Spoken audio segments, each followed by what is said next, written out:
let's see here. I need the link to this stream. It's probably kind of important. I need the link to this. Oh god. I heard myself for a second there.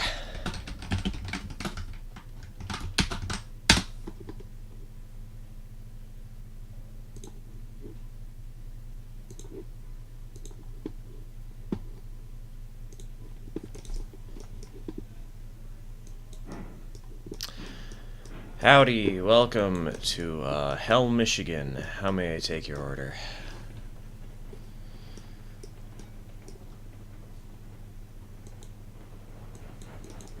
I was originally going to start the stream by firing up a locomotive, but as you can see, it didn't start that way.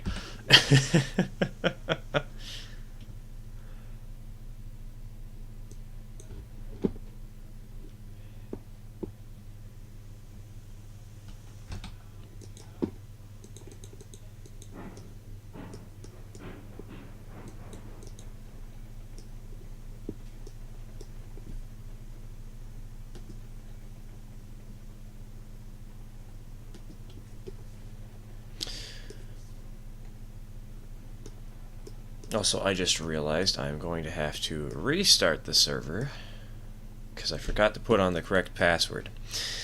Whoops.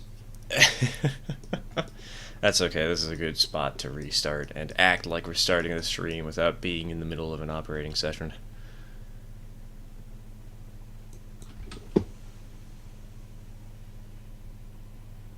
Oh, come on, I can get that linked.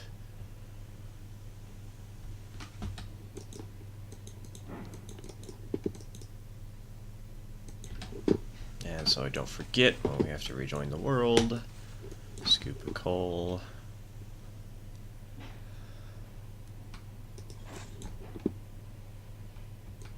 But yes, hello everybody. Good afternoon. I stayed up till like 2 a.m.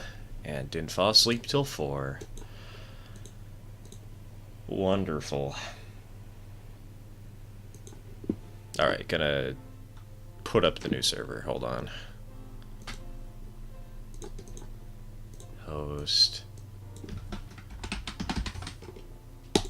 And we want that as our password. Maximum people.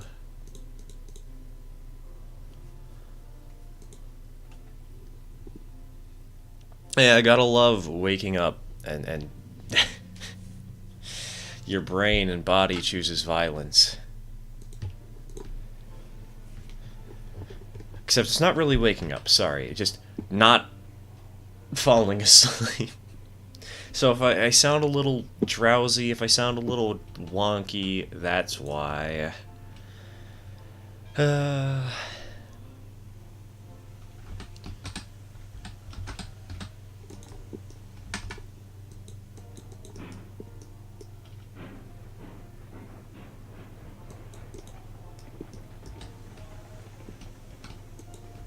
Also, don't mind the piano music in case my dad's playing.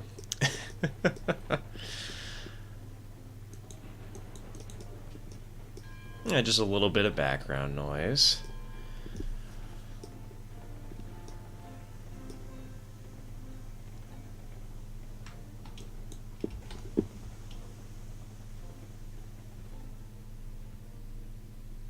Hello, Clyde.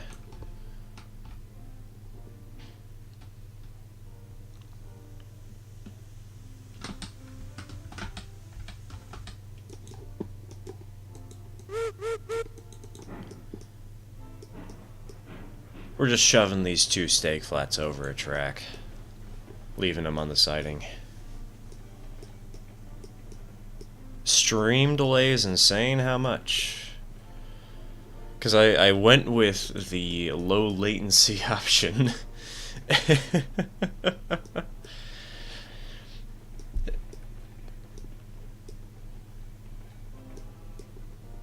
Donk.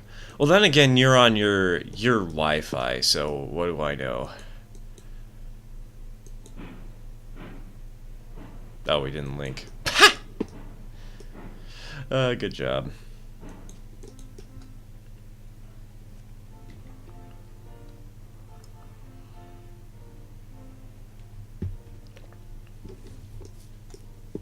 Yeah, I usually go for low latency streams, because I figure I want to be able to talk with people, but I still want the stream quality to be reasonably good, you know?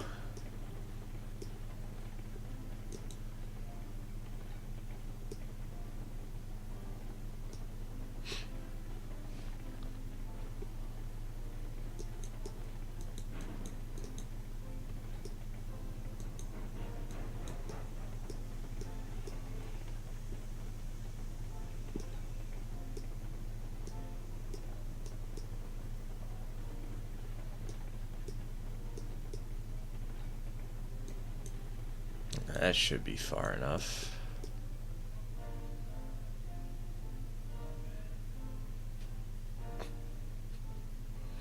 So watching Clyde standing there on the end of the train doing nothing.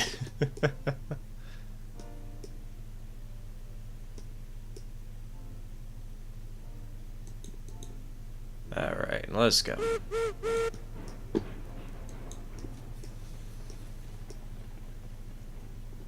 So we're just putting these away so that we can put some raw iron on it in the future. I don't think we have any raw iron yet, but we'll work on that.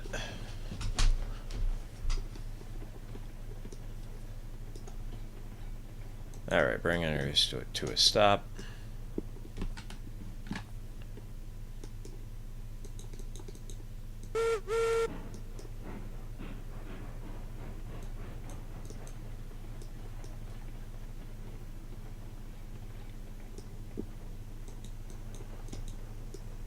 Also, for some reason, everybody's name is showing up in chat as yellow. I don't know why. Is this something because we monetized the channel recently and it's like, oh, these people haven't paid you or something? I don't know. Has YouTube changed something that I didn't notice?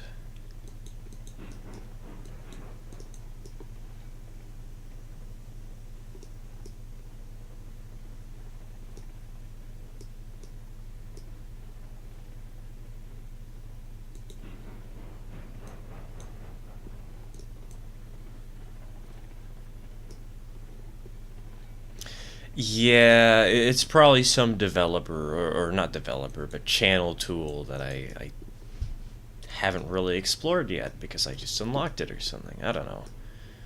Weird. Donk. Handbrakes on the two back things, caboose and hopper, I believe. Alright. Let's roll.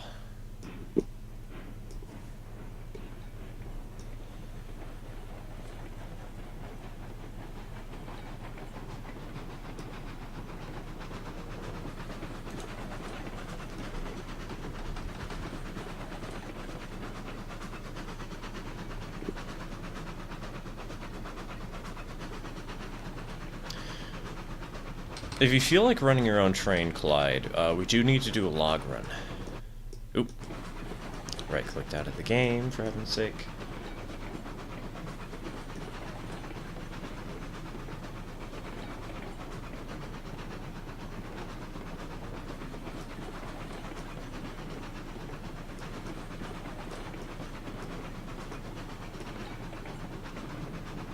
Latency, very fun.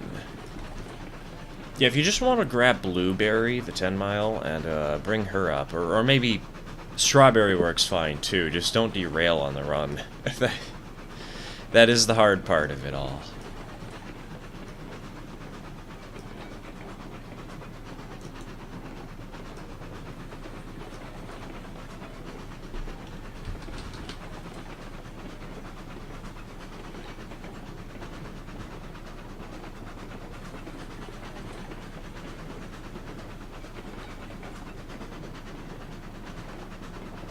Big bridge.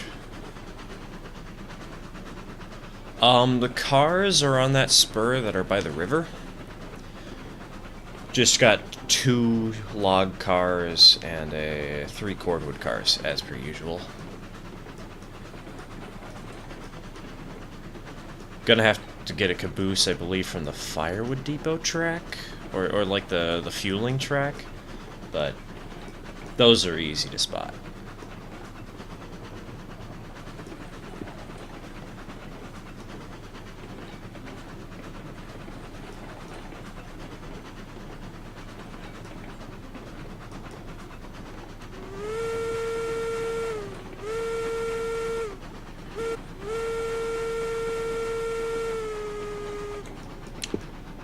That was... I started whistling way too late for that. There was no time to react. We totally just smacked somebody in the face. It's fine. Hello, welcome to the stream.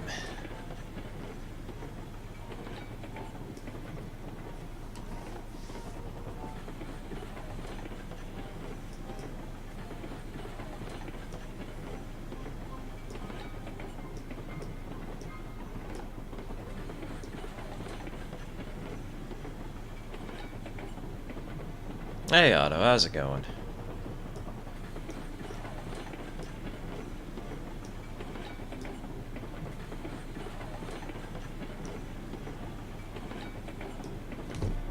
For heaven's sake. I've gotten I've got another computer open on my side.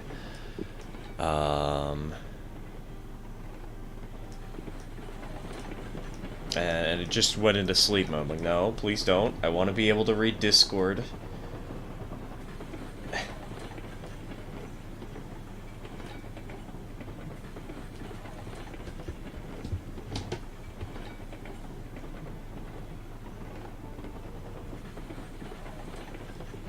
Oh, are a lot of people streaming Railroads Online right now?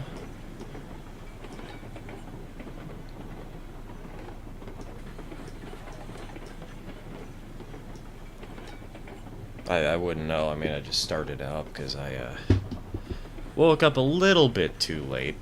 I meant to start this at 10 a.m. It is currently 2 p.m.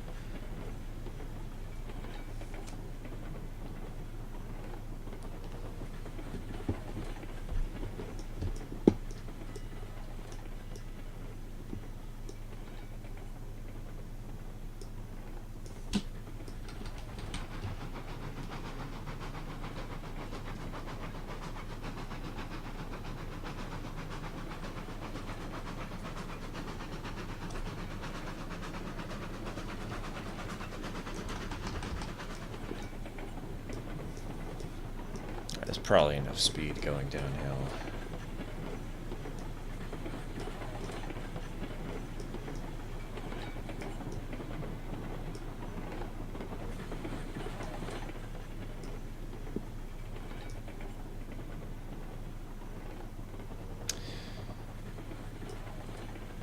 That's just, well, this is not normal for the map per se, but it's normal for the game, honestly. The game crashes at seemingly random points. We had a crash last night where I was just driving a train and all of a sudden, bang, gone. So it's not really the map's fault as much as it is the game is being stupid, so...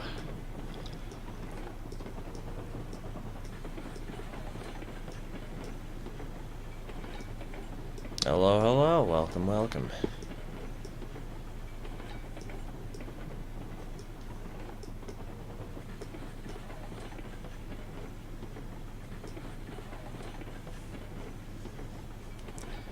Clyde, your ping is always dead. You really need to get Ethernet. You really need to figure out how to do that, man.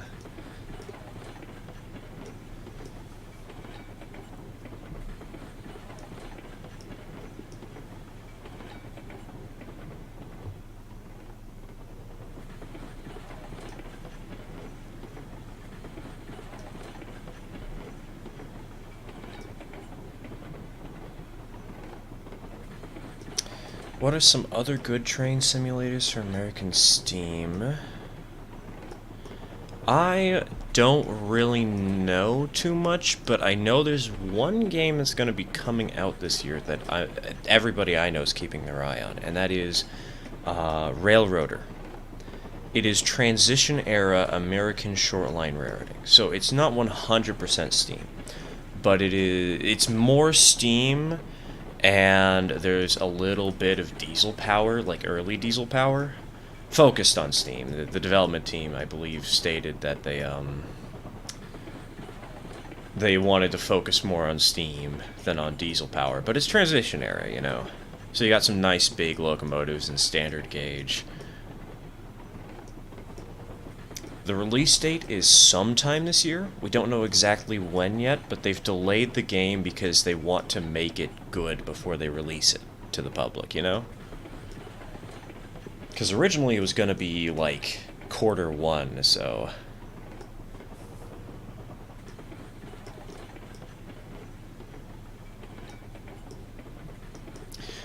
Well, I think for now this is, like, the best option we have for American Steam. At least that I know of. I'm sure there's some other game out there, but...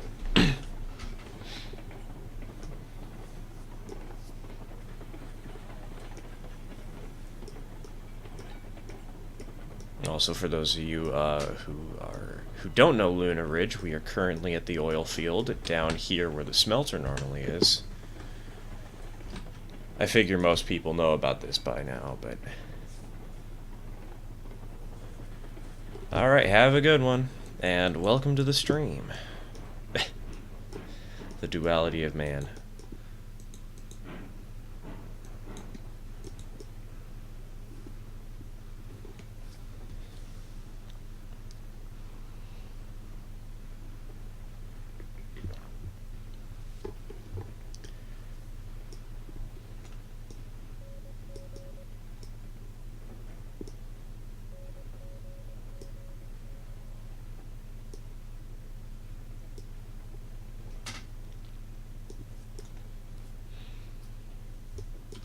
I'm gonna go unhook the caboose, because we can make this move a little faster if I do that.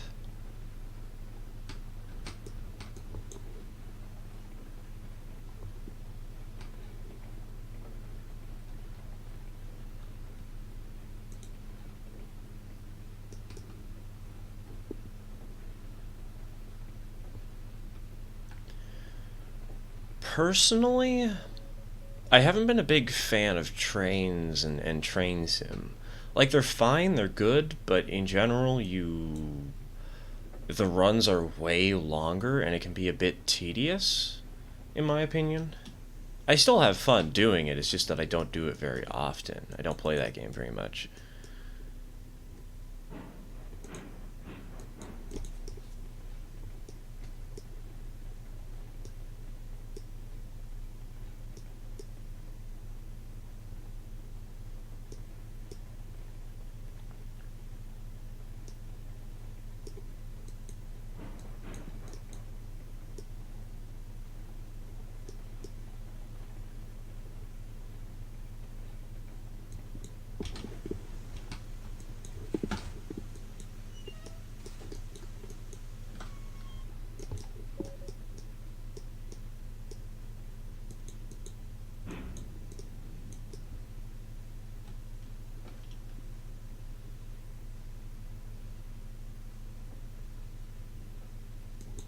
Alright, oil is in place, I hope? It's probably... No, it's not even remotely close. I'm so bad at spotting these cars. Oh, buzz off, you motorcycle. Why are you on our street? We're a side street. Like 2 blocks away is the big busy one you should be on.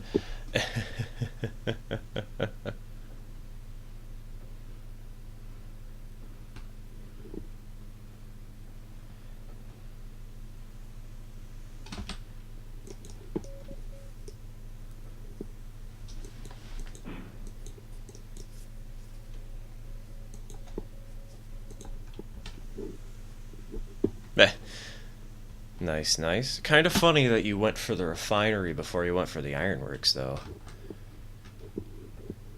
But I guess it is easier to unload, like, beams and stuff there first.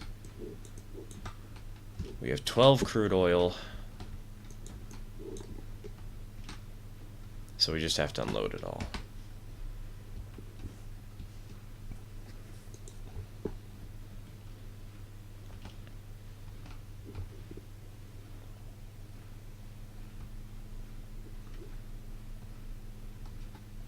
Yeah, that is very true. It is easy cash.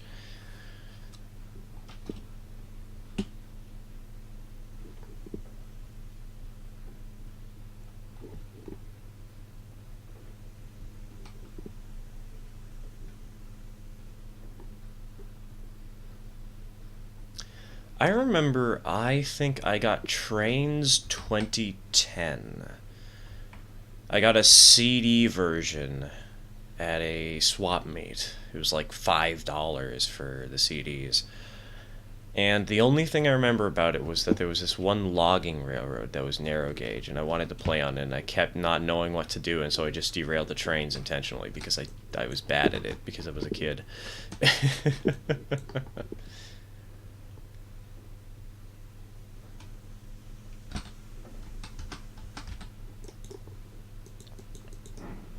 You know, I haven't actually run the Zuma very often. I kind of just ignore it, because, I mean, it's a Montezuma. What do you expect, you know?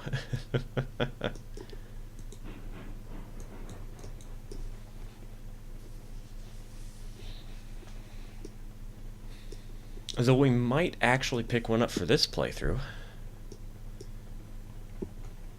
Emphasis on might.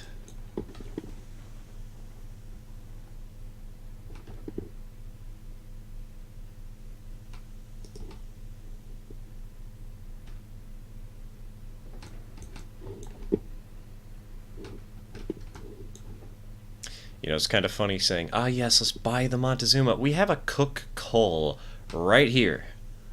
And I'm talking about buying a Montezuma. We are well out of that range.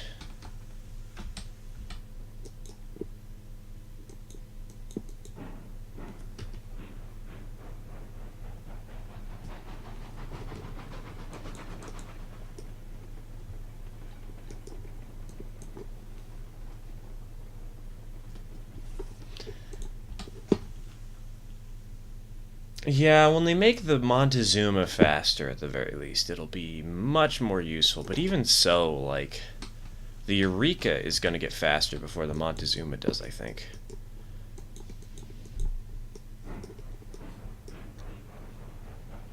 Because I've heard that they're working on a, or there's a version of the Eureka in game that can go 27 miles an hour, as fast as the Ruby Basin.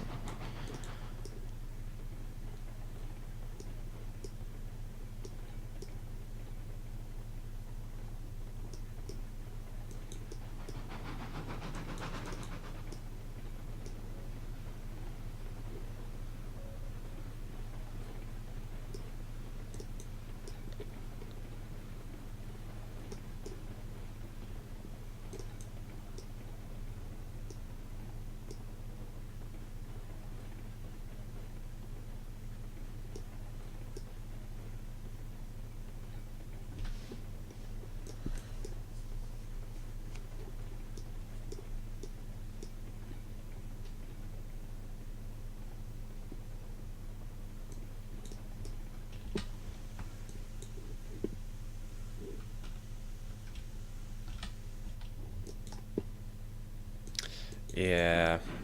I do kind of like that the cars fly off, honestly.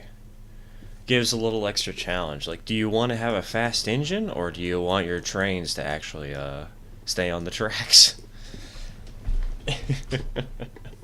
It is kind of annoying how easy it is to derail them because you're not paying attention, though, which is a pain.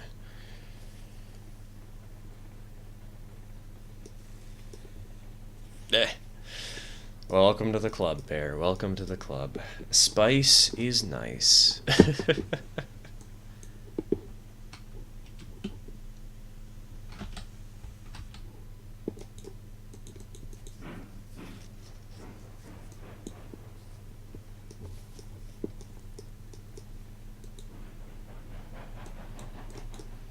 Clyde, did you derail?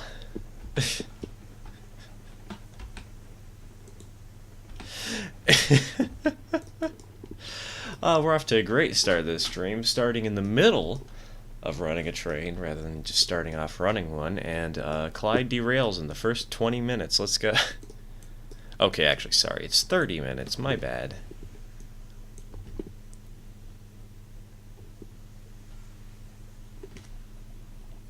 Yeah, that is the catch here. As long as the track was good. Have you seen how people lay their track in this game?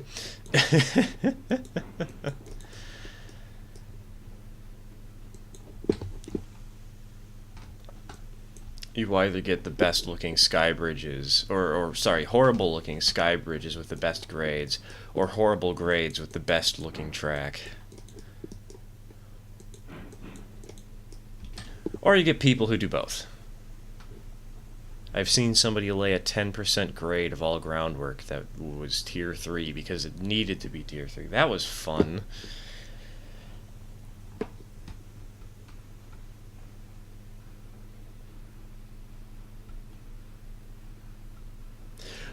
Oh, trust me, I know. I lived through those days, Otto. I believe I've shown you that one before, actually.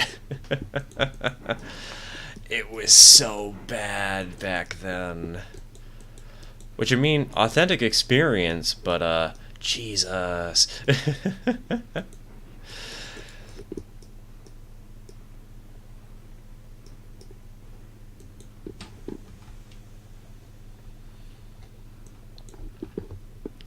Yeah, I'm honestly impressed I was able to build that much trackage without going completely insane.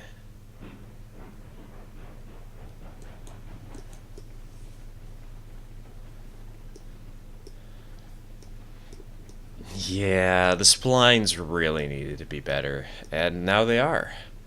Now we don't have to do all that jank.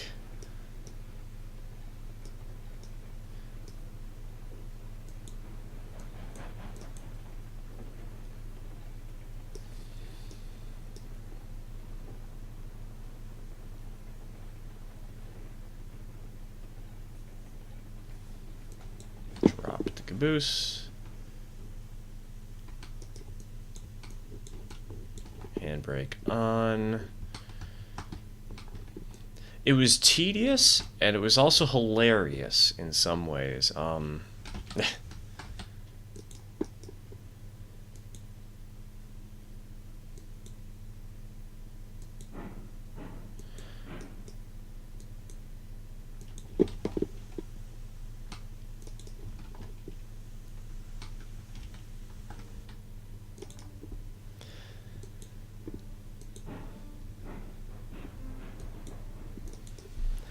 Yeah, I do wish that they increased the speeds but made it so that the sharper curves actually did more of something, because right now they don't really do all that much. On our run to the logging camp on this map, we have 30-meter turns all over the place, and yet we run it with a 10 mile, because 20 miles an hour, with those cars, perfectly safe.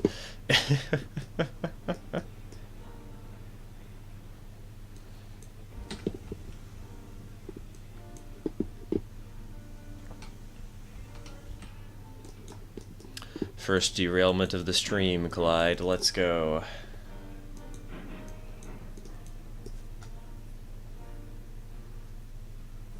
Also, I hope the piano isn't annoying in the background. I don't think it is. People keep saying that it's fine, but...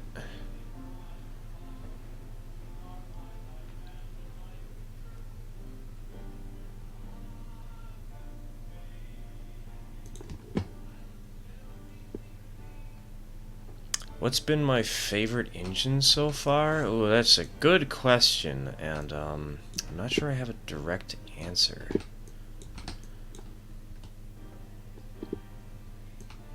Because I like a bunch of locomotives for different reasons, you know?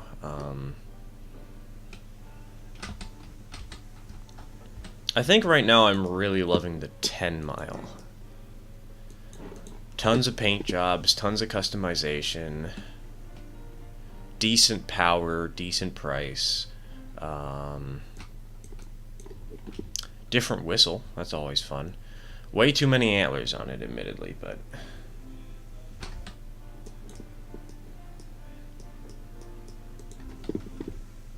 the wiener dog locomotive.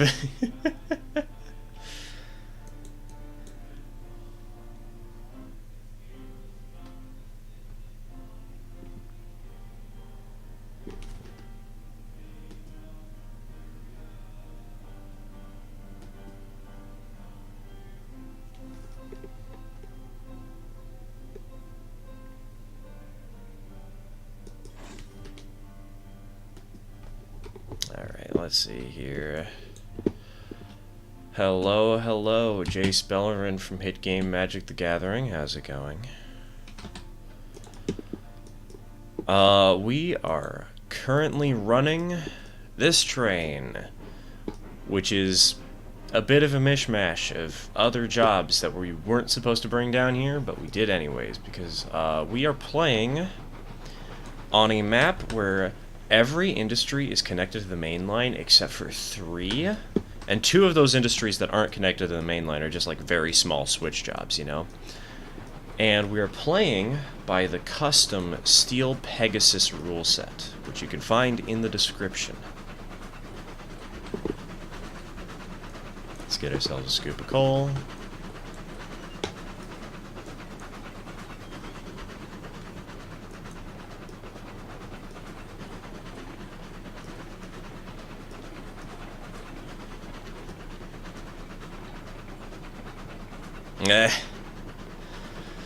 I love that they're like, oh, we fixed the skeleton cars, and then the day that they released that update, everything went boom.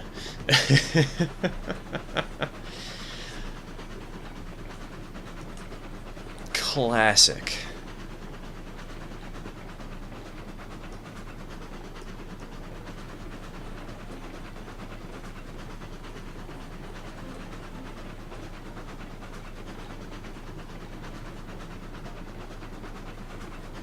And I guess I should mention, rather than just saying, oh, we have a rule set we're following by, I should mention what train I'm doing right now.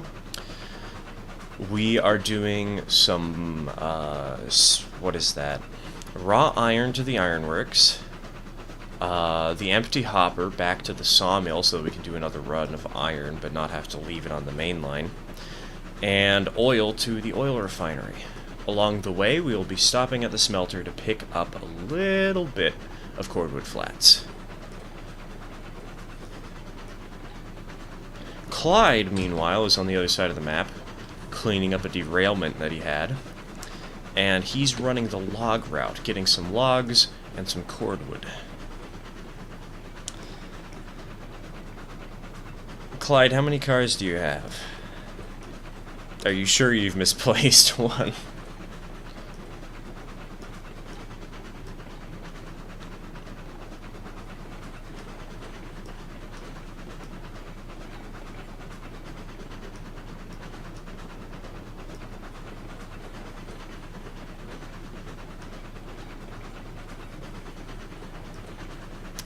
Oh, and we're at a waterfall.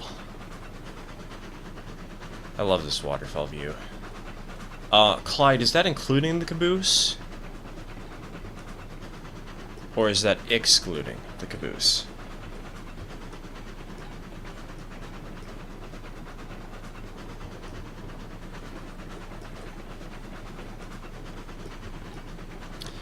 Radio, I used to do that myself, run extremely long trains that were 36 cars or like 12 cars minimum, but honestly it got kind of boring. Everything was so linear, and you just did the same things, and got tired of it. Alright, Clyde, you should have 2 regular flat cars and 3 cordwood flat cars. So 5 cars should be the correct number.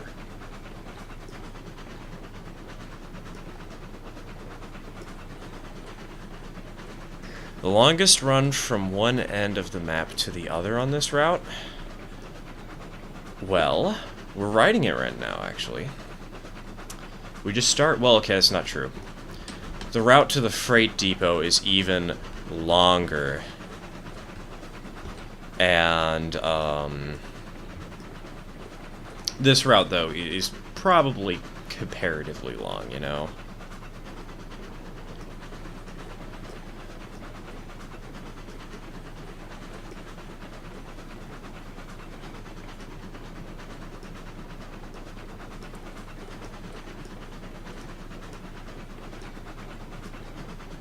More about the scenery. It is more about the scenery. But for me, the one thing that's made me do these shorter trains nowadays is client-side render distance, because we've been doing a lot of multiplayer on the community Discord. Like, there's been a session almost every night for the last couple of weeks. Not literally every night, but there have been a lot of sessions. And, well, you can only see like 8 to 10 cars behind you when you're the, not the host, when you're a client, and so it's one of the reasons that we run the shorter trains. Makes life easier for general operators.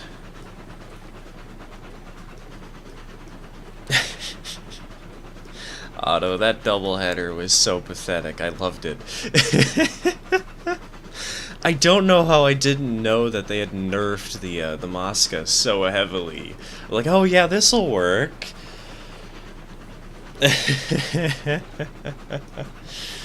I was sorely mistaken. And we didn't even realize it till we were completely done with the run. Beautiful.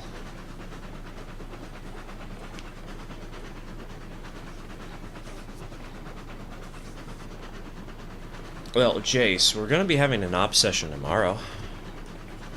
Or at least, there will be op sessions. I don't know who's gonna be on, but we usually schedule weekly op sessions on the weekends. Typically on Saturday, but because I'm streaming today, we've rescheduled it for Sunday.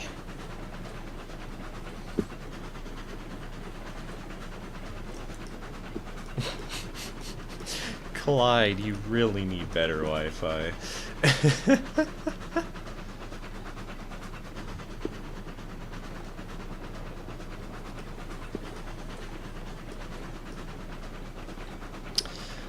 I think, Otto, we made it to, like, 4 miles an hour at best. I honestly don't know. I don't remember. It was slow. It was pathetic.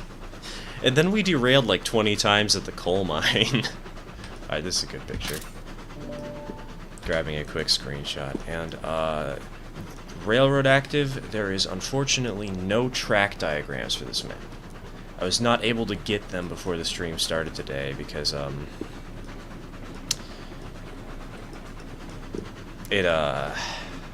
it was just I stayed up till like 2 a.m. last night, and I'm like, you know what, I need to sleep early so that I can stream, and wake up early, and then I can do the track maps before the stream, and then I didn't fall asleep until 6 a.m.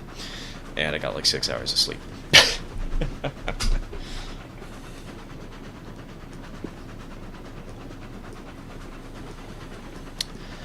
Preferred way of making custom maps? Yeah, Railroad Studio is the best way to do it, in my opinion.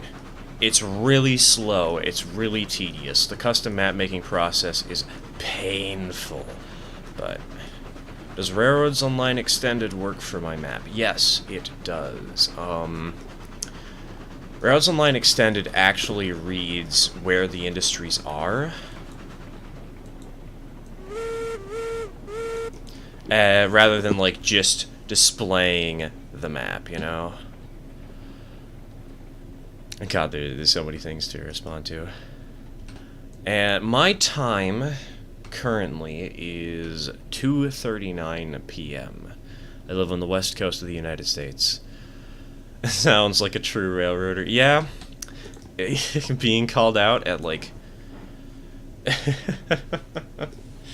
random intervals.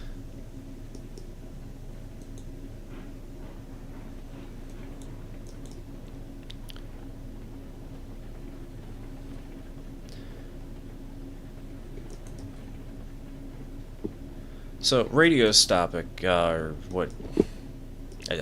Isotopic, bleh. Our train was a Glenbrook, a Mosca, post-nerf, and a Cook Mogul wood. And we were pulling it up a 2% with, like, around, I want to say, 28 cars? 26 cars? Somewhere in that range. 24.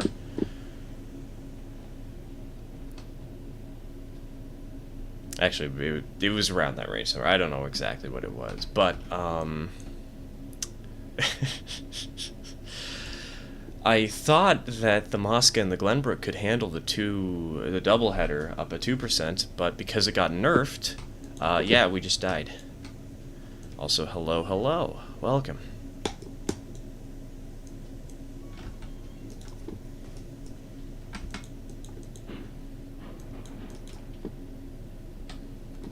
Yep, I brought my train with me to pick up theirs, and, well, it technically worked. It was so stupid.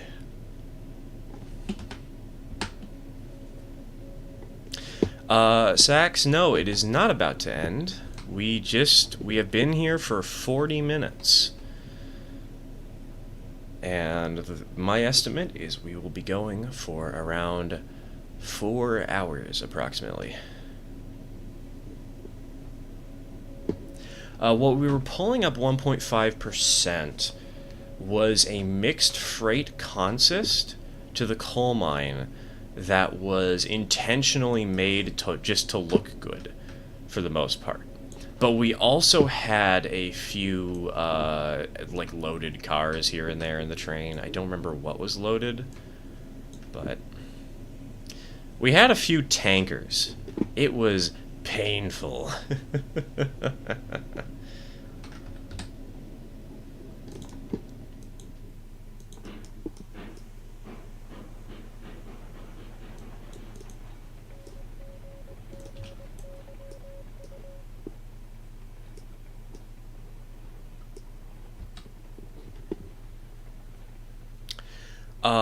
Auto, I had not gotten into custom maps by that point. I hadn't even started Luna Ridge. That was back in December. I started Luna Ridge sometime, like, mid-January. I think it was, like, really late December that we first did that.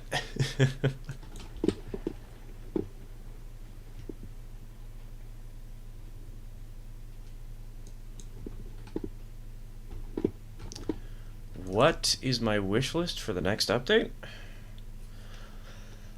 Honestly, there's one feature, aside from, like, bug fixes, you know. Like, bug fixes, I think, are the top priority on everybody's mind.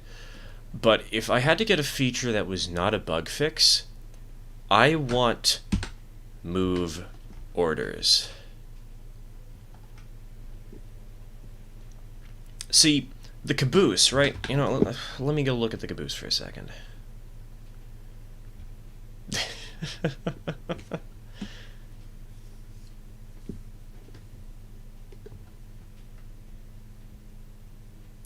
The caboose over here,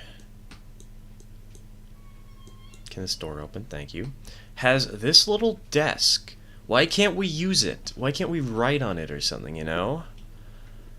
That's what I want to see, is a way that we can have in-game notes and, like, move orders.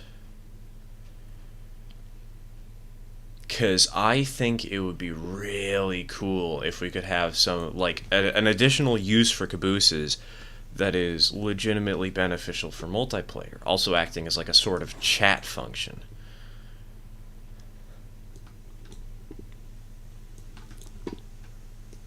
And you basically just have text files that are that you store in the caboose. Telegraph offices could transmit messages, and what was it? And then you could have, like, a special, like, yard office. And with the yard office, you know, you would be able to store even more notes than you normally would. I think that would be really cool. And that's something I don't hear people talk about.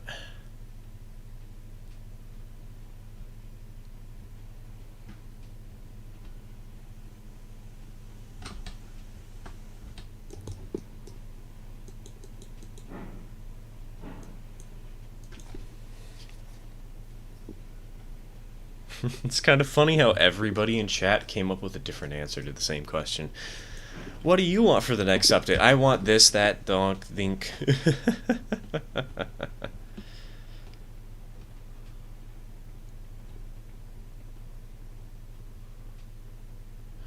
A big caboose would honestly be really nice. I would love to see a big caboose.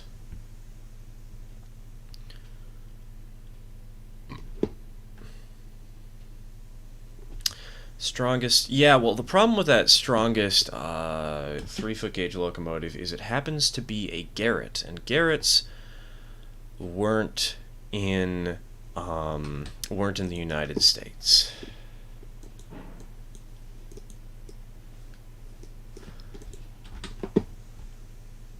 Yeah, I think the telegraph being able to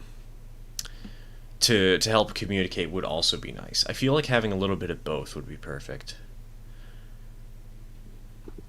Why did I pick them Coal Mogul? Well, I guess we're going to explain it for chat. Let's go. We are playing on this save by the Steel Pegasus rule set. And basically, it is a hardcore challenge. You can find the rules in the description if you want to read over them. But one of the rules is that you cannot buy locomotives over Tier 4.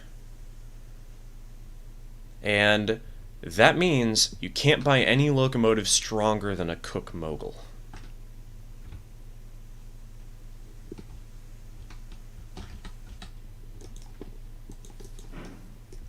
It's a really fun challenge. We've been having a blast with it the last few days.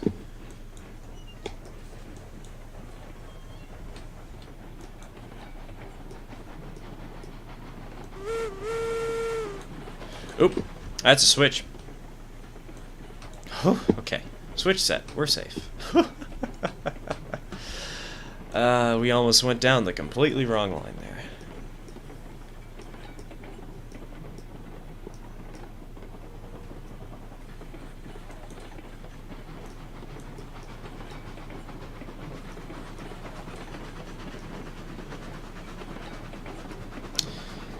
Missions from the freight depot. So the way I have done game design before, and I think the way that you would make missions work with you need a map revamp, but the way that you would make missions work is by having the freight depot be a port.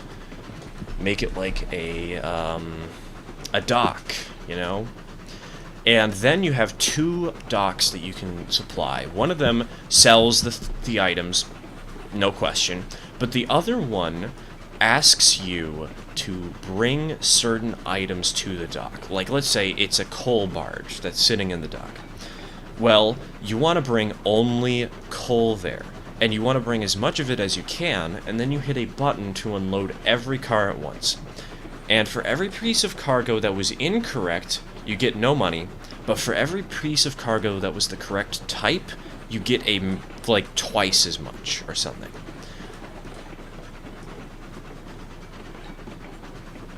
I think that's how you would make a fun mission sort of thing to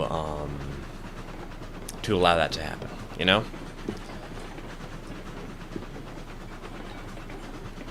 Yes, a map with track would be good. Otto, one of the things I've actually been planning on doing for the channel soon is making a version of the map that that just has like a little bit of just has a connection from the freight depot to the logging camp and like gets really close to the sawmills, so you know that it's where you're supposed to go next, but it doesn't actually connect, so you build the track yourself. But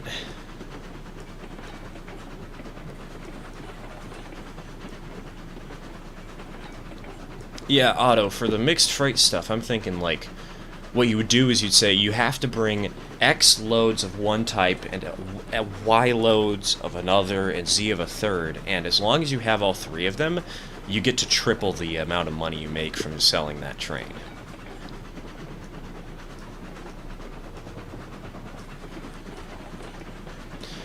Clyde, you probably shouldn't run downhill with regulator.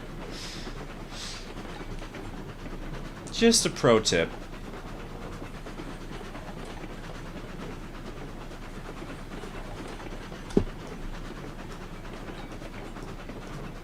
Yeah, there could be a connection to a standard gauge railway.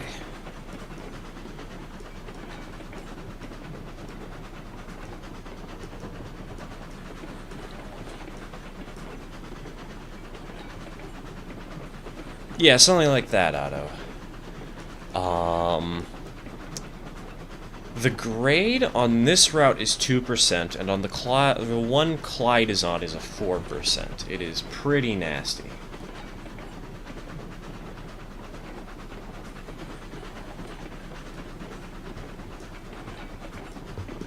Well, Clyde, that is your 52 car pickup grave to go to, not mine.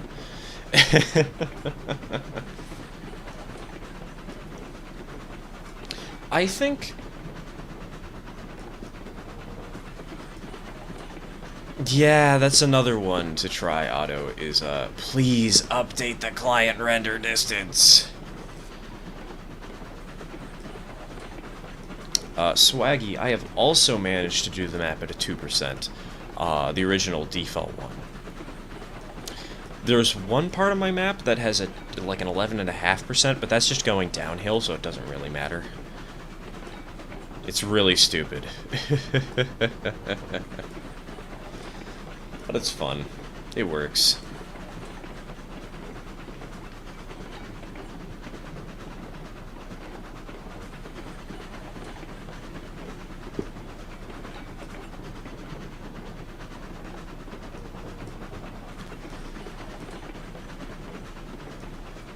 Yeah, just a normal day on 3-foot gauge. 11.5%, 60-meter radius.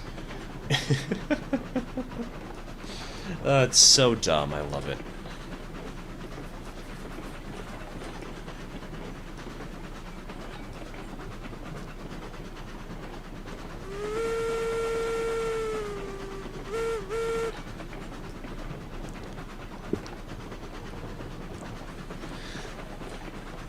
Yeah, doing the whole map on 2% also left me with a lot of massive trestles, but I didn't have as many as some players do.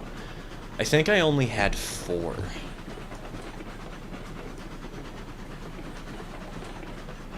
So, a logging railroad going at 20% grade? Yeah, I've seen those. Have you seen the Cass Scenic Railroad? They have 11% grades, and they run shays. Have a good night, man.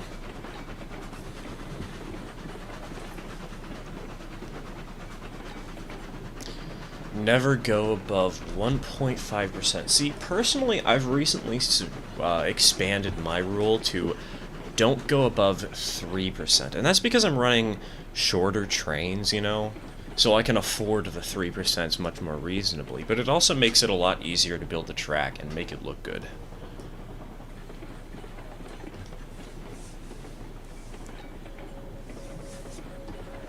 Kind of as the crow flies from coal mine to ironworks, and did it at a max of 3% on the coal mine side of the ridge and 2% on the ironworks side.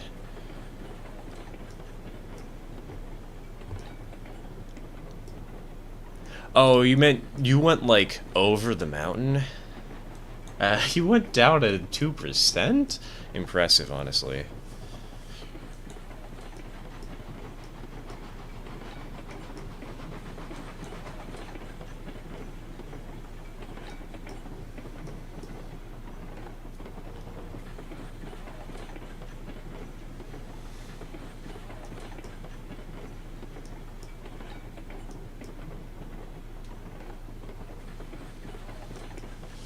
On this map, I went for a maximum grade of 2% because I just wanted to run trains on the main line, you know? Logging can be 50%.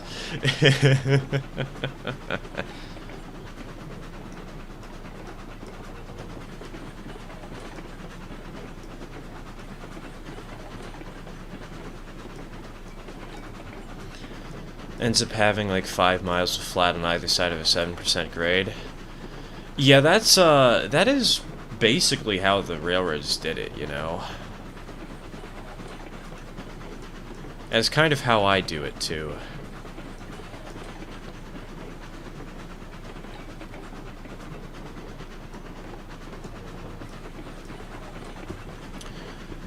Clyde, you will be funneling me money, obviously. And there should be enough equipment to get a train set up for you. let me think here. This is gonna be a really crazy run. So, log flats, unload there, obviously. Cordwood flats to smelter, also obviously. Then there is a boxcar, 2 stake flats, and an oil tanker.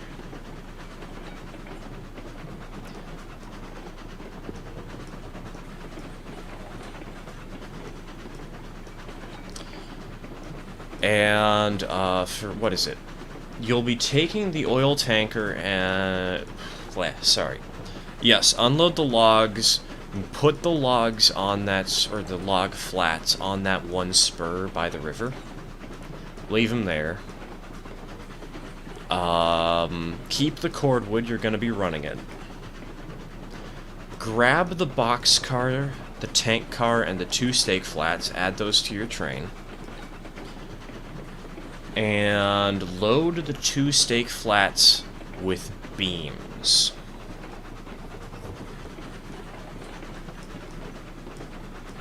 Got all that? Or should I, like, write that down in Discord and send it to you?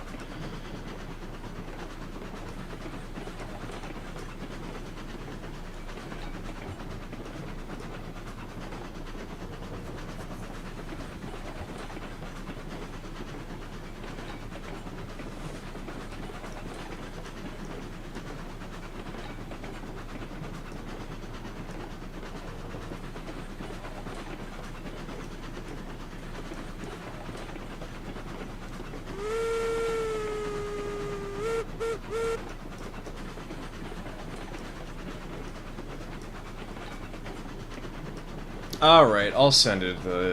I got a computer open on my side here. So allow me to send that your way. I'll just send it to you in DMs. 1 second.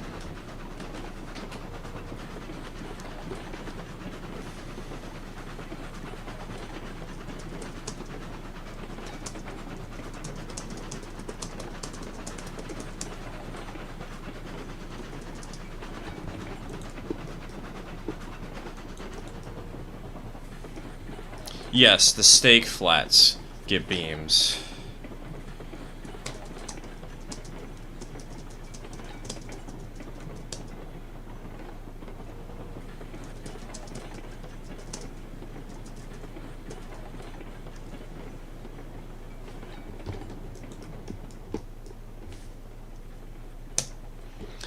There's the first stage of your orders, Clyde.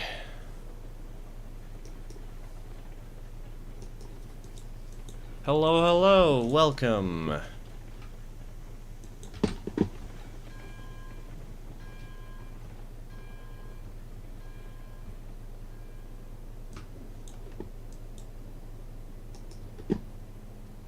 Good luck with your homework, man.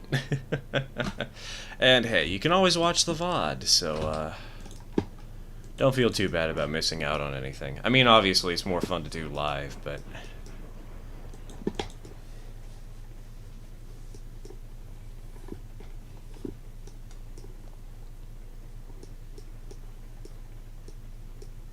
Have a good one.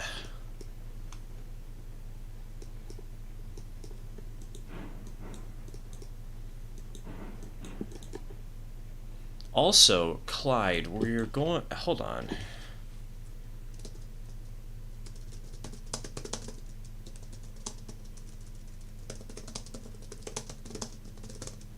There's an additional order.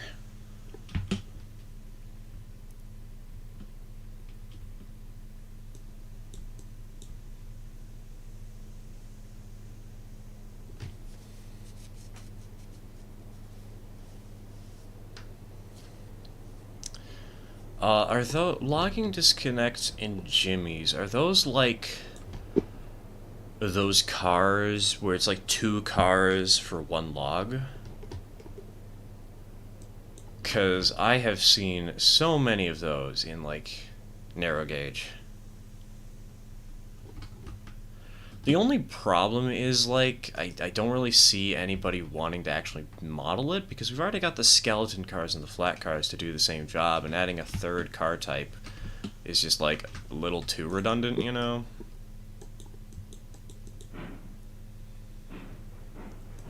Alright, let's give these cars a little bit of a kick.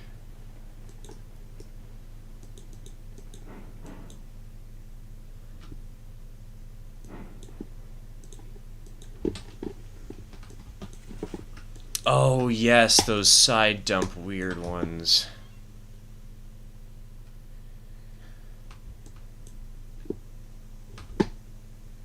Okay, we got no Lincoln pin in there.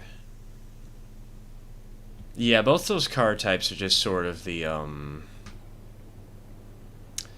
We've already got versions of them in the game, or versions of cars that do the same effect, and so I just don't see us getting any more, you know?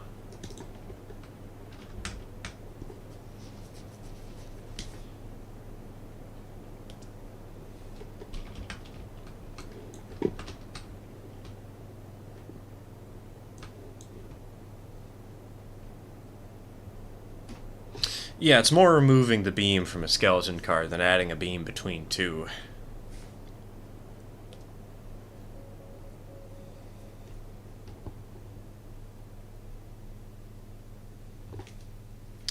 Oh, passenger cars.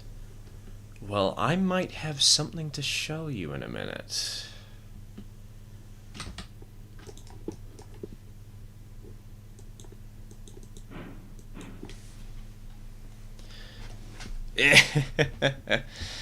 Yeah. What I really want to see, we were talking about, you know how we were talking about the dock earlier, right? What if there was a secondary industry chain, so that players could choose which one they want to try and climb, rather than being forced to start with logs? And, why not also have a, brain? Why not have it so the two industry chains can, like, jump over from one to the other to help each other out? Like, or have tools that also, like, you know how everybody's mentioned this at least once, I think. What if tools could go to certain industries, or to every industry, to help boost their productivity somehow, you know? But something like that, except where there's two industry chains that are side by side progressionally, and if you want to use one to boost the power of the other, you can, and you can intertwine them together.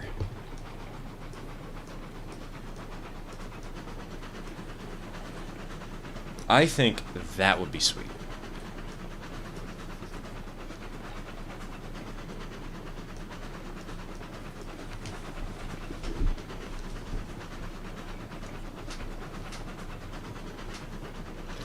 Yeah, like production growth or something.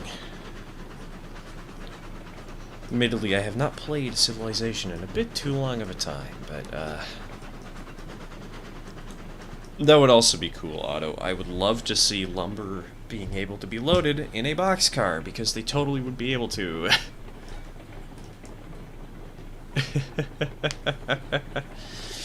Yeah, sounds about right.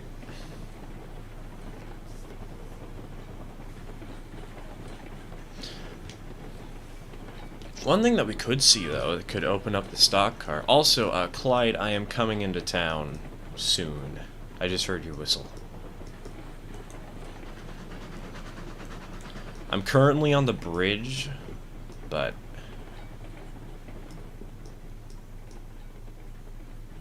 Yeah, oil barrels should be in boxcars. Like... It just makes sense. At least to me. I might be weird, but... The boxcar needs to be loaded with all types of crap. Yes, the boxcar... Let's put coal in the boxcar. Oh, there's Clyde down there.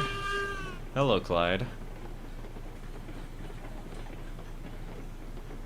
So yeah, we took a bit of a circuitous route, but, we'll get down there eventually.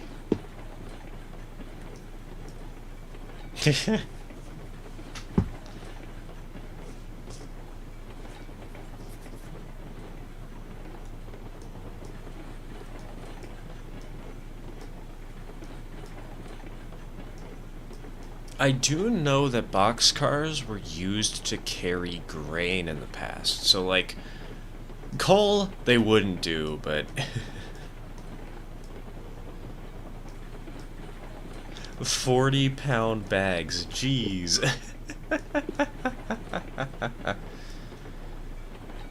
I definitely need a way to communicate, though. Yes, there needs to be some way to communicate built into the game. And hello, hello, welcome. I'm answering these messages out of order, but, it's fine. Also, I hope the audio is good. I think it's good, but I don't know for sure.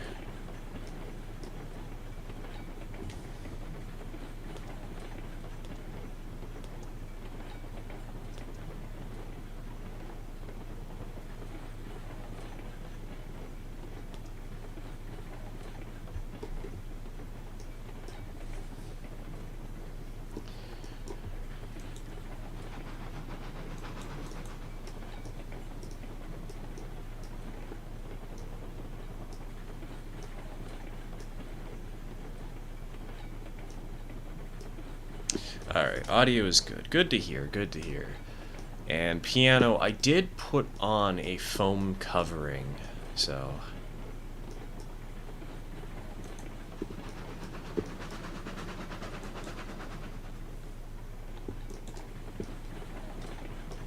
Now let's put this on 10% reg.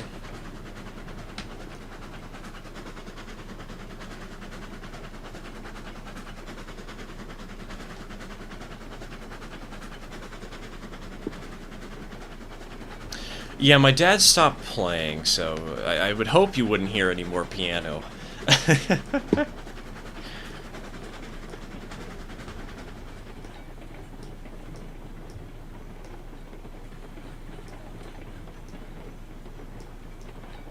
Watching the stream at 1440p. Classic Clyde moment.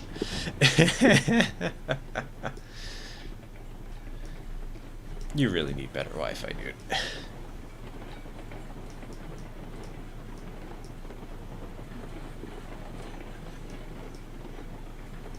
Hey, this just one digit off. It's okay. Also, coming into town.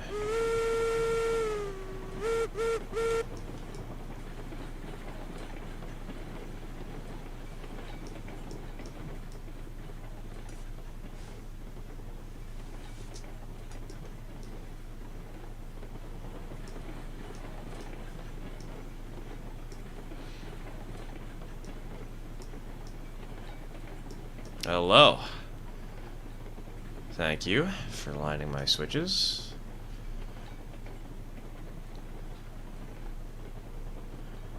And, what's wrong about being off by a factor of 10 every engineer before a major disaster ever?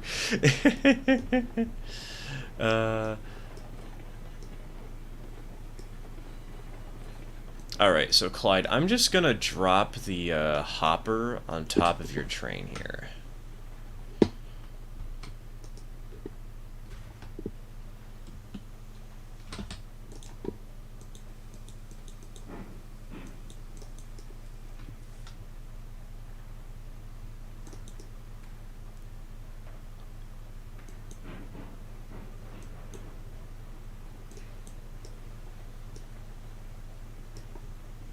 This is one of the reasons I love running these short trains, because you have more trains to run and more chaos like this where you have two people right next to each other.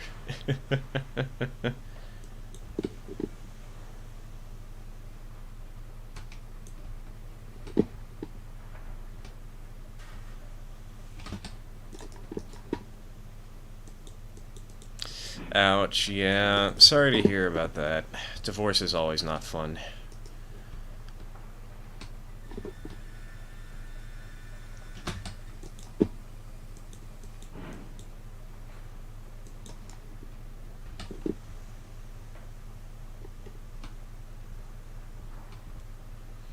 Wish it. Clyde is so obsessed with Ruby Basin, man.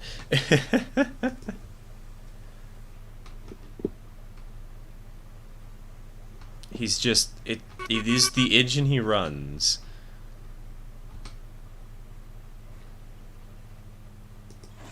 Alright, bonk.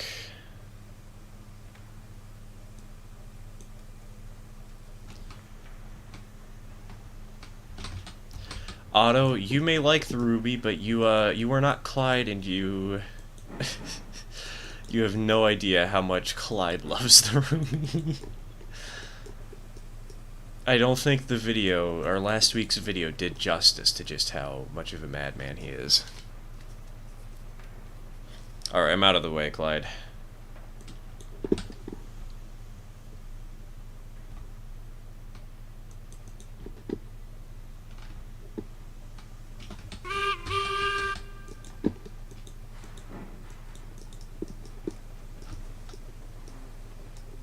We still got the Glenbrook here? Yes, we do.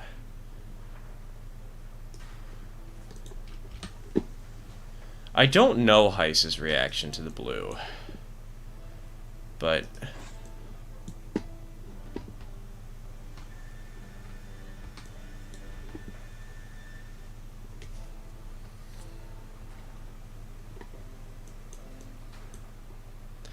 my personal opinion on all the paint jobs is, I'm not going to complain about them, I'm just not going to use them in my own worlds.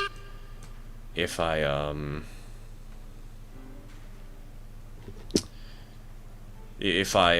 don't like them, I just won't use it. And if somebody else likes it, alright, go ahead.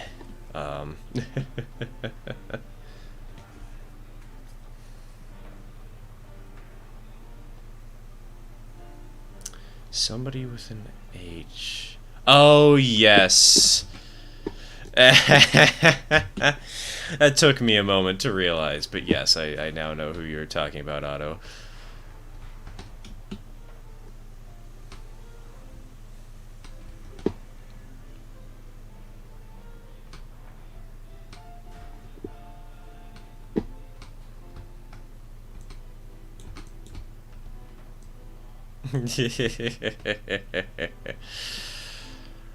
Alright, Clyde, you are lined for the cars.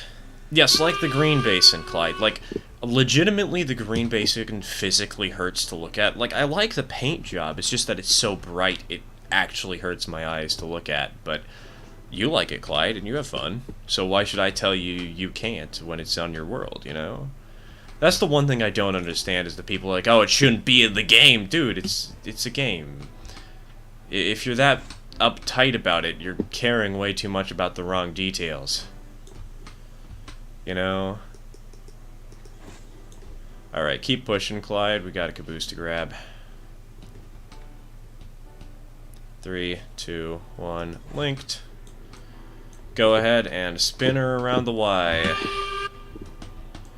And I'm not going to be able to help you with that because I have to go unload this oil tanker real quick.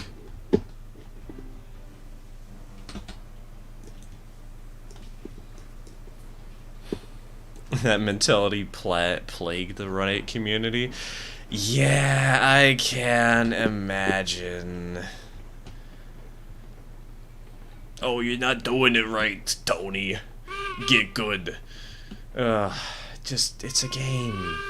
Enjoy the damn game. Have fun. If you don't like it, don't do it. If somebody else likes it, that's their choice, not yours. It's so stupid.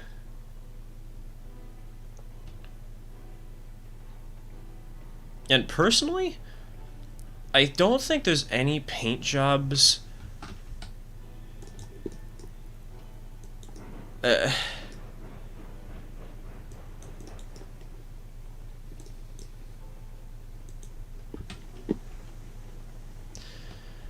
bright green and red ruby basins were, yeah, that is cool. I like that. I think it's really neat that they're showing that, and I do actually enjoy the paint schemes, even if I personally don't use them, but...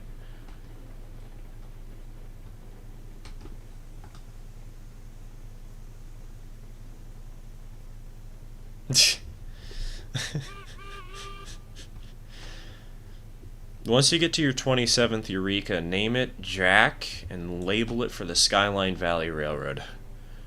Headlight number 1, the one without flags.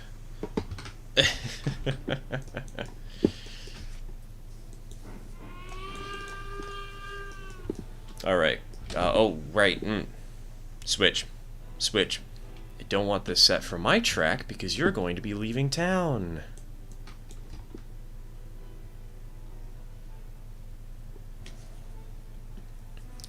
Honestly, even if I don't personally like some of the paint jobs, I love that they have the diversity, and I'm glad that everybody gets a choice, you know? Because everybody's like, oh, we got new engines but no bug updates. Dude, the new engines is part of the thrill of the game. What makes it so special is being able to choose how you make your railroad. And if you don't make it the most efficient thing ever, who cares, you know? Oh, Clyde, yeah, you might be ramming into that, the ducks over there. You might want to be careful. Make sure you don't ram into the ducks. Because they are on one leg of the Y. There is an extra spur. Oh, too late? Oh, no. Well...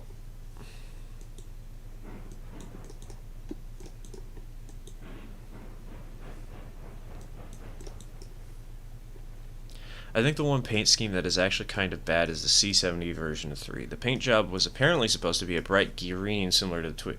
Oh, man. A bright green Class 70 would look so cool. Oh, I would love that.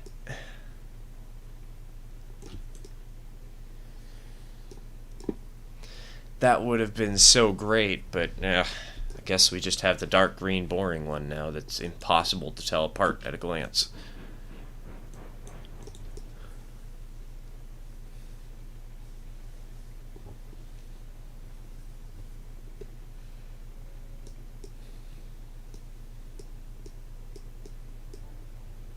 Nice. I do need to do a video on explaining how to do custom maps, but it is such a tedious process.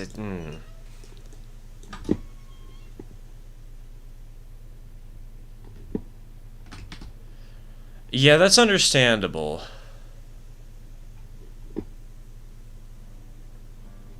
Oh, hold on.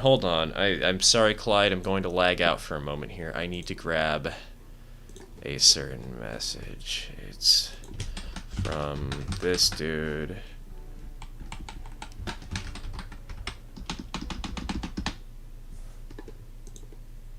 Oh, I can't actually look for it. Hold on.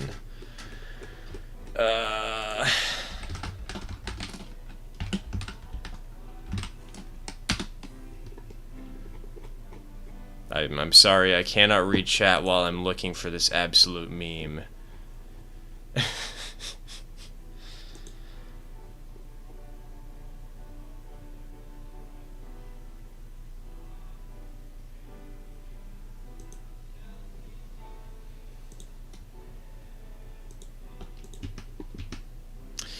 Alright, if you happen to be in the Discord,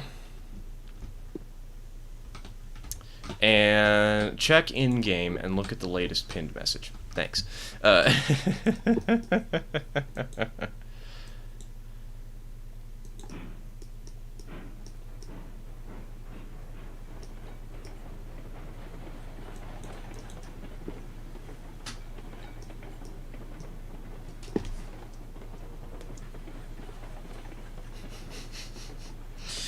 most pathetic choo-choo. Yes.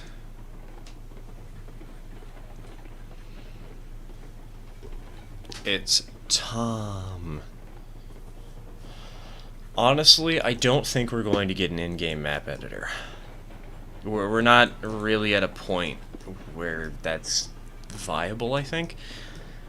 And, it would be a lot of work for a small niche of the community that everybody would think they are good at, and most people would get bored of because they're not. One thing I used to work on a video game, as I've said a couple of times on the channel, which had a map editor, and one thing I learned is people don't know how to make good maps. Everybody's like, oh, I'm going to make something that I think I enjoy, and they think they enjoy it, they're wrong, and they continue making things they think they enjoy, and they enjoy creating it, but they don't enjoy actually playing it. And over time, they burn out. So...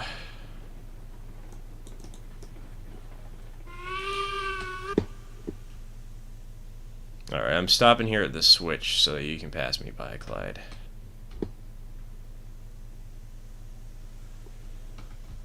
This is going to be a great screenshot opportunity.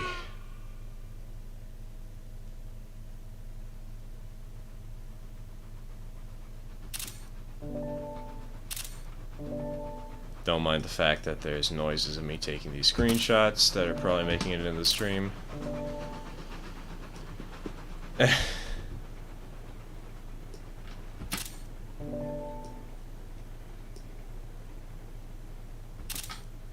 Alright.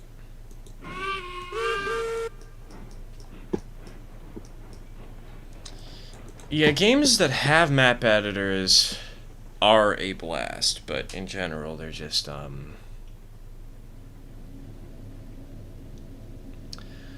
everyone thinks they're the best at doing it, and in my experience, I mean, it's true of everything. Everybody thinks they're the best, and only a few really are.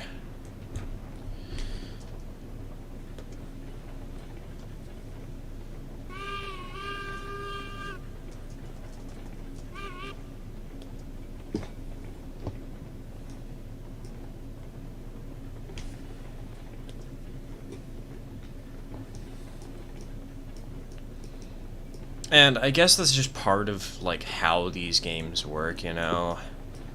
But, it does always suck when you're like, let's make the best maps we can. Hi, I'm Twiddly Dink number 25. I have the most popular map, and it's legitimately not fun to play, but enough of people actually tried it out, and, so it got a positive review, and it's on the front page of the Steam Workshop today.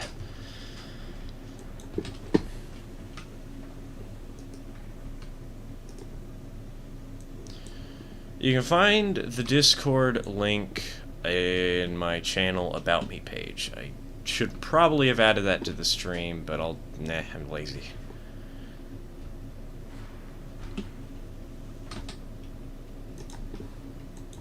We have weekly operating sessions. We often have sometimes even, like, nightly operating sessions. And we just vibe, we hang out, we have fun. It's a great little place, great little community.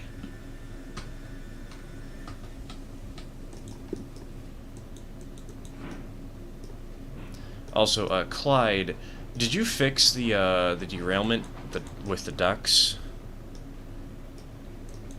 Just want to make sure that I'm not going to head over there and find out everything's destroyed.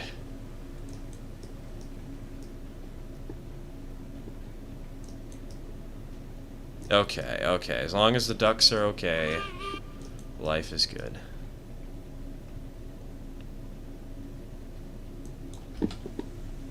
Yeah, for a game literally called Winter Resort Simulator 2, you better have good snow on your map.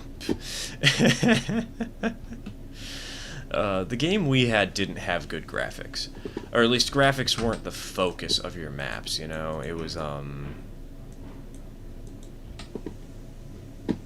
It was stuff like... Oh, did 3 people join? Lamau, so they did. Nice.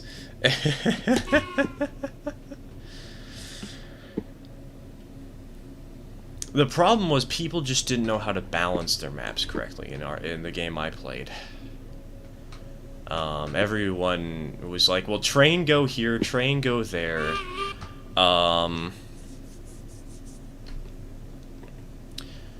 And hopefully the timetable works out. If it doesn't, fuck you, you have to deal with the penalties. Or maybe they even just left the penalties in, which was extremely unsatisfying and frustrating. Though A scoring system for that game was bad. I could rant about that game for years, honestly.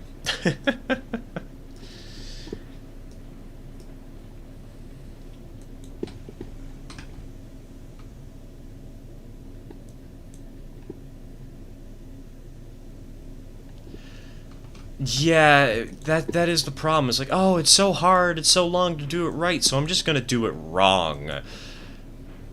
Yeah, but like, if you do it right, the end result is so much better, dude.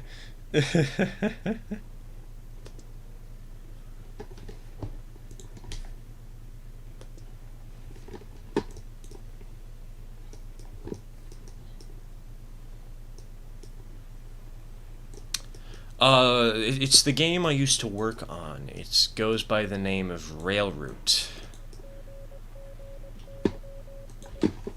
I quit the development team back a couple of months ago. I mentioned it in the video last week. Not the big video, the small one with the small custom map.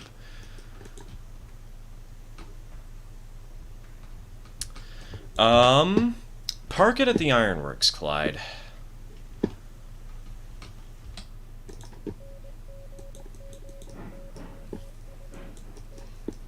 If I'm going to be honest, Otto, the game is really fun, but it's only because people know how, like, there's some of the community knows how to make good maps. The developers, if you think the Railroute developers are bad, they're not actively sabotaging what makes the game fun to try and make a profit. The Railroute devs are.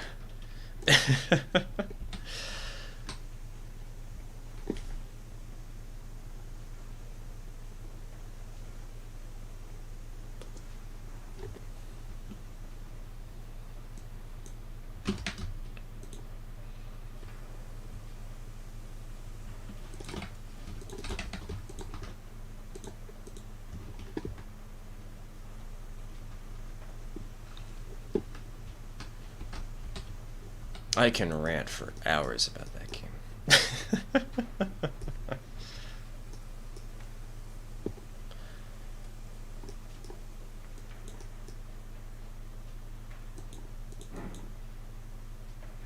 Which is a shame, though, because, like, the core concept was really good.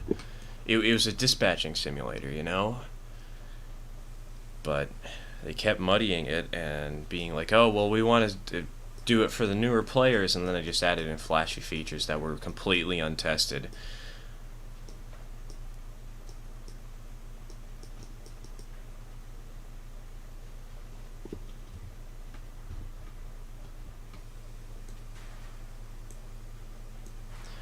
We have a small turntable because of the restrictions. We have that rule set, you know? And, we can't buy engines that would need the big turntable. So we went with a small one.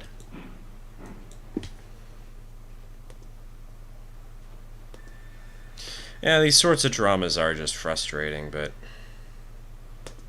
it really is a shame because that game has legitimately gone so far down the shitter that I'm not willing to touch it again, not with a 5-foot pole.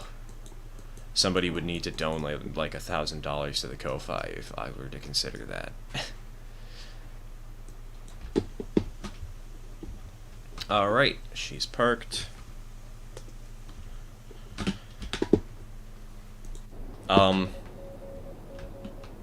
Okay, hello, Clyde. I was gonna say, what's up with the, with all this? I feel like Railroader is probably not going to have a drama like this, because their team doesn't seem to be making promises that they're not keeping, and that's the one thing that I've sort of noticed between the two of these games, because with the old things that they were promising, they haven't been able to keep those at all. They were too ambitious, there was too much going on, and the same was with Railroad. But with Railroad, they're like, alright, we aren't doing this fast enough, so we're taking a break, or not a break, but we're we are postponing development release date because we know we're not going to do it. So we're not going to make it on time. So instead of lying to you or trying to act like we still have things under control, we're just going to tell you the truth. And so I think Railroader is going to be okay.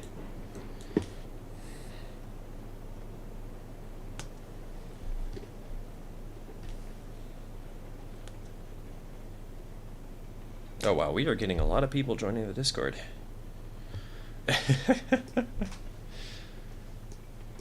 Exactly, truth wins every time. It may take a while to get there, but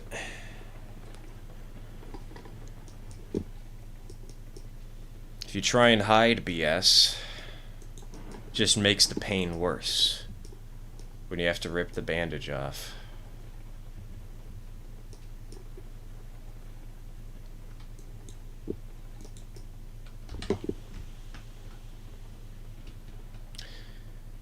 Transparency is a good way to avoid drama. And Clyde, we're swapping out some cars here.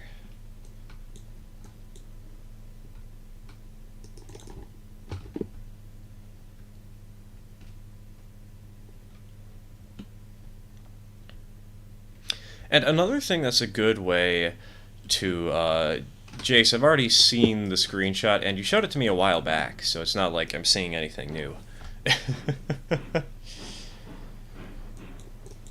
Alright, have good food, Clyde.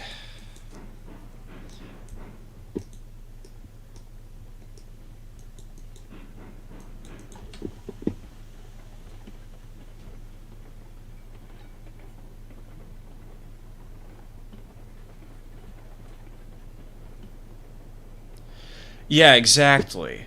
You do need to find balance with limited transparency, because you need to have it be,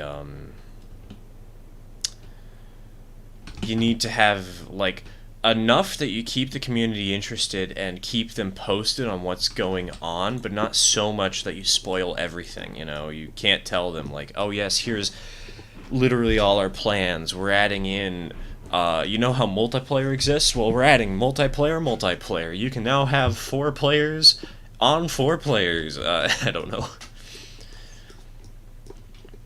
But if you're getting delayed with your project, you should at least announce that. So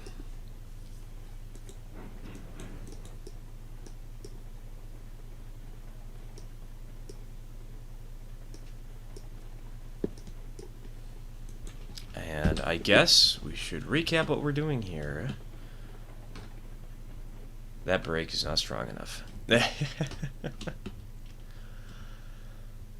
We're just grabbing this car of pipe flats, and we're going to put it on our train, and we're dropping this boxcar here at the ironworks.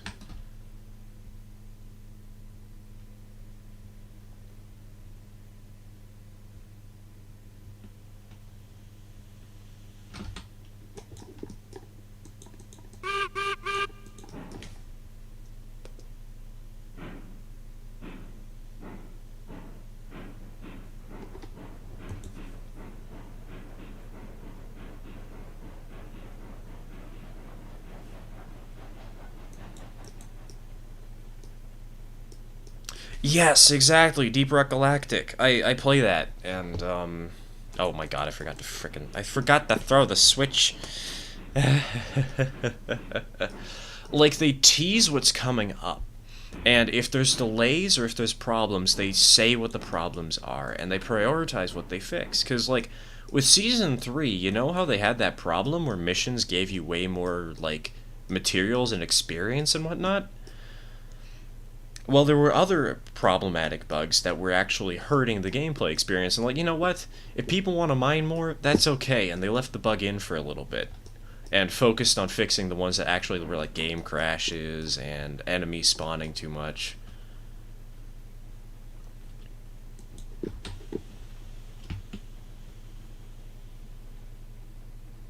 And they would just periodically tease tiny bits, but they would never fully reveal what was coming, and it kept up interest, it kept up hype, I remember I was extremely hyped for that update, and when it released, I played it for a lot of hours, and so good good communication with your community is very important.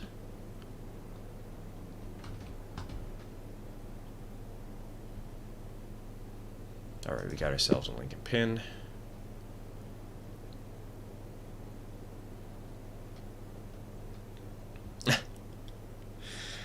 Gotta love, going all in, rambling about games. Yeah, exactly. It's not too much. It's not like, here is literally everything. Here's all the stuff we're doing. It's like, here's a little snippet. And here's our plan of action and what you can expect coming in the next few weeks. Something like that. It's great.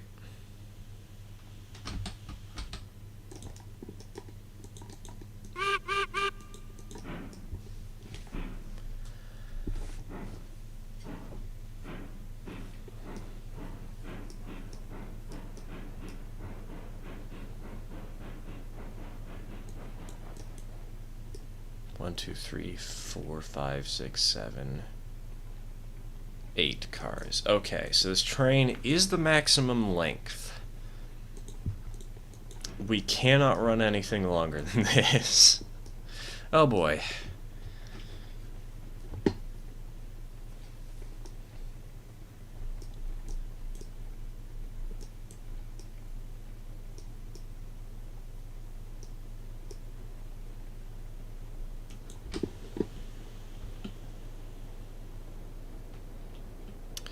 Movie trailers have been making this mistake a lot lately. Yeah. One of the problems with movie trailers, though, is that you need to give enough information to hook people in. And, like, if you're gonna have a big twist to shock people, sometimes you have to reveal that in the trailer because it is your best hook. It is your best part of the story, and like that story that I'm reading aloud, No Home for a Hero, for instance. When there's that initial twist with in the first chapter. Well, how do you advertise that well without spoiling that fact? It's kind of hard to do, unfortunately, and so it loses a lot of the shock value. But it's kind of true of any twist at any point in your story. If you reveal it when you're promoting your story, people are more likely to watch it because, like, what the heck happened? It is unfortunate, but hello, Crafton. Welcome. Yeah, if the twist is... Well, the twist is the biggest hook, Not necessarily the only hook. That is where I feel Railroads Online has failed. Yeah. I'm glad we're at least getting some updates now, but it is true. QMA went silent for the most part, and here we are trying to make everybody feel a little less angry about the situation.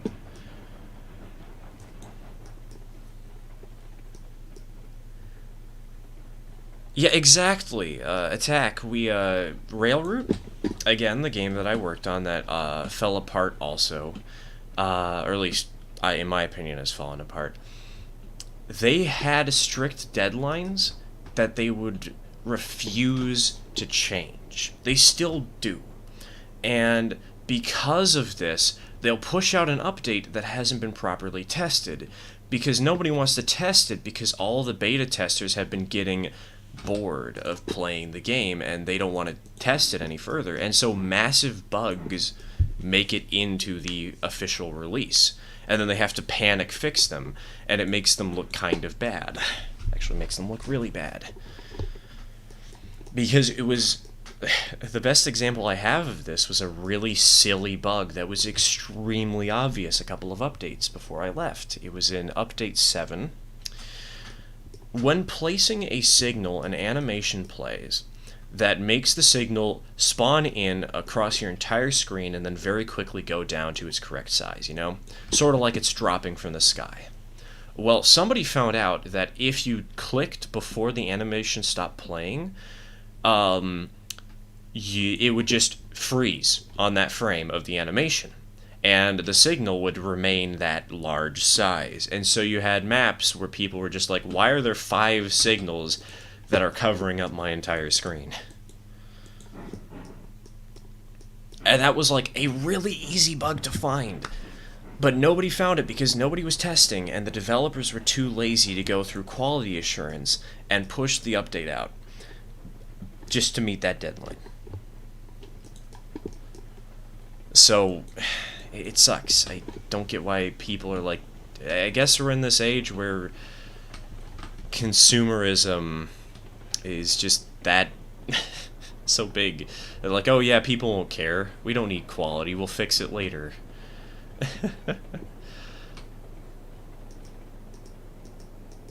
Fallout 76 and Cyberpunk 2077 are good examples. Yes, they are, unfortunately. Because those games had promise, and they did not deliver. Excuse me. There, you know, having bananas and Rice Krispies and soy milk for breakfast? That's a great flavor to get out of a burp.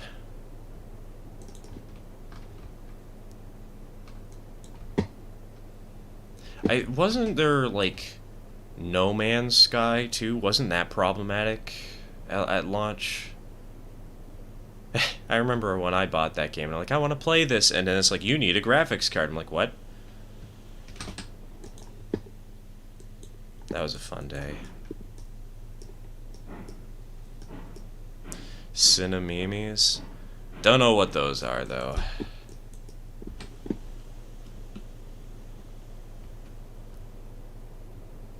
I actually taste more of the banana, auto. Way more of that than the soy milk. But I do taste the soy milk still. Empyrean? I don't believe I have. Haven't heard of that one.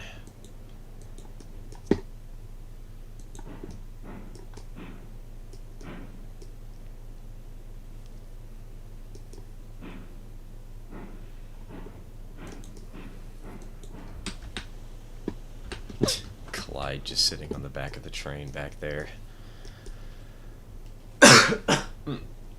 Excuse me.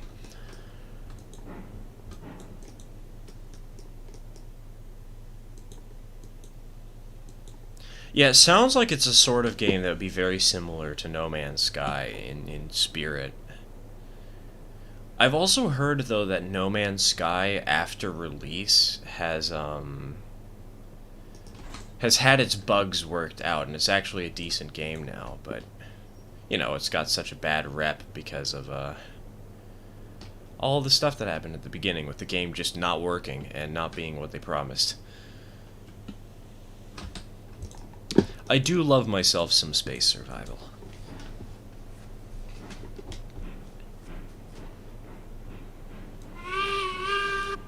Alright, let's count the cars. 1, 2, 3, 4, 5, 6, 7, 8. Okay, we are still underneath the limit.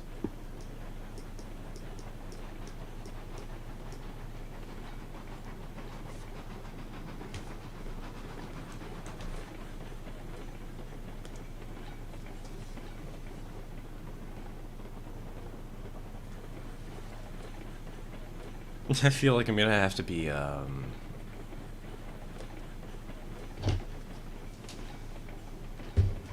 constantly explaining, the rule set that we're playing by here, and plugging the Discord, which you can find on the channel's About Me page.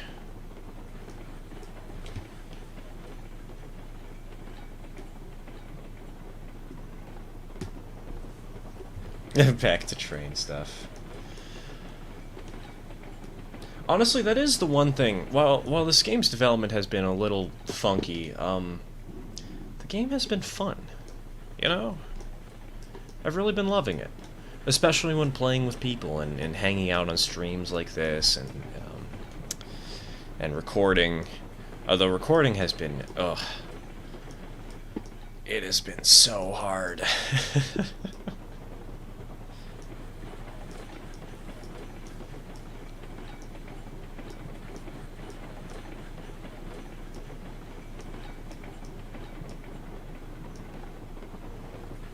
Ooh.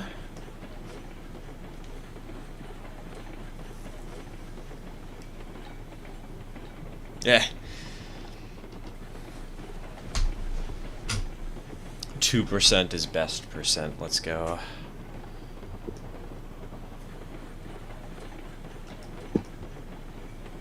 Oh gosh, imagine if I could script the rule set into the game. Some of them would be kind of hard though. How do you make it so you can only have 8 cars maximum on your train, but that's not counting the caboose?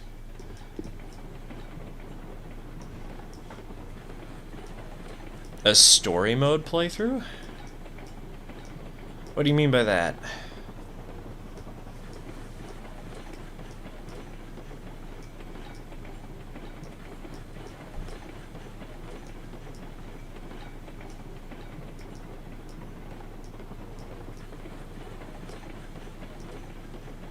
Yeah, I don't know how to make that work either, Otto, but... Attack, in the last episode of the Railroads Online series on this channel, we did something like that. We added in some engine houses and made a small town scene with like a passenger station, a fake industry. And on the PEG for the YouTube series, we're going to be doing that a lot. We built a second one. We built a second station off camera, but unfortunately the game crashed. And oh no, the game didn't crash. I accidentally overwrote the save, and we didn't save the building. It was really cool. It was this multi-platform passenger station for the 2 railroads, but...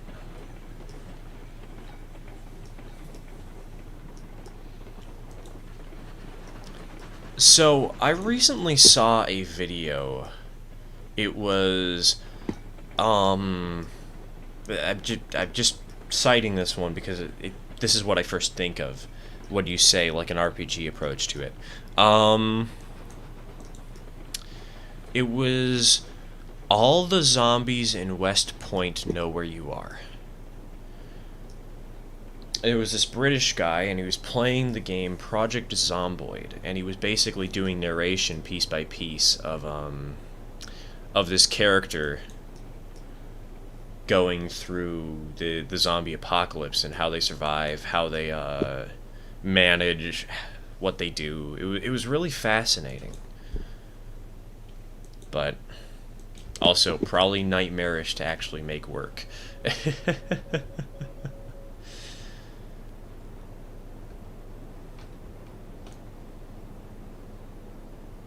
Alright. 1, 2, 3, 4, 5, 6, 7, 8, 9, 10. We have 10 iron ore left over. Good to know.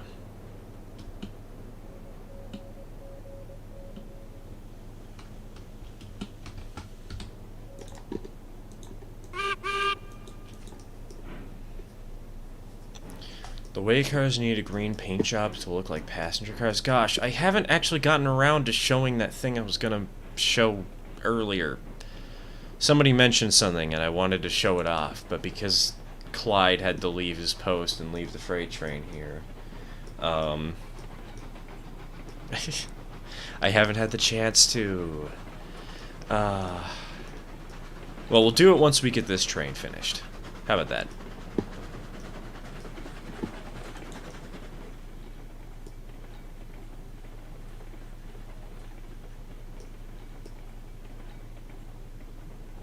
Also, we've been going for 2 hours. That's not too bad. But I'm trying to think about how you would make an RPG style of approach to building your railroad. But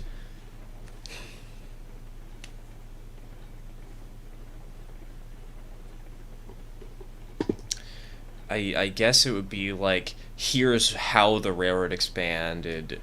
Here's the notable points of its expansion, the people who made it, the founders, the funders, blah blah blah. It could be kind of fun. Could be interesting.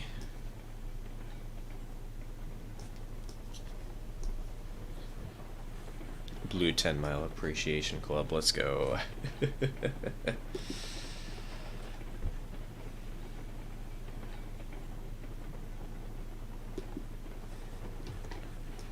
I originally wasn't a fan of the Blue 10 Mile.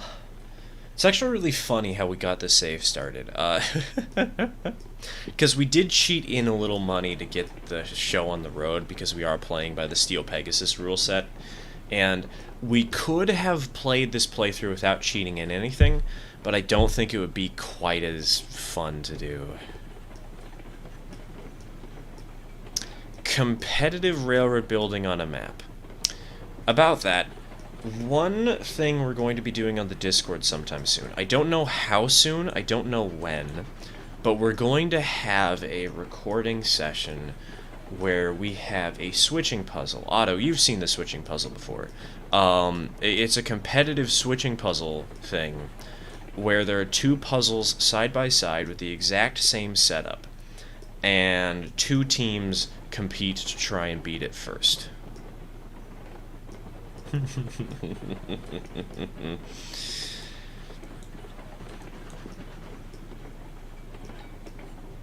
It's an absolute blast to do. It's chaos incarnate, but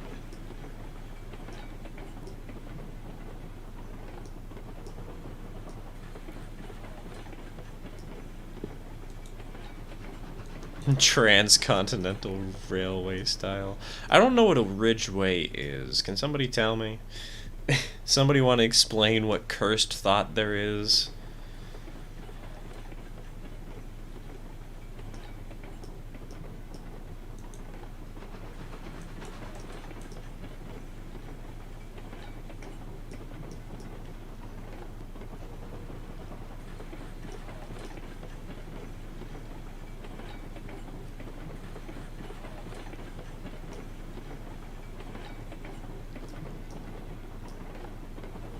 A city planner plays. Is that like where he...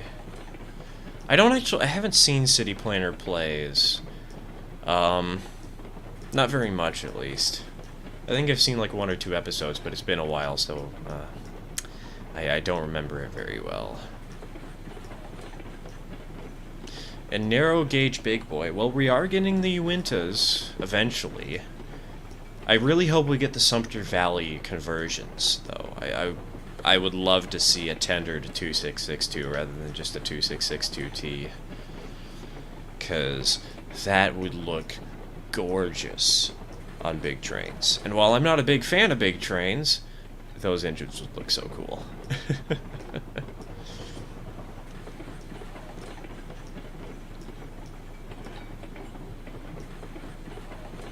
Oh, the Ridgeway is the spark arrestor that puts it down by the tracks?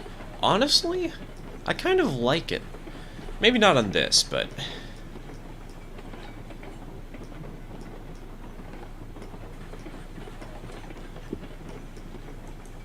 I looked up narrow gauge N scale equipment, and I saw a 260, a Cook 260 with the Ridgeway smokestack. It actually looked really good on it. Admittedly, that's because it's an N scale, and so it's really small, but and it fits better on such a big engine compared to the 10 mile, because the Cook is huge.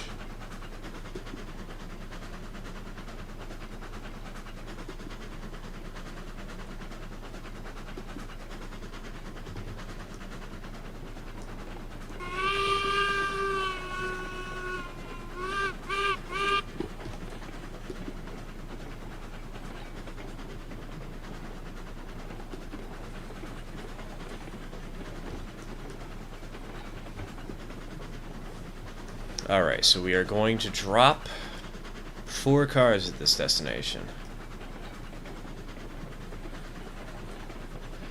It's not QMA's fault for that. It's because the modeler didn't model it. For one reason or another. Probably. So, for once, I can defend QMA.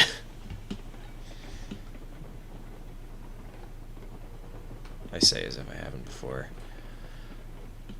God, this weight on the back of the train is really making things hefty.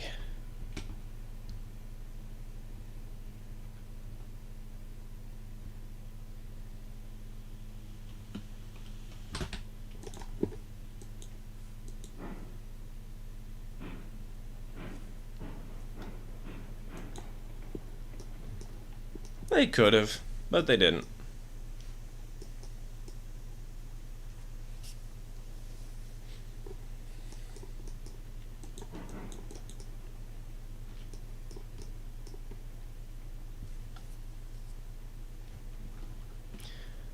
Alright, I have a question for you guys in chat.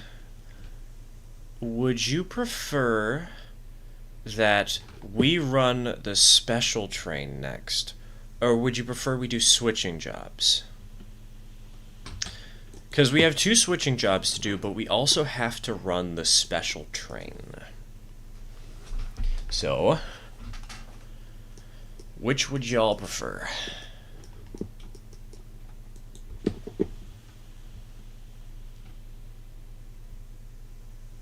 What?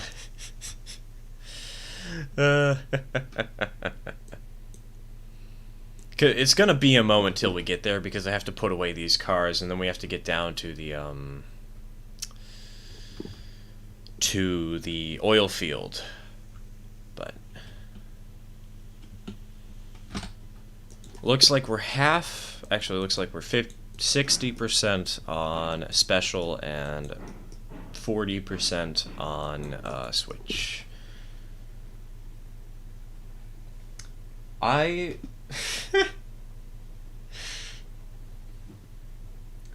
just went over to the Discord for a second and I accidentally almost just dragged an entire chat out of place. Whoops. That would have been a mistake.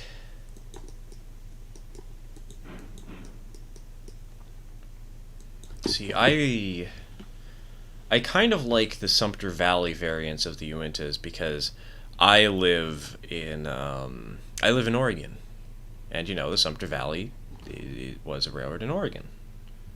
So, but also I just love the bulky Mallet tender engines. They're so good.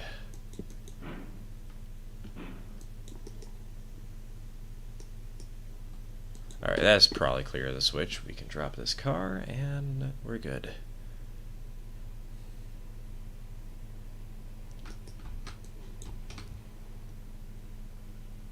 It's actually going to be really interesting, though, because we will have ran every locomotive, or at least every mainline locomotive, in this session. Because the switching locomotives, we don't use the shays that much. What was the trail like? Which trail? I'm not sure what you're talking about here.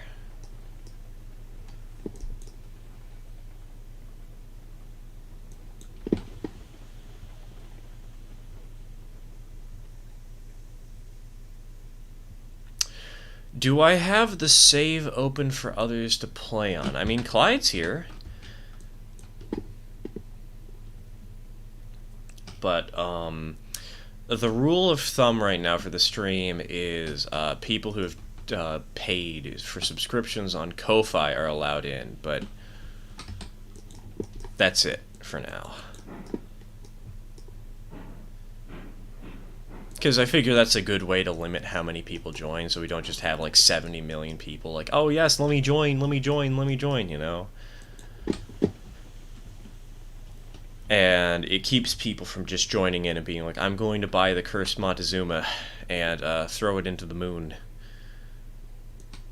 Yeah, exactly, to reduce griefing.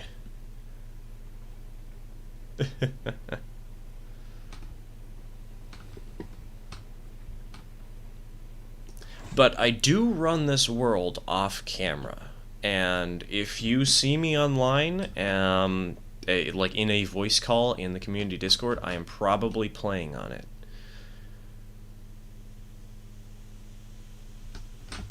So if you like what you see here and you want to join in sometime, join the Discord. I probably won't be on tonight. I might be on tomorrow. There is an operating session tomorrow. I'm not 100% sure, though. No, I'll just unload the cordwood cars right now while we're here.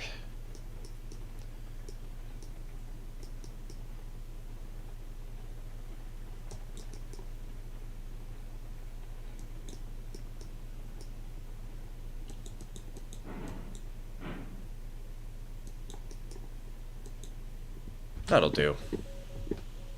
Now then, blink out, handbrake on, unload, unload.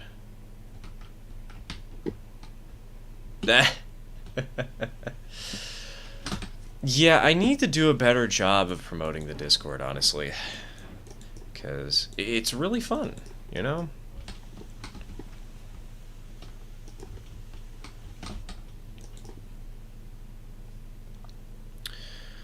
Those Malays were horrible, and they were not in the narrow gauge. The ones with the third drivers under the tender. There were 3 made, all for the United States, at least that I know of. They were 2 28882s and 1 28884, and they were great at pulling things. Not great at doing it fast, though. Those things were depressing. I love them. Brake on. Now let's go ahead and hit the handbrakes on these cars.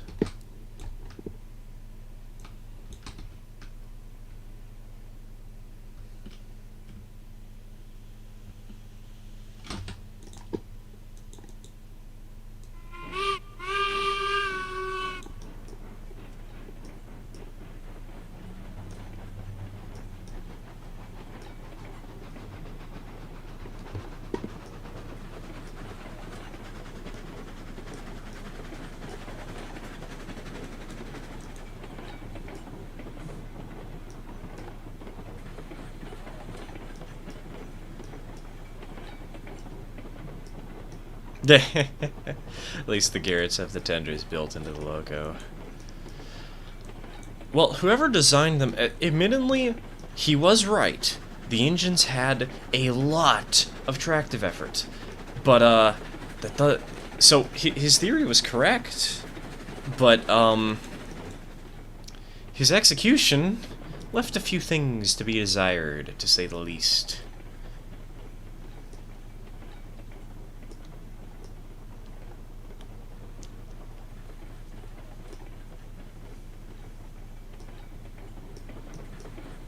Alright, let's see here. I love the Shays, but they're just... Why do they have to be 7 miles an hour? Like, the Eureka is a better locomotive. It's only $400 more. It goes over twice as fast as the Shay.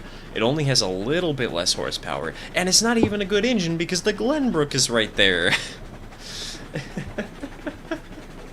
Like, hello?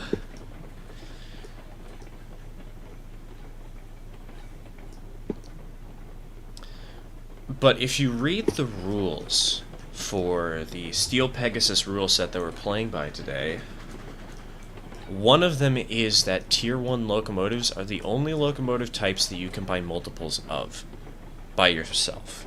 And so it makes the Shay actually kind of viable, because they're good yard switchers, you know? Powerful but slow, and it's not like you're going to be allowed to buy a Class 48. You could buy a Class 48, but then you're not getting a good mainline loco. That's why I like these rules. They're very challenging, but they're very fun. Make you play wildly differently. The only thing holding the locomotive together is the boiler. Yeah, that sounds about right.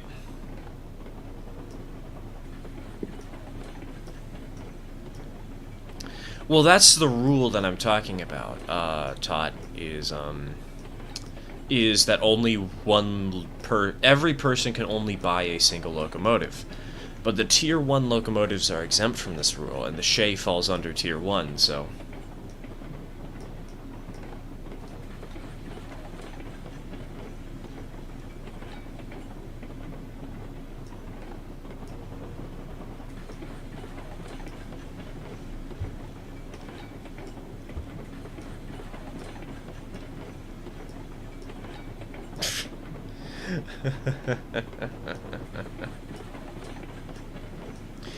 I mean, the Eureka does have that model in the game files that is 27 miles an hour, but...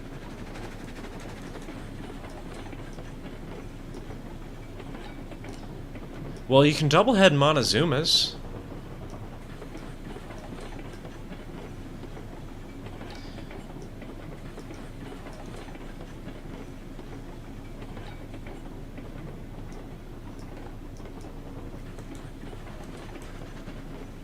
But the reason we have multiple locomotives on this save is because people did buy them.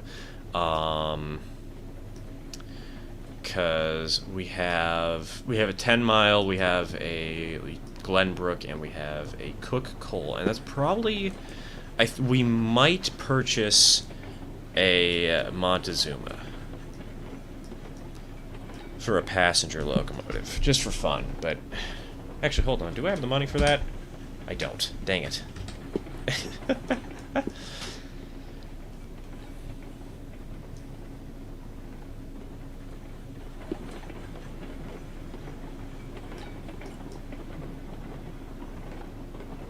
Also, we are coming up on my favorite part of the run pretty soon. So get your cameras ready. We're going for a stroll.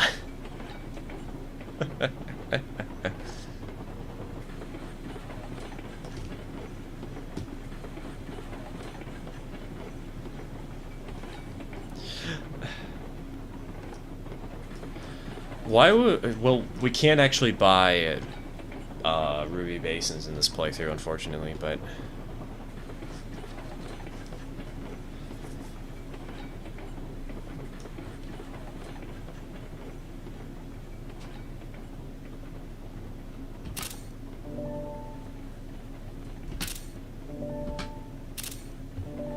Just got 3 screenshots on that. Let's go.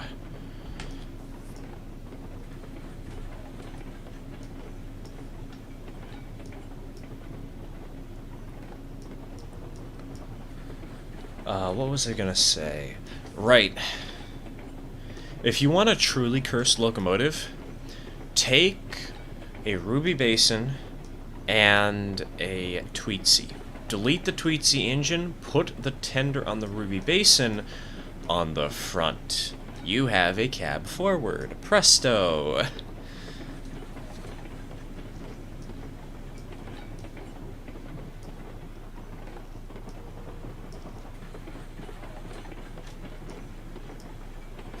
I'm waiting for the dumpster fire in chat.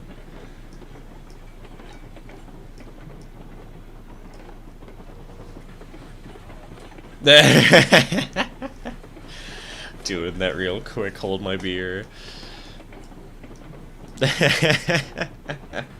I have poisoned the waters, oh no. What have I done?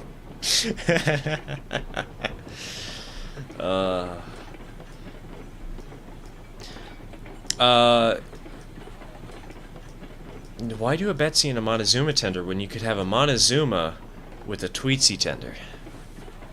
I mean, we've done that a million times, but it's really funny.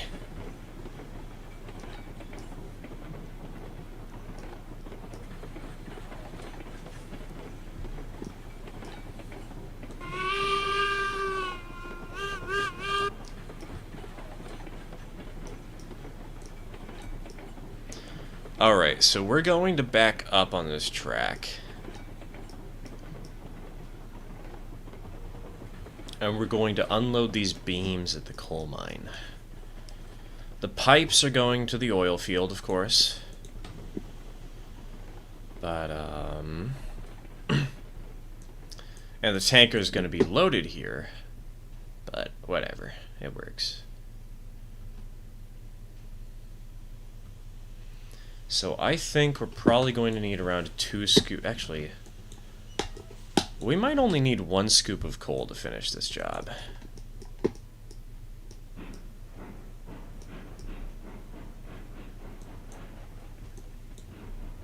I'm gonna believe in our locomotive.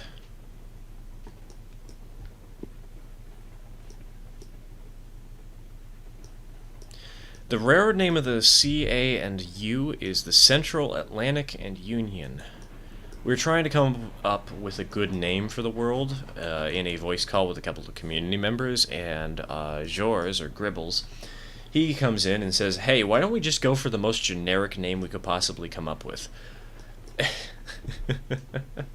And we sat there for a moment, and he's like, well, why not the Central Union and Atlantic? And I'm like, well, why not the Central Atlantic and Union? I don't know why, but that just sounds better. And we're like, okay, let's do it. And now we're here. With the dumbest railroad name ever, and I love it.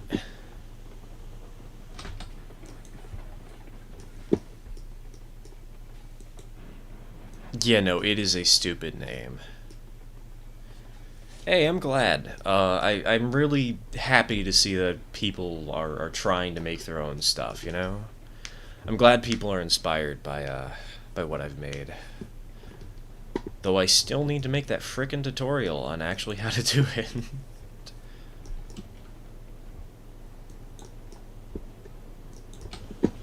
Can we stop in time?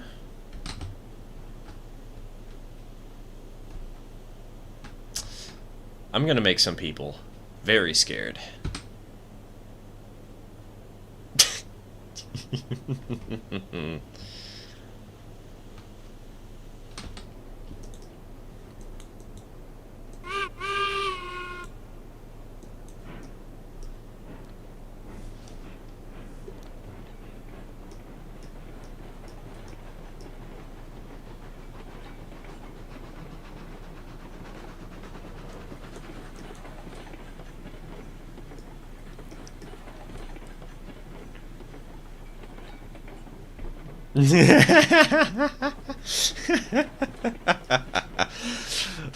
We got the money.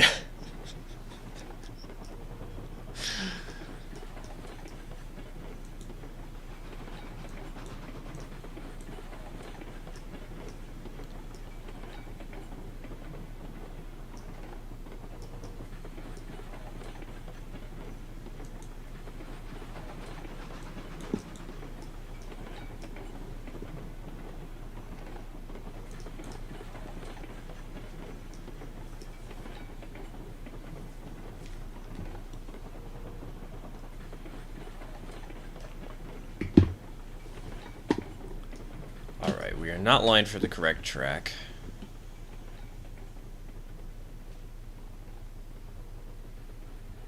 We want to be aligned for the center here. That's where we store trains.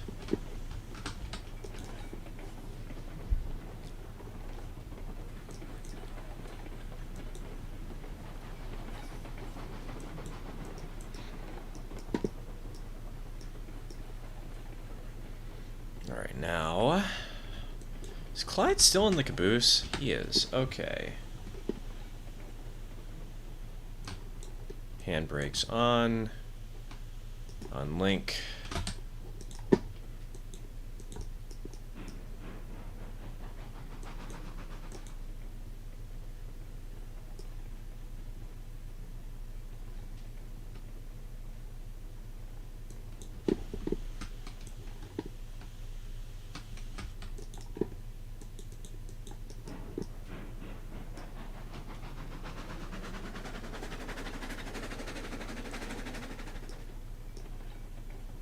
Highballin'.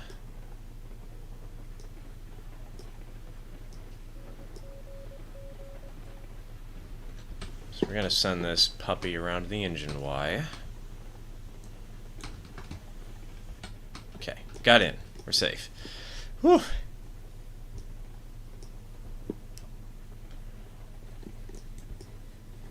And then, once we get the caboose on the other end of this train...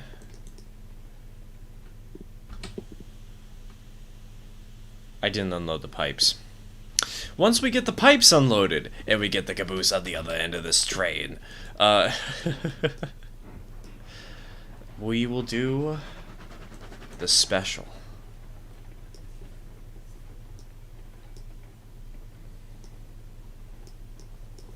Because the 10 miles a newer locomotive.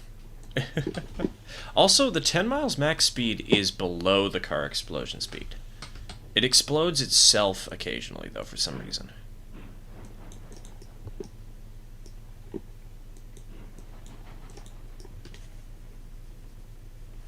And again, as I mentioned before, there is a Eureka in the game files that has 27 miles an hour as its top speed.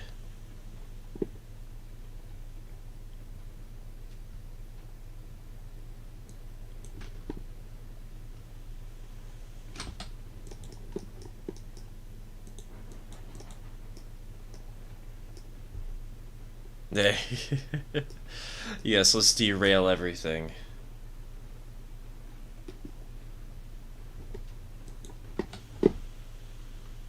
Okay.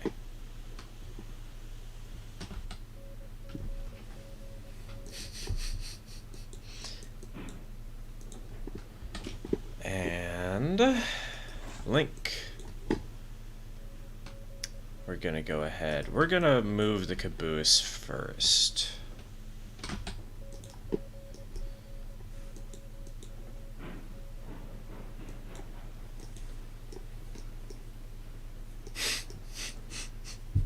The subway system underneath the map. Subway, eat fresh.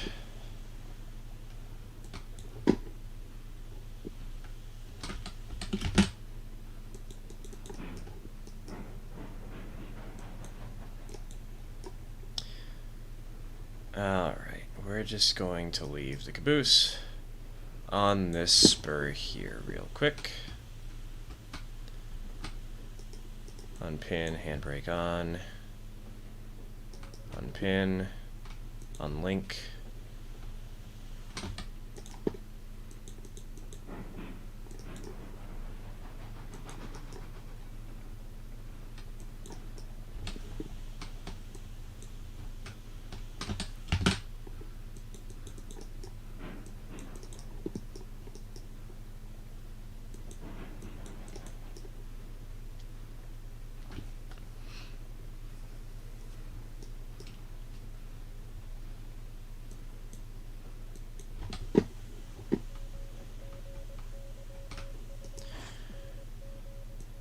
I continue running with cabooses because it looks better.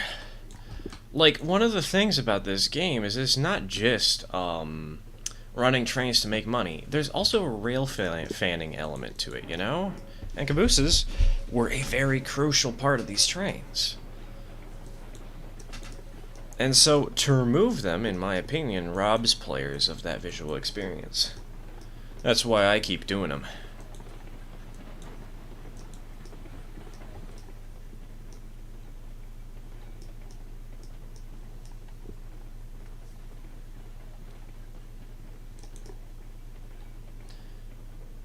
Alright, we are here.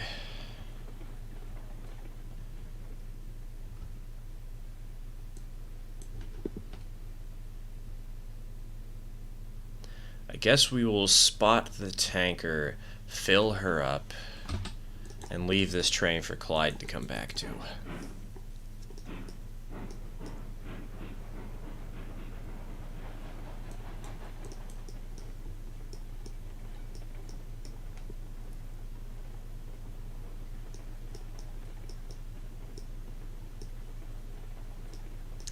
Honestly, Cop, I don't think we're gonna get air brakes. Don't have your hopes up for that.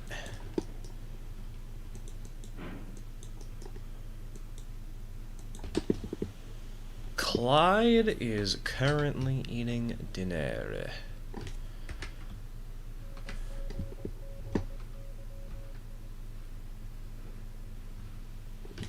We've made $1,000 this session so far. Good job, everybody.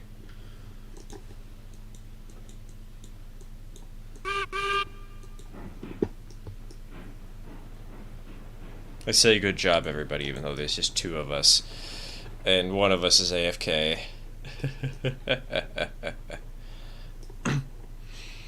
Otto, one engine does have the... Actually, I think a couple of engines have the air pipes, but only one of the cars does. And there doesn't seem to be any interaction point for it. And, fact is, like, the Ruby Basin has those 3 pins for for like standard gauge, running around on standard gauge, right?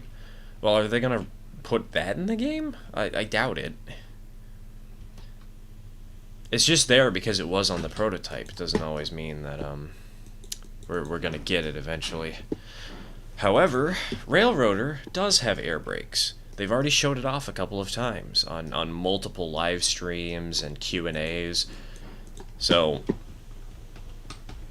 if you're looking for air brake fun times, there you go.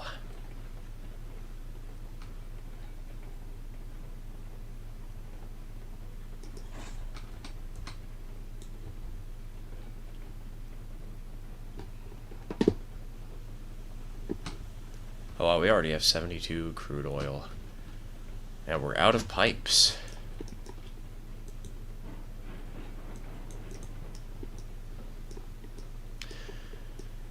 Railroader kind of looks like it's very similar to Railroads Online, where it's a bit gamified version of these actual railroad stuff, but they did go a little more realistic on certain elements. It's kind of cool, kind of fun.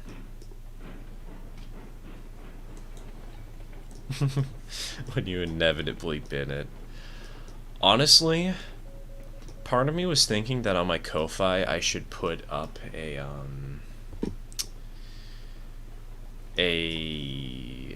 donation goal. Right now we have a donation goal for $60 because I want to buy a certain model railroad and review it because yes, it's only $60. But one donation goal we could go for is getting a VR headset and playing Derail Valley. Because could you imagine?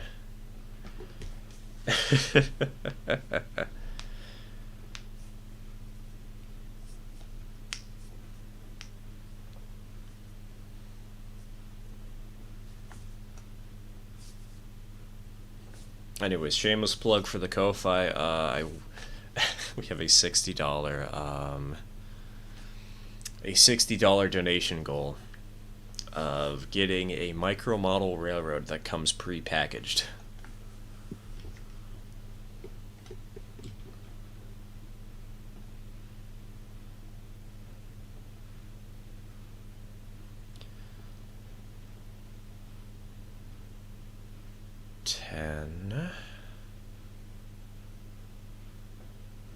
One, 2, 3, 4, 5, 6, cut. Perfect.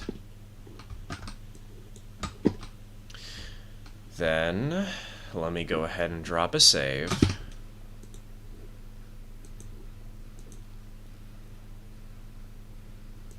Oh, yeah, I can imagine, Otto. The VR headsets are so cool, but at the same time, it would be so frickin' disorienting. And we are here to run the special train finally. I've been hinting at it for way too long, and we are finally getting to do it. I should probably not run into a turntable that is not lined for my track.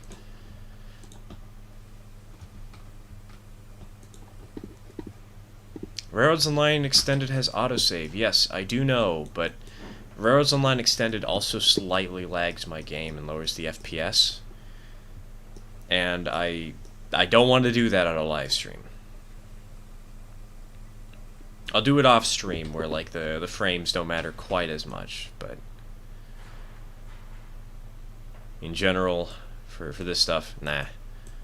We'll just drop saves occasionally for safety's sake.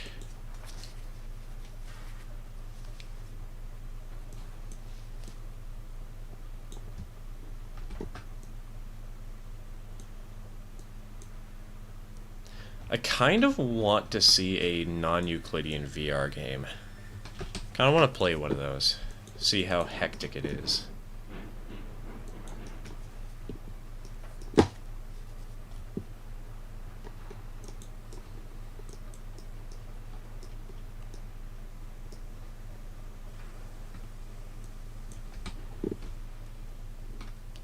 Pin, switch, lined. That switch is not lined.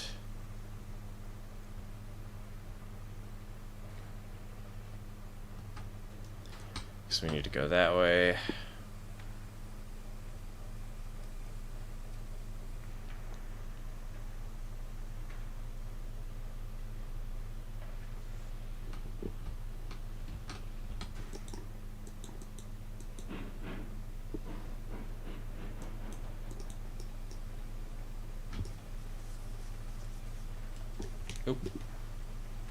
Okay, that's just minimizing. We're safe, we're fine, we're okay.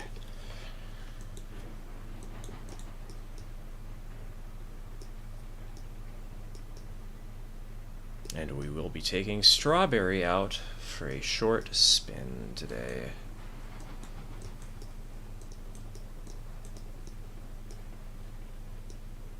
Yeah, the Glenbrook model is really pretty. I'm loving it. But I've always loved it. I like myself a good 6-wheeled locomotive. Though I kind of wish we had an 060 or a 262 Strawberry. And I don't mean an 060T. I mean an 060 with a tender on it.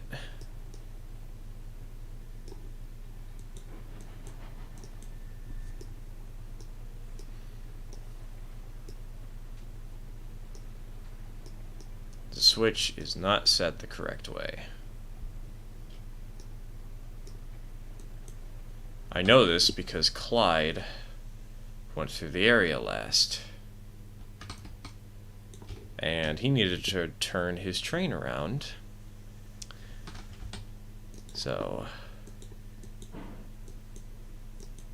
have I ever thought about playing Loco Shortline Operations? I've played it in the past. I got it when Heist was doing it, and I played it with a couple of friends, and it was pain because we kept getting into arguments about how to build our tracks, but I had a lot of fun with it. It's very cool, and I would be interested in maybe trying it out on the channel sometime. But right now I already kind of have this game to binge, you know? Otto, I do have photos of the cab forward that I can post after stream, but I just don't know where they are.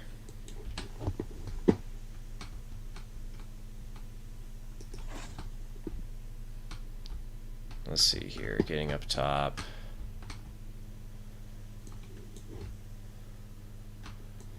Handbrake. Handbrake. I think there's only 2 on this. Yes, there are only 2. So then, who's ready to run some passengers? Oh my god, Clyde really did bin it. What the f-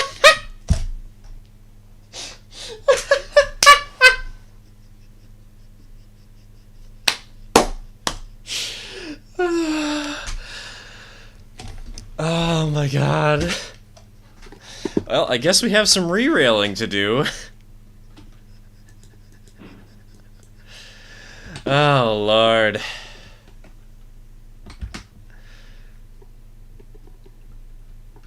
So this thing's linked, apparently. Let's just unlink that.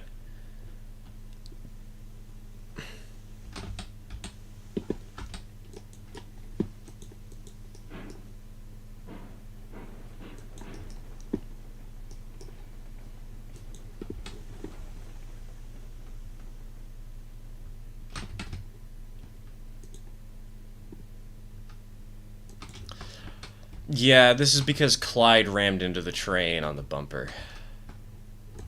Want it facing that way. Perfect.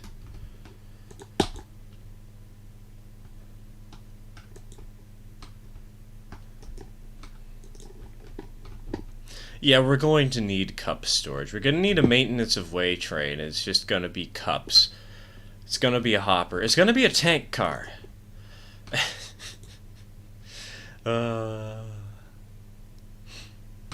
Okay.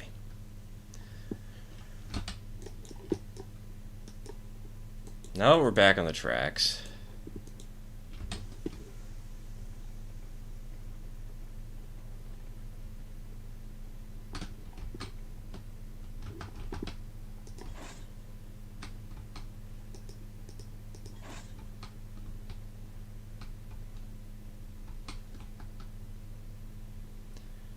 And linked. Now then, no handbrakes. I don't think there's any handbrakes, but I'm just going to double check just in case.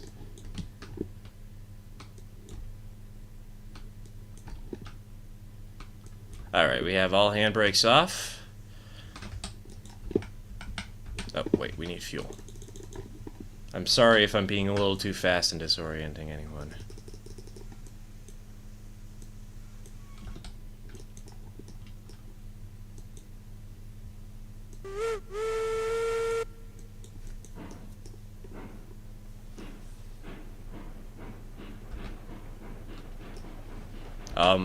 Why is the jousting lance up? That's weird.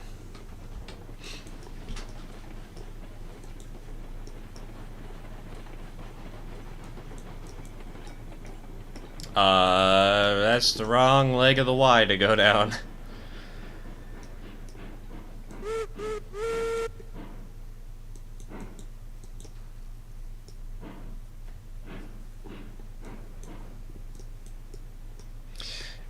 Exactly, a good old wooden slab to sit on.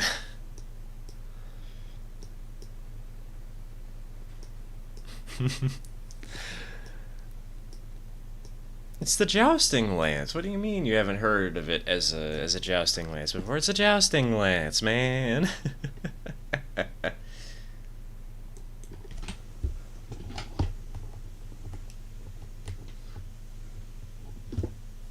Alright, switch. Throw. Let's go.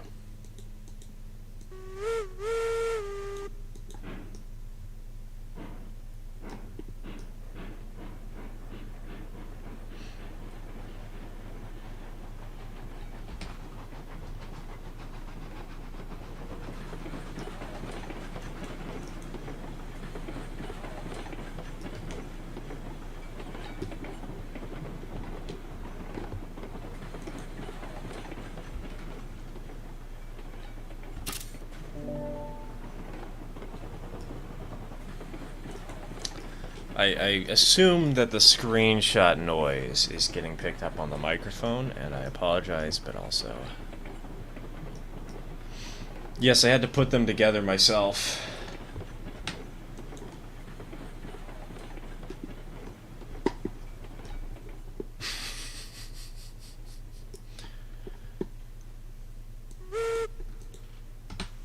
So, now, according to the rules of Steel Pegasus, you can actually make money by running these passenger trains. And I'm just being thorough about the experience here.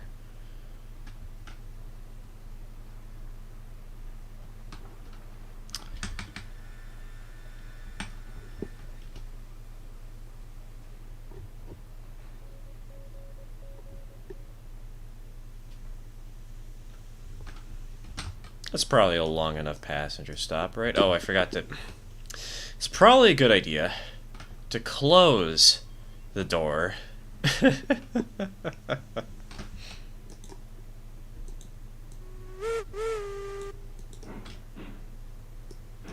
Let's roll.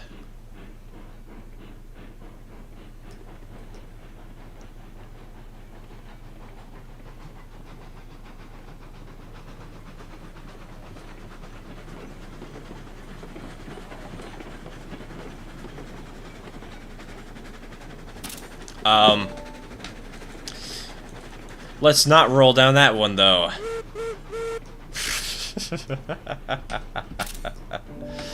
Well... Off to a great start with our passenger train.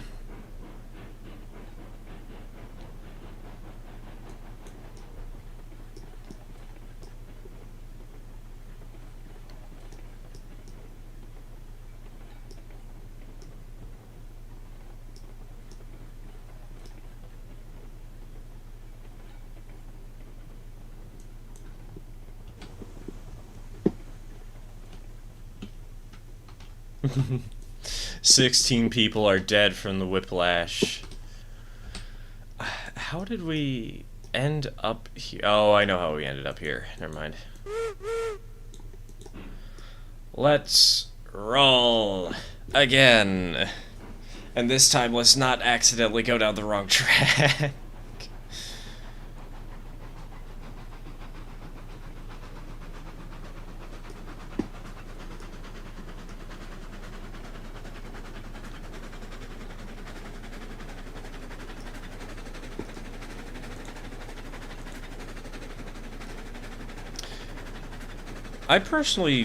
I do wish we had an actual passenger car that didn't do anything but was like a caboose that just looked good.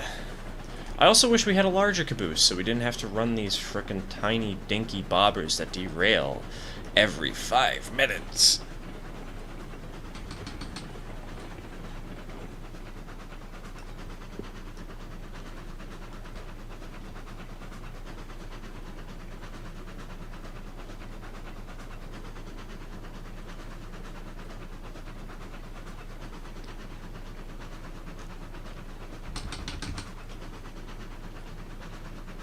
Yeah, because they bobbed themselves off the tracks.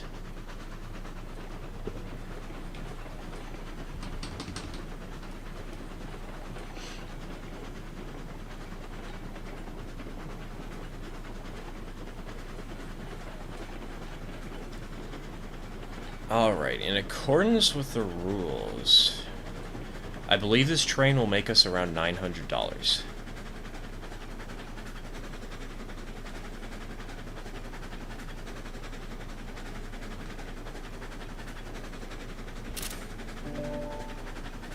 Kind of mediocre picture.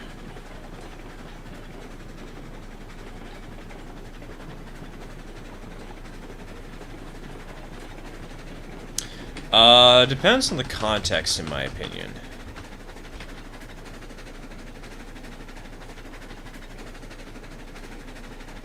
Cheating in money is like... I need to slow this train down. Always kind of questionable, but...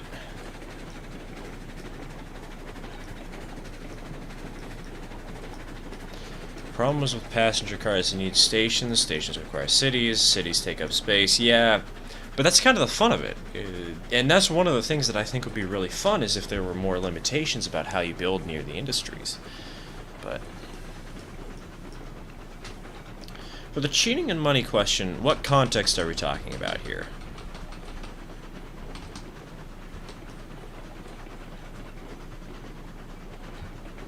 Like, are we talking about if I cheat in money, or if you cheat in money? Are we talking about for the challenge, for Steel Pegasus? Talking about the custom map? Because I think context changes my answer pretty thoroughly. Not having to use Betsy in the beginning. Personally, my rule about that is... Either you cannot buy a locomotive over Tier 2, and you have to expend your $2,000. You can't cheat in all the money to buy the engine immediately. You have to use your starting $2,000 to do it. Or you have to repay your loan before you connect to too many industries. And consider the cheating more as a loan. Rather than like actually just cheating, outright cheating the money. And that's what we've done here, is we bought a Tier 2 locomotive and we used all the starting money. Because I think it's fair to get something like a Glenbrook, a 10 Mile, or a Eureka. Just to kickstart your playthrough. One challenge I was actually thinking of doing was playing by the Steel Pegasus rule sets that we're playing by today, and I cheat in a Cook Mogul Coal. But by the end of my first operating session, I have to repay the loan for that Cook Mogul entirely. And I was thinking that could be a really fun challenge video to do sometime soon.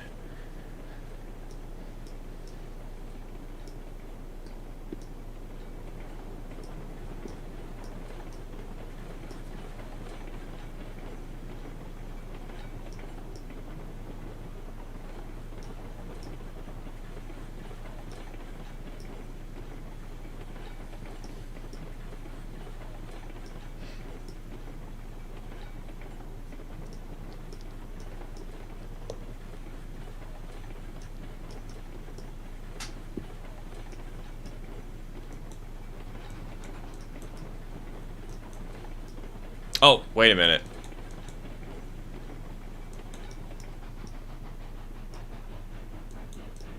Yes, the Montezuma. That's the best starting engine to pick. And I guess if you want to buy a Montezuma or a Shea for cheating, I think that those are engines that you should be allowed to buy at the start of the game free of cost. Like one or maybe two if you're in multiplayer, but...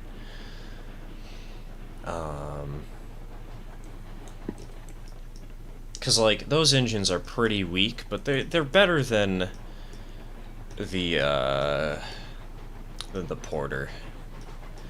It's not wrong switch, Otto. It's, I forgot to stop. We just blazed through the station.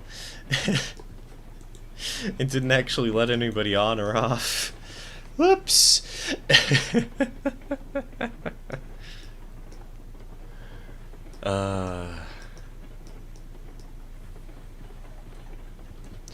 Cheating is going into Railroad Studio or Railroads Online Extended and giving yourself the money or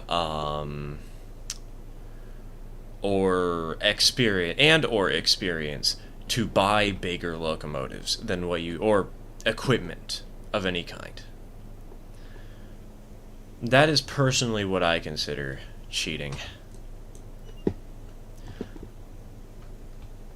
And, like, there's a time and place for it, you know? If you're trying to build up a map, if you're trying to experiment with a new locomotive and you don't have the money for it, if you want to challenge yourself, if you want an engine to start the game with, then, you know, it's fair, it's reasonable, but...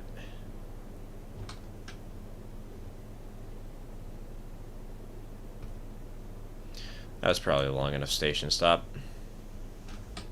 And we need to get back on schedule.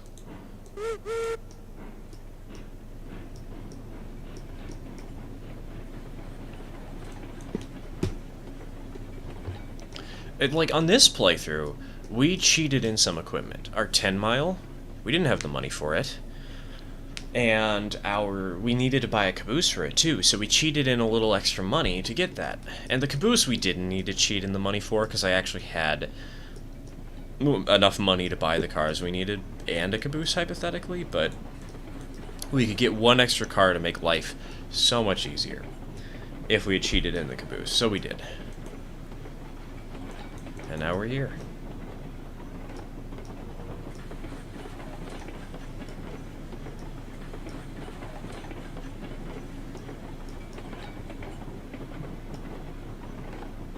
Oh, I just realized I don't have my stream window open. We are almost at 3 hours of playing this. That's pretty cool.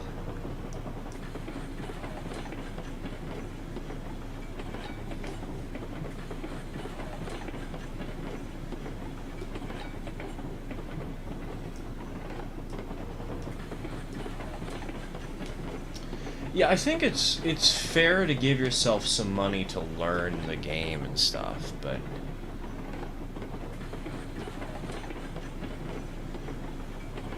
in general, I've found that the expansion is most of the experience, you know? It's what makes it so much fun. And so just cheating to skip it all is kind of boring, but...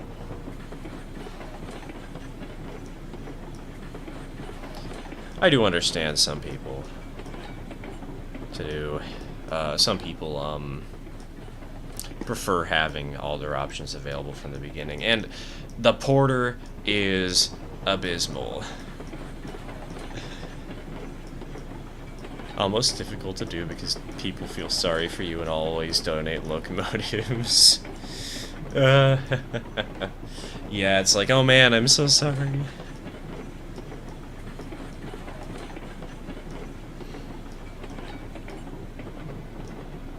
The fun thing is there is a stupid easy way to get money early game.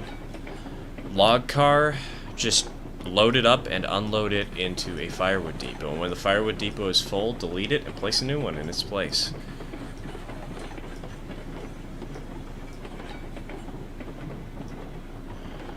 Started a hardcore map. What do you mean hardcore map? Like, I know that there was that one hardcore map that Heist was playing on. Is that the one you're thinking of? With the logging camp that's in the worst place possible?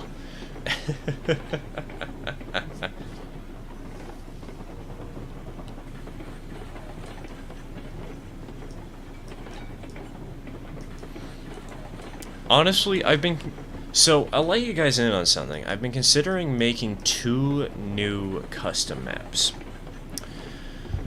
One of them is... okay, actually, I guess there's 3.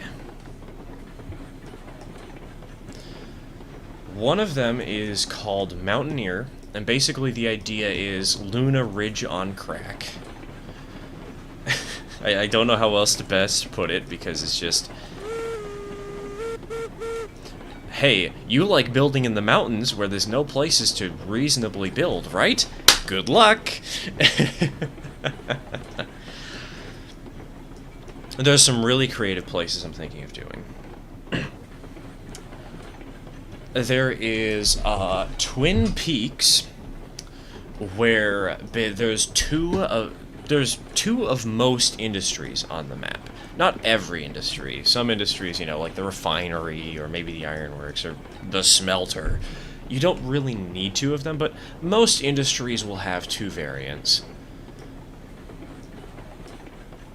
And what was the last one?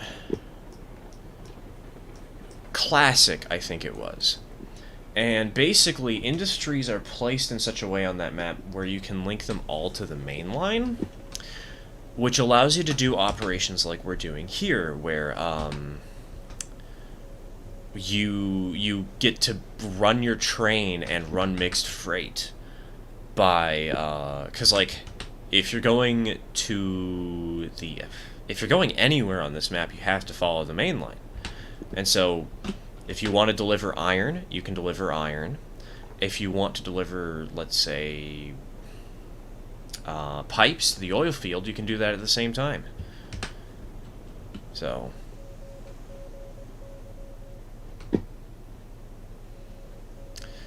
longer lines between industries. Yeah, I prefer...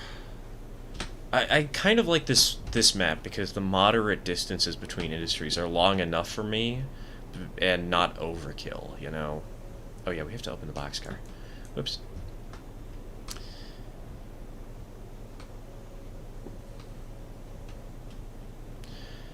Yeah, the stock coal run is nice, but like I don't want a map where that's all you do, you know?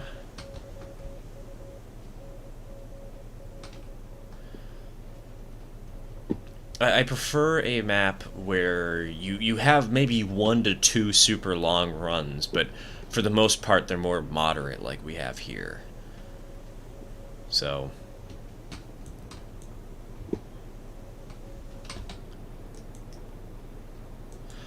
also, speaking of industries having tracks already attached, for Luna Ridge, pro tip, every track is at an interval of 10 degrees. Or every industry is, except for like the freight depot. I don't know why the freight depot was wrong and bad, but if you're trying to lay track on this map, do it that way. Do it at intervals of 10 and you'll be perfect.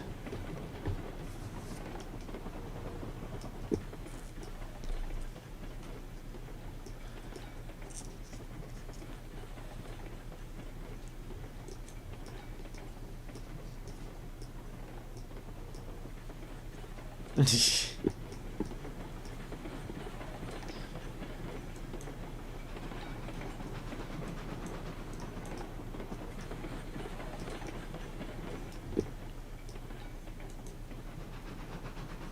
don't remember what I said when I said all you do.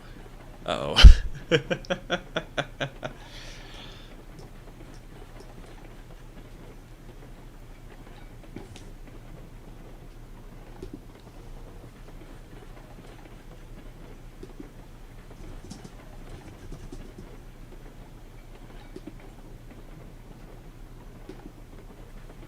Hello, Clyde. Welcome back. I am currently looking at my other computer. I'm sorry if I sound distant and quiet. Oh, yeah. Nah.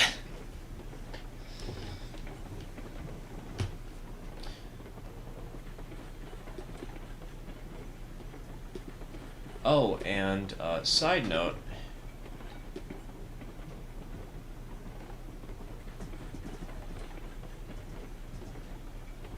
Otto,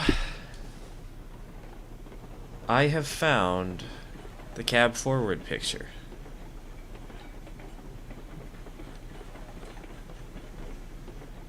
Sorry about the horrible view. Hold on. Bleh. There we go.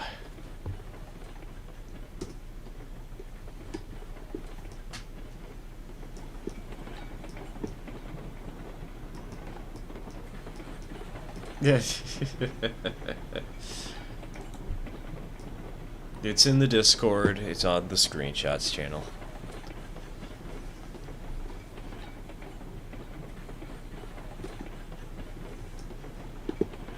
It's so stupid. I love it. So it's an 082. An 082T technically. It's so goofy looking, but at the same time it works, you know? Clyde, I'm minding your ping.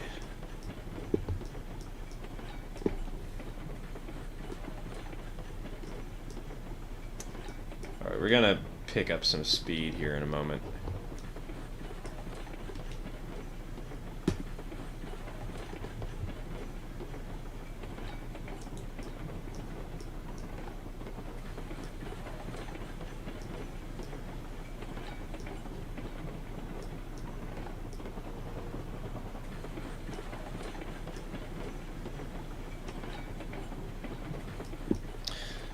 Ooh, nice. I just remember, whenever I think of cab forwards, I think of that 1440 cab forward that they made. That was so goofy.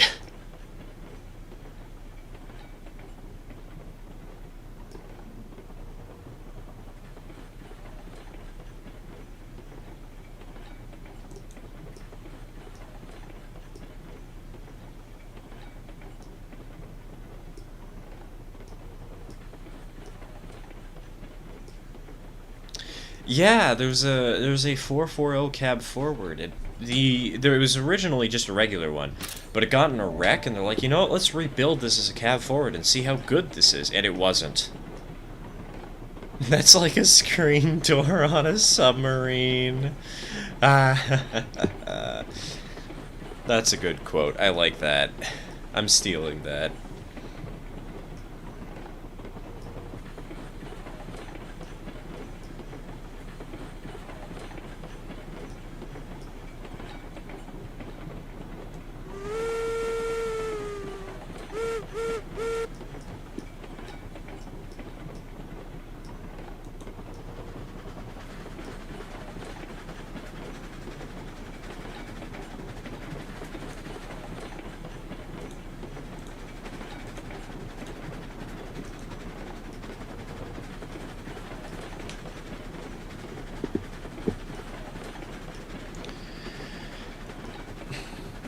Yeah, Mantis, that's sort of what I was thinking of doing for the third map idea. Was, setting up a map where there's some sort of mixed freight. with linear services that's clearly obvious that that's what you're supposed to do. I'm still working out the details, but we'll see. Zephyr, I might be on tonight, but for the stream, like, I might be on for anyone to join later tonight, but for the stream, it's just for, it is only for people who have subscribed on Ko-Fi.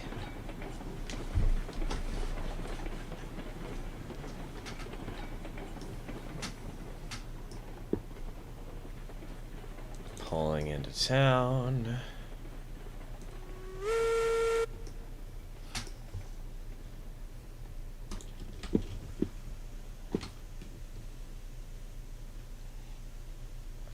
Let's go ahead and get that door open. There we go. And let's get ourselves a little bit of fuel in the firebox.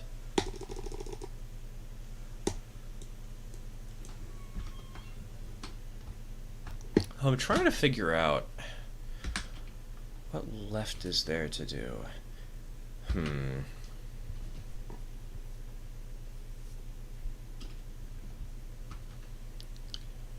Opposing industries grouped together at opposite ends of the map.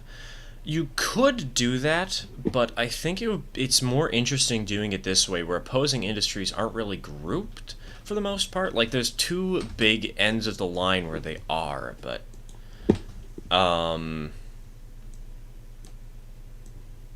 general, hold on, the industries are sort of scattered. Because that way you make more stops and you do more things. Like, instead of having, like, 2 big locations, maybe you have 3 to 4, so... That's what I'm thinking we could do. Is have 4 locations to connect and have some fun. Connect to the iron mine to connect to the logging camp. Jesus. Yeah, that hardcore map is a little bit much, if you ask me.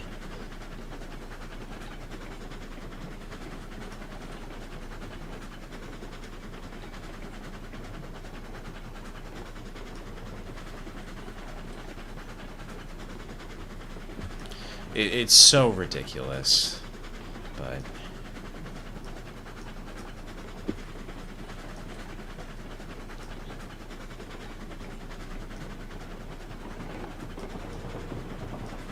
It's fine, I'm a masochist.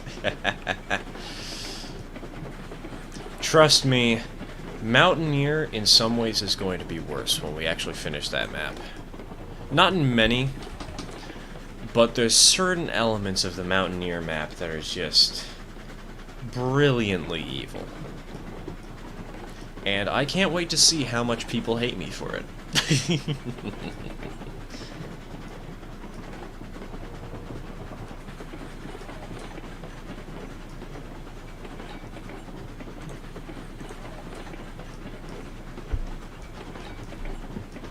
Clyde, I can't get good screenshots when you're standing on the boxcar.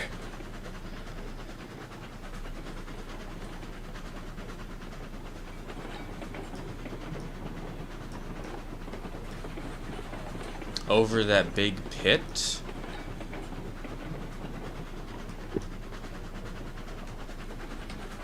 What big pit are you thinking of?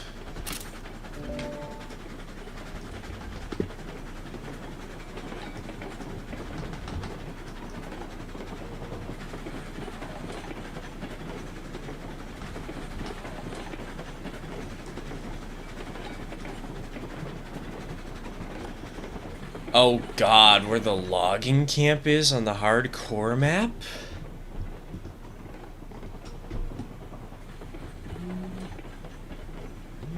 Lord. That... No, that would be so evil. I love it. That's cruel and unusual punishment.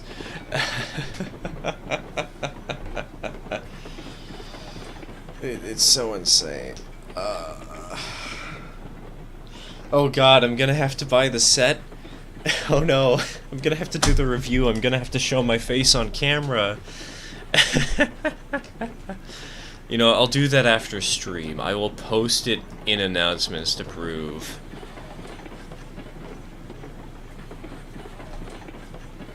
Actually, you know what? I'll get that set once we get this train parked.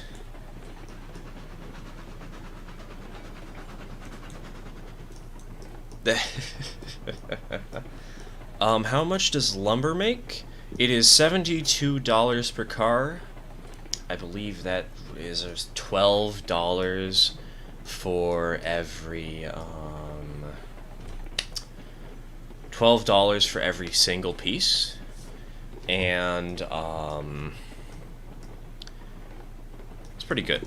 It's like, on medium industry difficulty, you get 6 pieces of lumber per log car you deliver.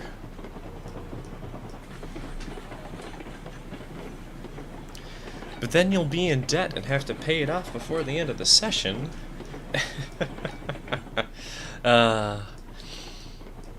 Who needs to worry about debt? Oh! Clyde! I'm going to get the perfect screenshot to send on Discord in a moment. I just realized we're going to, we're gonna have a picture of these cabooses at the perfect spot. Will you get more will you make more than logs with doing lumber? You make the most money by doing beams, because beams are also $72, but it's 3 pieces a car rather than 6. So you use less pieces per run, per car. And so if you want the most price-efficient early game thing to do, honestly, run logs to the sawmill and then run beams wherever you can. It's just the best. Beams go to the iron mine and I believe the coal mine? And the oil field. Iron mine, coal mine, oil field. Those are the locations it goes outside of the freight depot. What a relief you don't have to pay to lay track. Oh man, Tot. You used to have to. Kind of. You had to pay to cut down trees. It was $1 for every tree you chopped. They fortunately removed that. Thank God.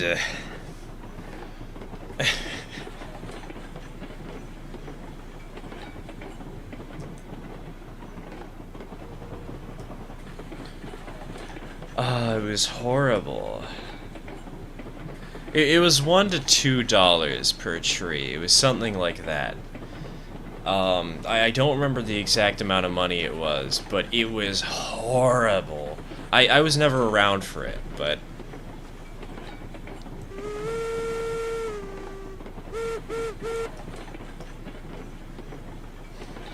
Your XP grinding would have been ruined. Man, Clyde, I did delete the telegraph offices out there. Do you want to go do something real quick? Do you want to go put a telegraph office in that, in the Lorax again?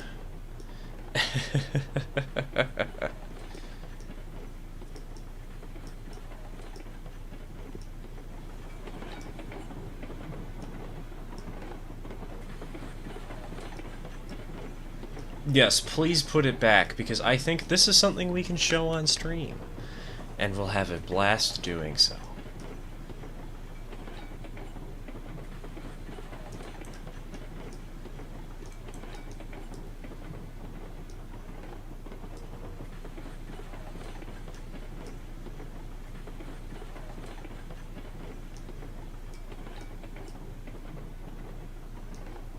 I can imagine. Oh, we have a switch to throw up here, because we're not supposed to slam straight into that train.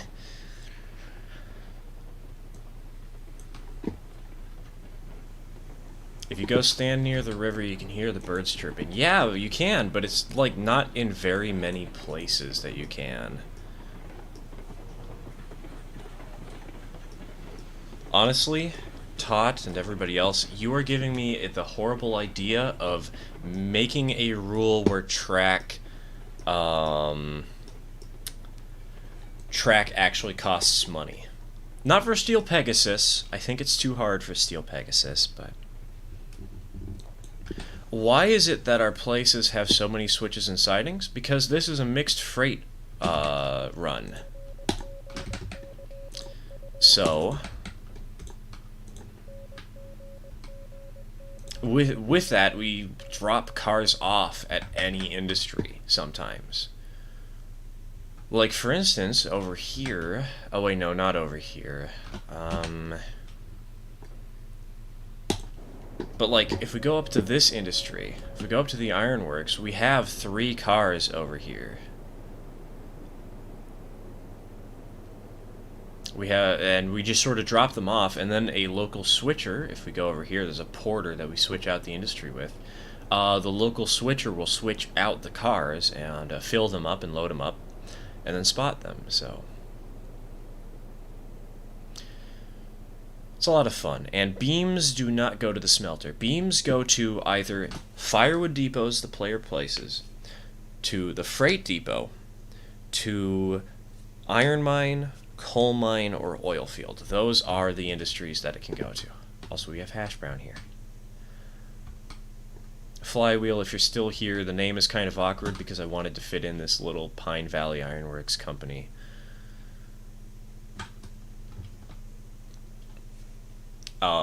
It does look a little bit weird, but... Clyde, put it on the mountain.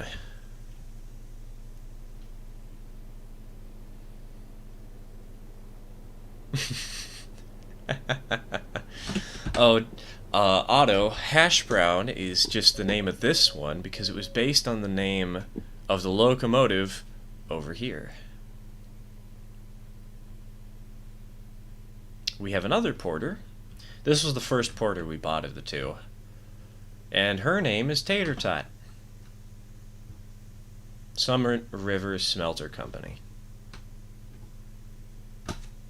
And so we just have these 2 little cute Betsies. Well, Betsy pluses. And I said I would... Actually, hold on. I said I was going to buy that micro layout starter set. So I'm going to do that right now. But I'm going to leave you guys with this view. Alright, BRB.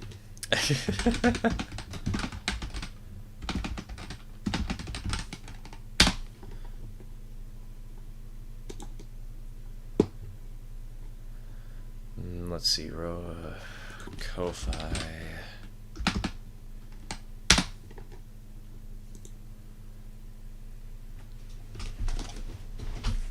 The barrel issue never actually existed, so don't worry about that.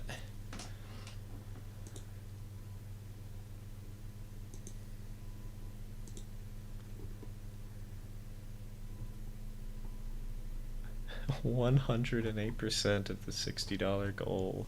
Let's go.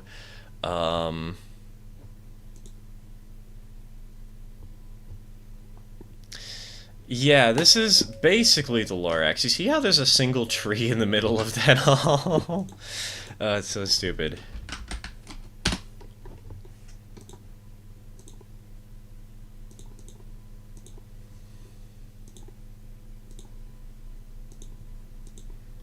Sorry for the lack of noise right now. I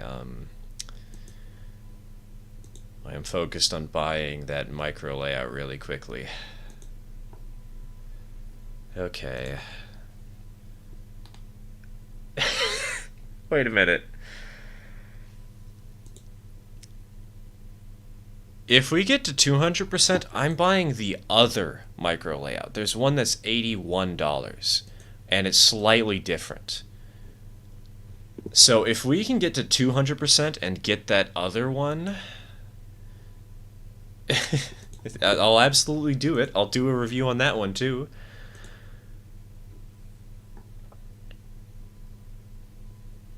Alright, add to cart. 1 item. Check out.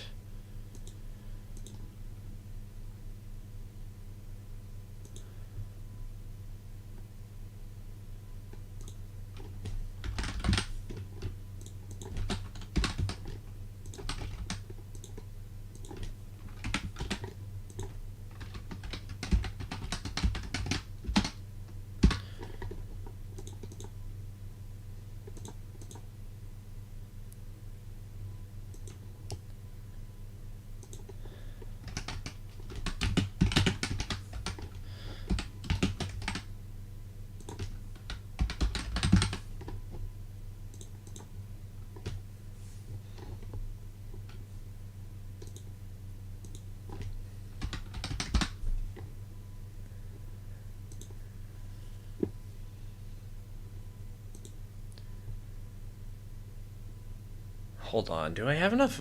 Why is the shipping $13?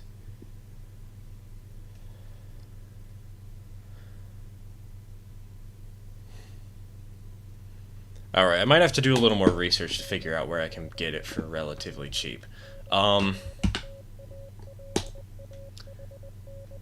So I guess we'll do that later. But yeah, let's go down.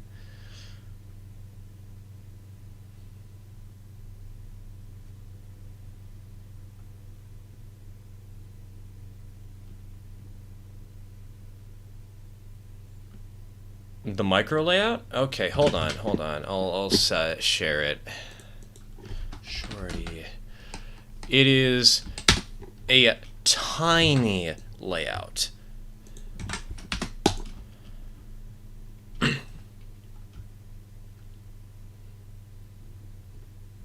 There is the product we will be reviewing on the channel in the near future.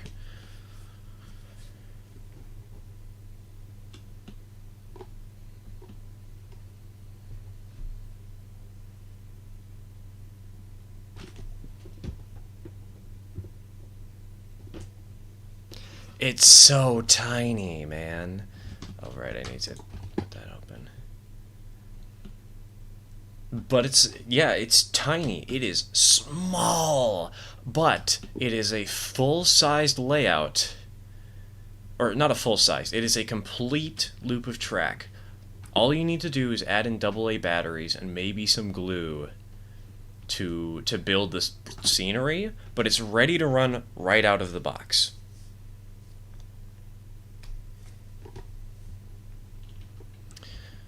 So, if you'll excuse me, actually.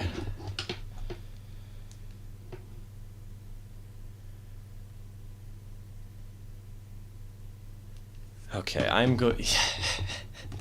just realized I'm actually going to be able to get this thing this week. It's going to arrive tomorrow.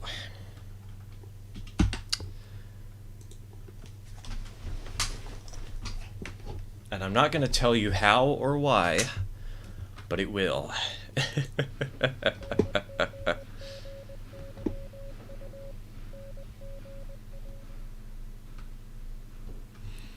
So, now that we're here, how about we run another train? Clyde, you want to fire up Bluebell? Or, sorry, Blueberry. My bad, Blueberry. She's over here at the smelter. We left her off when you left the game for a bit. Went to go AFK.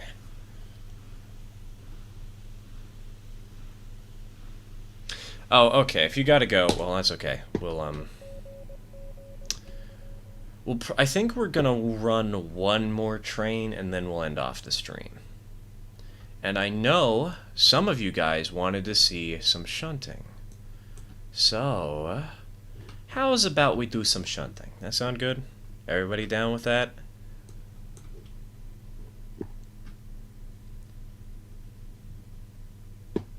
Yeah, see you around, Clyde. I'll probably see you later tonight. One piece of wood. Spot it on in.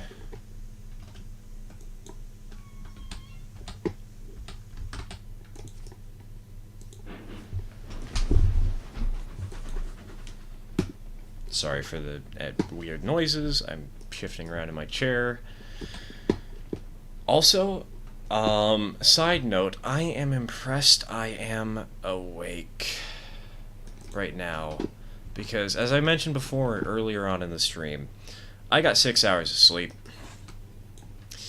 I tried to go to bed at 2 a.m. I could not fall asleep till, like, 6, 8. I was awake way longer than I should have been.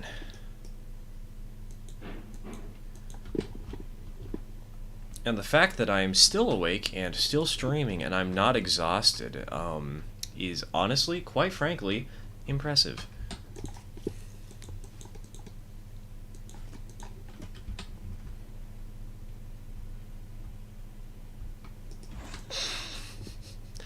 If you're on the Discord, check the screenshot chat for what Clyde just sent there.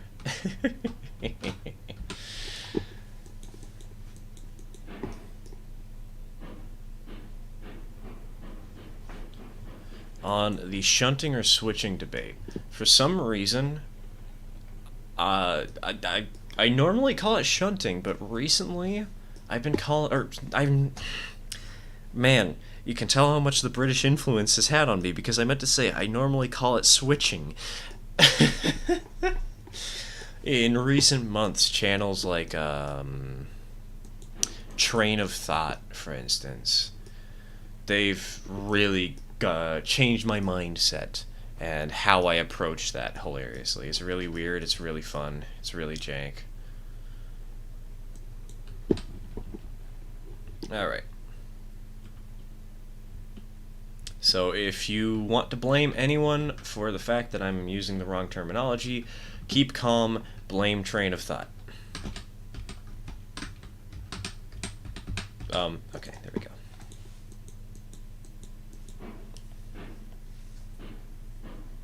And the fact is, what matters most is that as long as everybody knows what's going on, life is good. You know?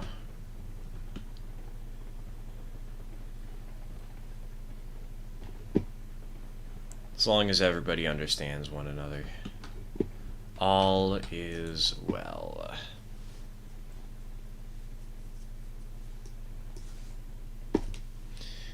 And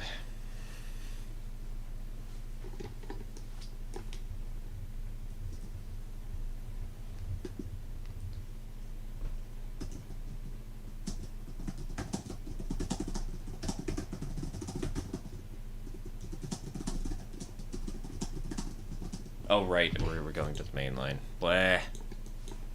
It's okay, it's fine, we're not dead.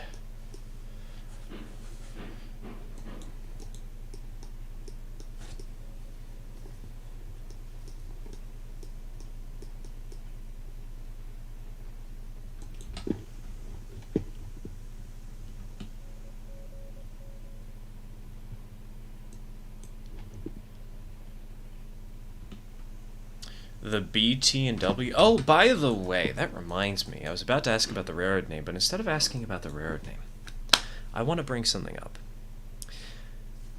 So, I want your railroad names. I want your railroad car numbers. I want to know how you run your trains, because I have a plan for a series, but I don't want any piece of equipment aside from the locomotives and the cabooses on the railroad to be my own. I want them to be other people's, and I want to have references to viewers and to other people, you know, just have some fun and get that all together. So if you're on the Discord, check the announcements channel and look for threads. There should be one that I made where I ask for your railroad names and how you number your cars. And if you would be so kind, and you want to get your railroad into a future video, even if only as like a little Easter egg, you know, please go ahead, post in that chat, post in that thread. It's in announcements, and it's just a thread titled, "Your Railroad Names, Hand them over." Tier is based on levels. Yes.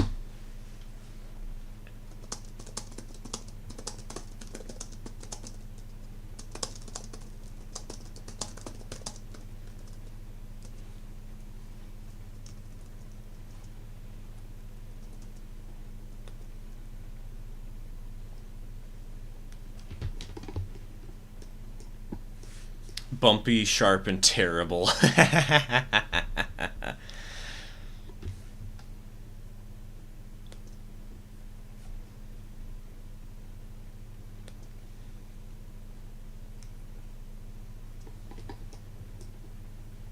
There's also some instructions farther up, because one thing that I thought could be cute about this whole references to your viewer railroads thing is brain, can you work for a second? One thing I thought could be cute was if all the car numbers I have aren't ones that are on your railroad, but are ones that would be in line with your numbering schematic. So say if you have car number 104 and it's a flat car, but you don't have car number 105, because you number your cars starting at 100 for the flat cars or whatever. If send me 105, I guess, because that way I can have a little bit of like I can say that the cars are truly on loan. Still need to come up with a railroad name. Well,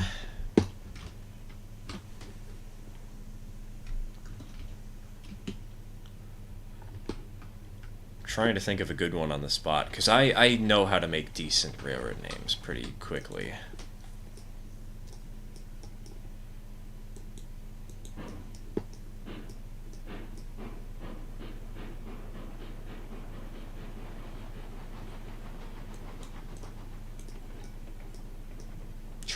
Trying to figure out town names is actually kind of difficult, though.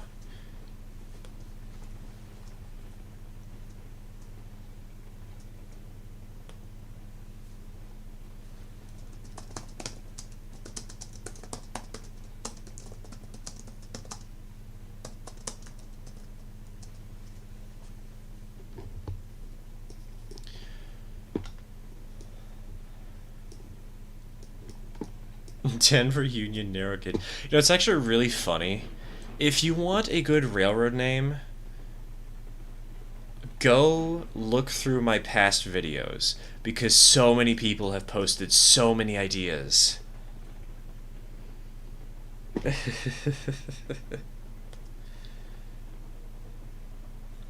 Like, on the last episode, we got like, I want to say 8 to 10 recommendations, and like, we don't need them. We already have our name, but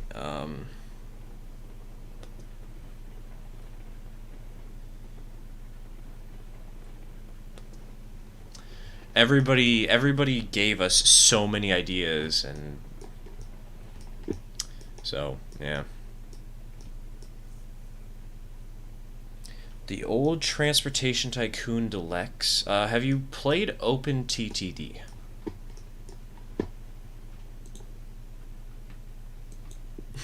Fleming Bridge.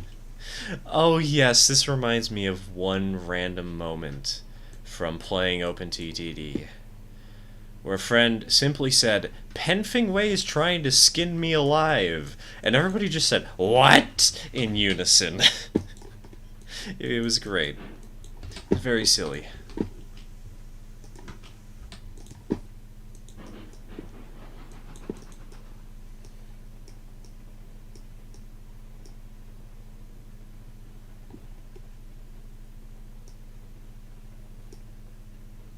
Do you get more levels when you do more runs? Yes.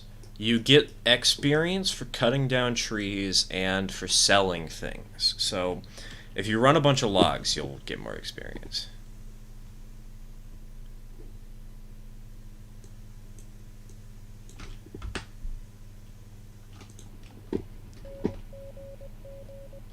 Oh, I teleported literally nowhere. Nice.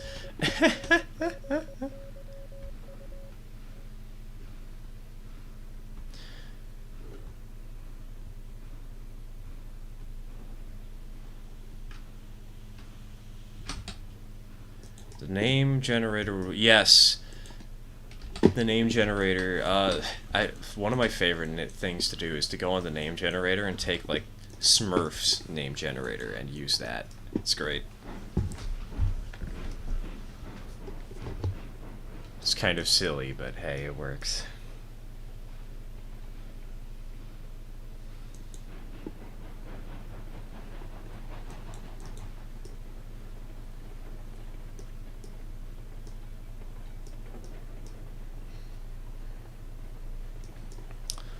So if there's one thing I'm learning from doing all this stream today, by the way, it's streaming is fun and I need to do it more.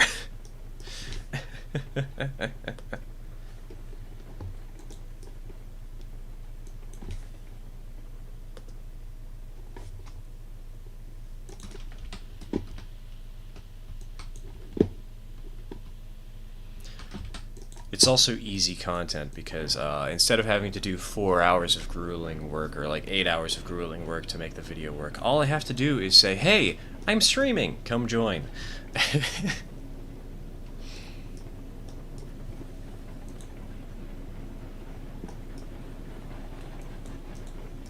I would hope it's fun from your end. And yes, Otto, I briefly glanced at them. I didn't actually look at them in full. Let me take a check. Hold on.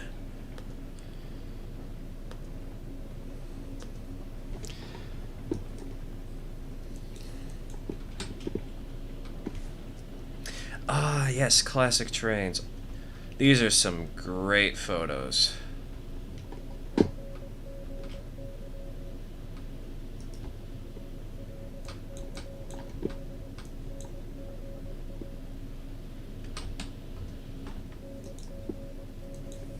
I think I've actually seen that magazine recently. Over at the Oregon Rail Heritage Foundation, they always have these piles of magazines sitting out. And I always have to tell my dad, no, we don't need another one. We already have 70. I know, it's only $2, but we're already so cluttered.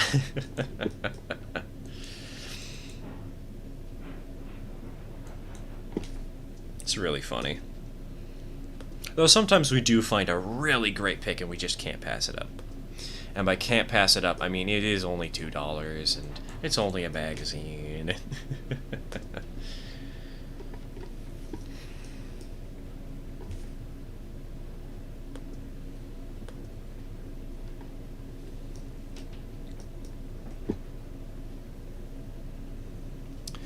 Actually, speaking of father, I have sent him a few Discord messages just a moment ago because I'm not ordering the micro layout immediately because there is a train store that is open tomorrow that has them in stock in town. And I'm just going to say, hey, can you stop off there and pick them up for me?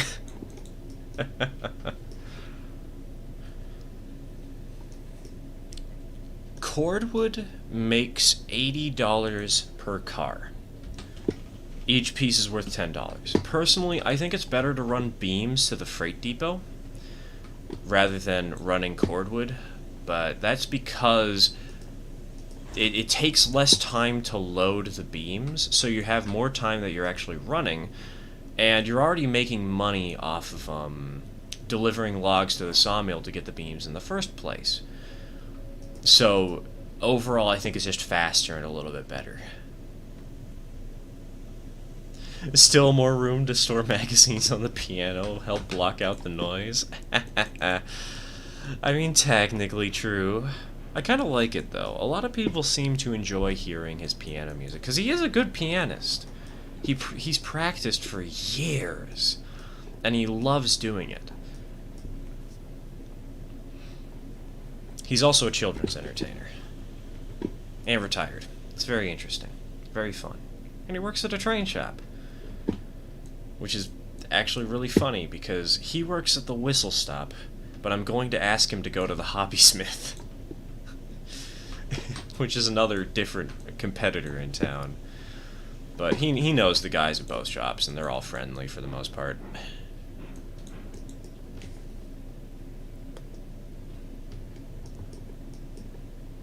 Yeah, my dad is a really sweet guy. He's very caring, he's understanding, he's supportive. He's 72. And yet, honestly, he acts as though he's 40. He's very active, even though he's in retirement. He gets out, he does a walk every day. He plays the piano every day. He still works at the train store 2 days a week, maybe 3 sometimes. He does singing groups with his church and just with friends in general. He plays guitar. And he's also going to appear on the channel soon. And the reason he's going to appear on the channel is because he's recorded a video for me. And I don't know exactly when I'm going to post it. I don't know how long it's going to take to edit it, but he recently installed a new digital command control system for his model railroad, and he saw, hey, there's no videos on YouTube for this. Maybe I can ask my son to make one for me.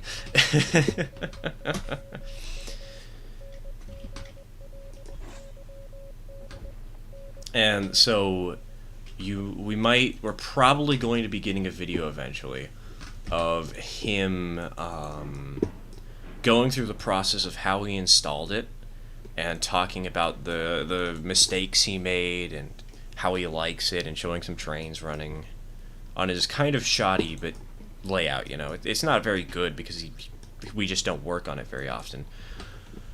He's been working on the electronics rather than the scenery, but it's got a great track layout, and I think it'll be a lot of fun to feature him on the channel.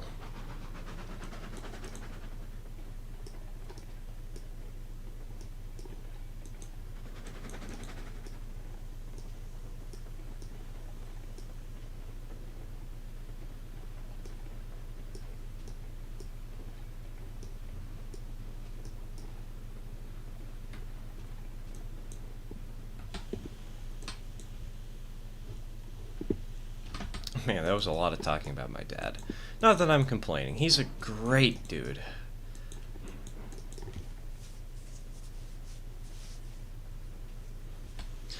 They running DCC through your phone. That's been around for a while, and my dad is actually looking into buying it. The only problem is it's not Bluetooth. It's Wi-Fi based right now, from what I can tell. I've run it a couple of times. Actually, I've run it for like 7 years now. It's been around. It's called JMRI. It's Java Model Railroading Interface. And you can just buy an old phone and use it. The only problem is that the phones are kind of mediocre. Or like the phone controls aren't the best because you don't have physical buttons, you don't have a physical dial, you don't have a toggle on the top of your phone to choose direction. So it's cheap, but it's not necessarily quite as good. My father, however, he recently bought a Linux laptop for cheap. I think it was $40, $50. There's a place in town called Free Geek, and you can pick them up for that price consistently. They're not the best laptops, but if you just need a small work machine, they are so good. Go buy them if you need a Linux laptop to like browse the internet or something. So he's going to be setting that up. I also know that some companies like Lionel, which does one of the larger gauges, O-Gauge, they have built-in Bluetooth on basically all of their new stuff.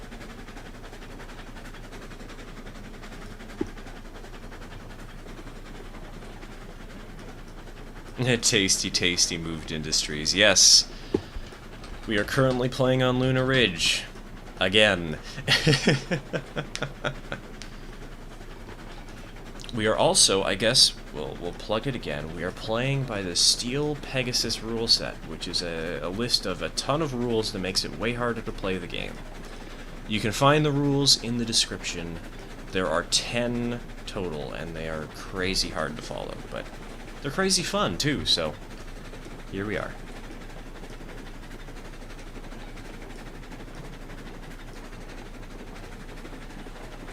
Also, this train is so tiny. I love it. It's beautiful.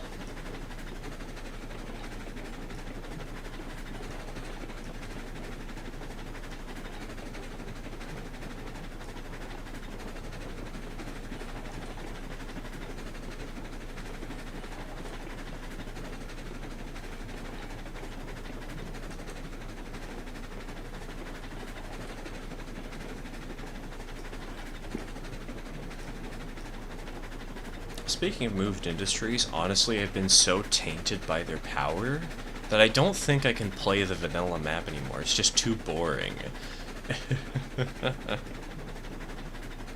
If station buildings were added to the game, what do you think they should have besides decoration? We actually talked about this earlier in the stream. And somebody recommended station buildings for this, and I think this was a good idea.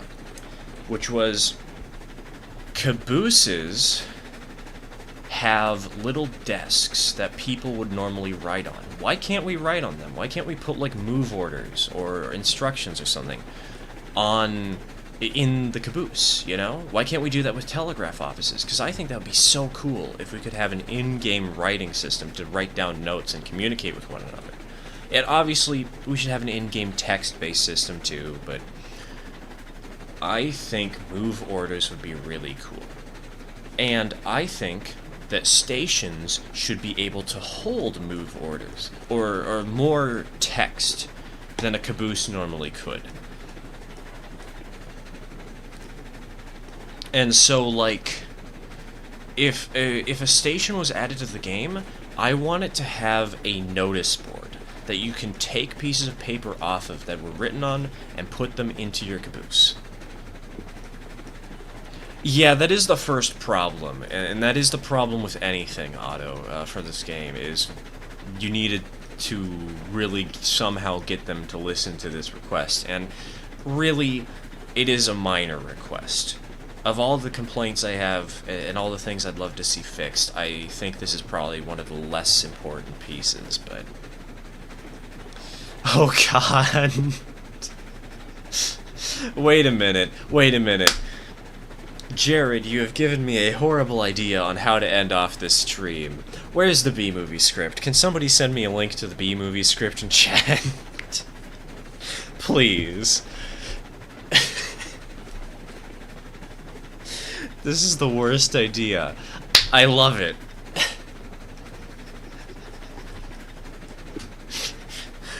We need to test this out. We need... Oh no. What have I done?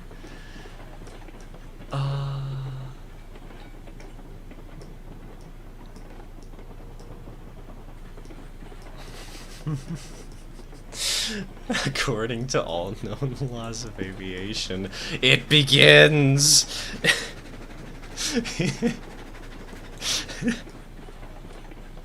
I am a giggling mess. I love this.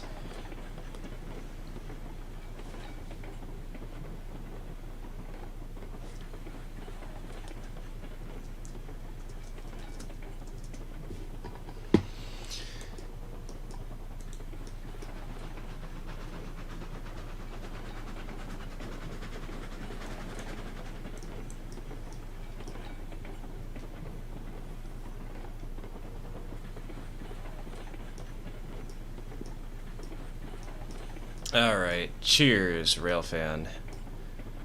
Have a good one. Thanks for joining in. I think we've all been having a blast today. At least I hope we have. I've definitely been having a blast. And I'm going to have so much stuff to do after the stream.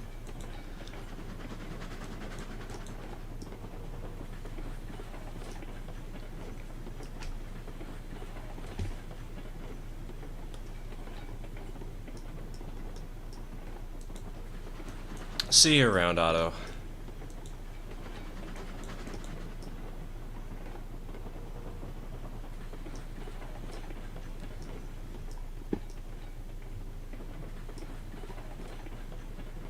I don't know the difference between the como and the comma and whatnot, but...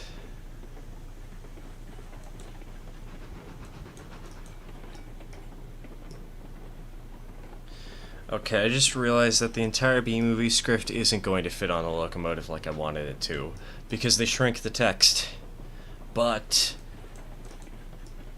I know what we can still do to make it work.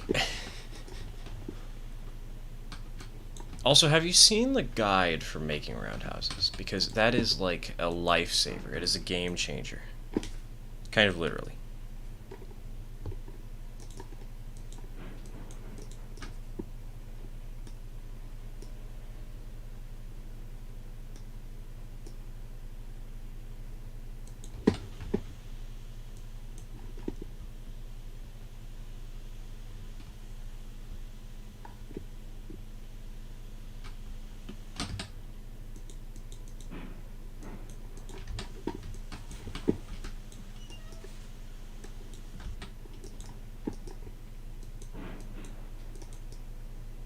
Yeah, we'll be using Railroad Studio, Jared. And seeing what it looks like when we copy and paste it into a locomotive. Which is a horrible idea. I love it.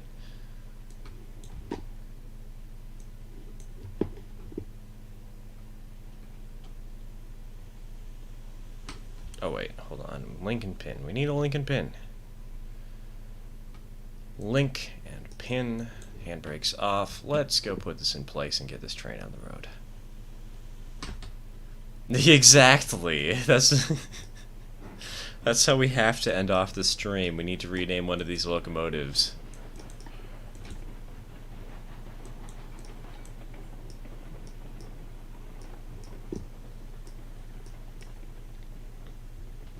You know, it's kind of funny.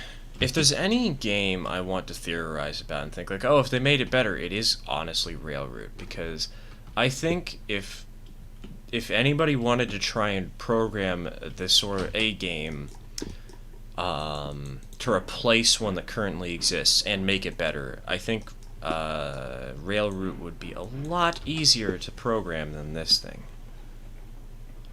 So I have way too many ideas on how to make that game better, but I don't think most of my subscribers anymore realize or have played that game and know about it. So don't play it. It's bad. There's a lot of problems. just fair warning. We talked about them earlier.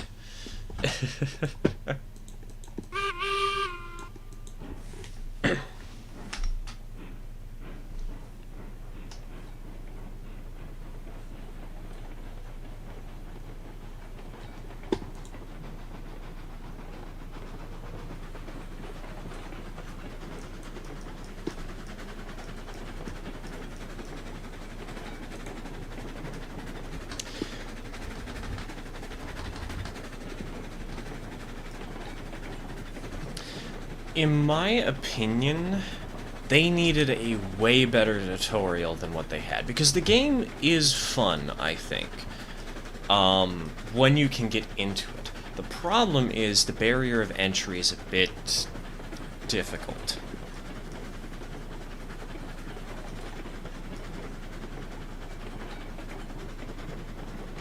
And they were always like, oh, we want to help the newer players, but they did it so much that they just started undermining what made the game fun to begin with.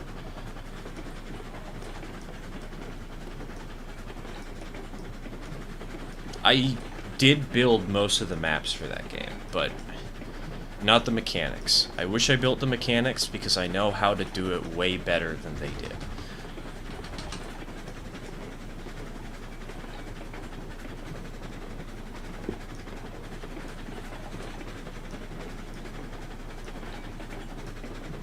Also, the fact that the tutorial mode was mandatory story mode, and that the story mode wasn't even really that much of a story. Sad.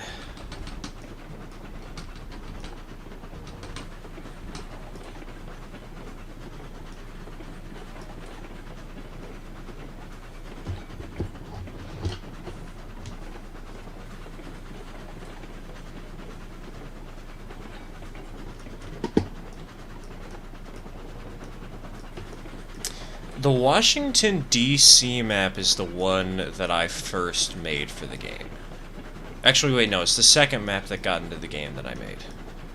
And the reason that Washington, D.C. has aged so well is because it was designed to be impossible. And now that they've changed the limits of the game so much, it's no longer impossible, it's just kind of tricky, I guess. So,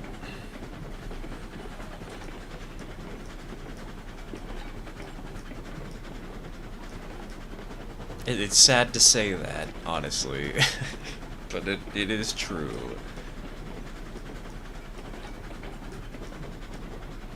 Every other map that I made for the game officially was like, well, we want to have some restrictions on the space, but you also want to give people a good chance to build what they want. Just not literally anything. But because they added in literally 8-way junctions, it's like, well, now you can just ignore all the limitations that made the game fun to begin with. So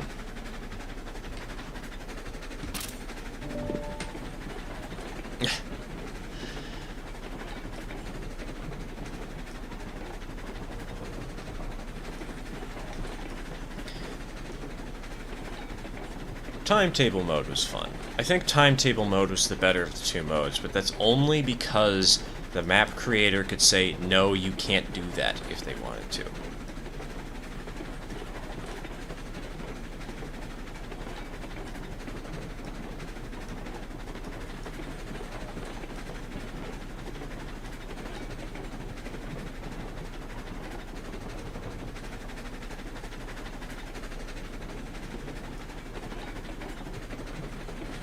I could complain for an hour. I already have complained for an hour. There's a video on the channel talking about why I think the game isn't good anymore.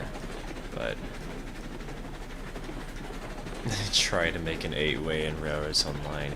I don't mean an 8-way crossing. I mean an 8-way switch. And we're 45-degree angles. So I guess it was a crossing. It was like a slip switch. A very, very, very, very cursed slip switch.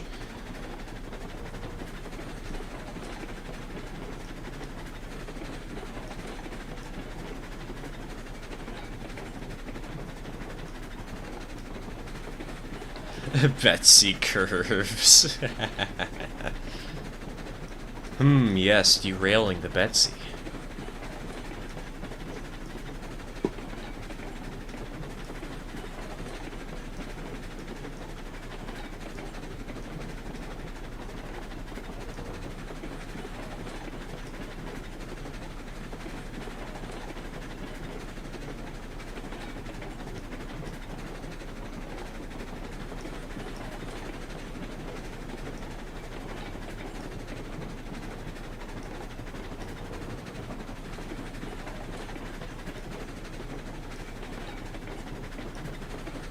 It's not even classed as track anymore.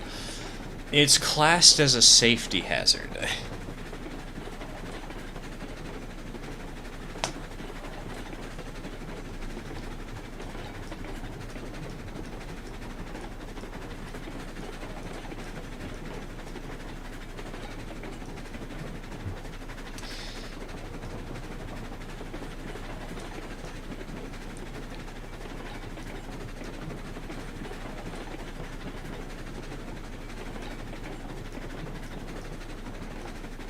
Oh, we haven't derailed yet.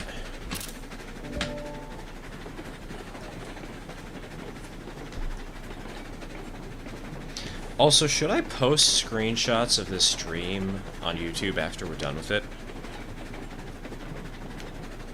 And opinions, how did you guys enjoy screenshot or snapshot day, where I just posted a bunch of screenshots of us playing on a map? What are you guys' thoughts on that? How do you feel about it?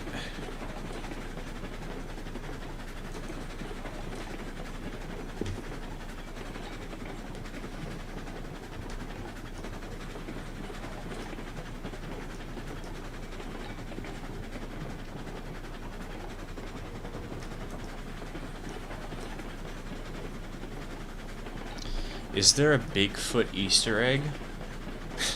Could you imagine putting a Class 70 in the mountains and just naming it Bigfoot? That'd be fun.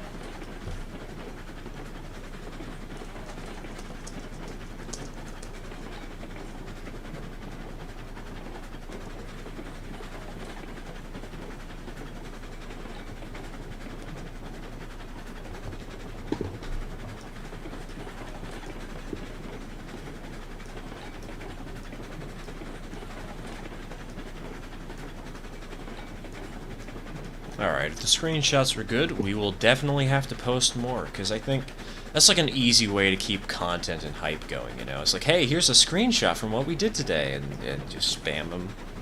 Easy peasy.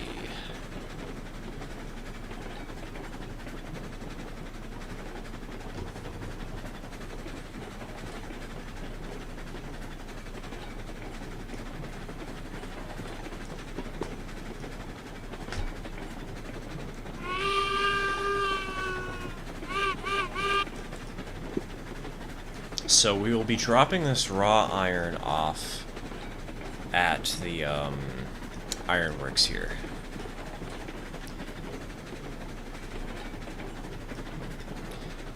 And I think we have pipes. Yes, we also have a pipes car to drop. So,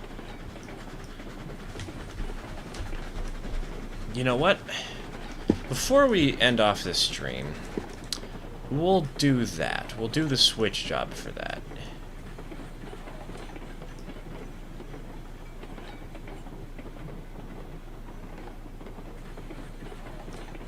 Now, we could do the switch job with the locomotive we have here, but I like dropping them off and leaving it for the porter.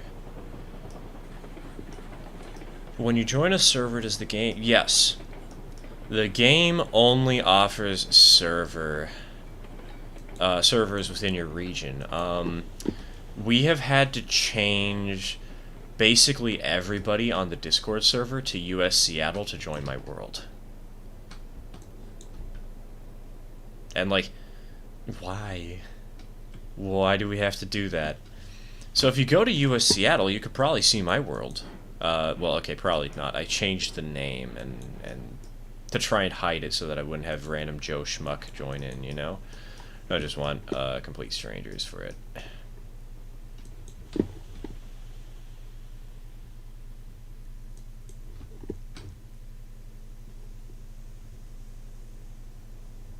Okay, we are aligned. I'm just gonna kick these cars.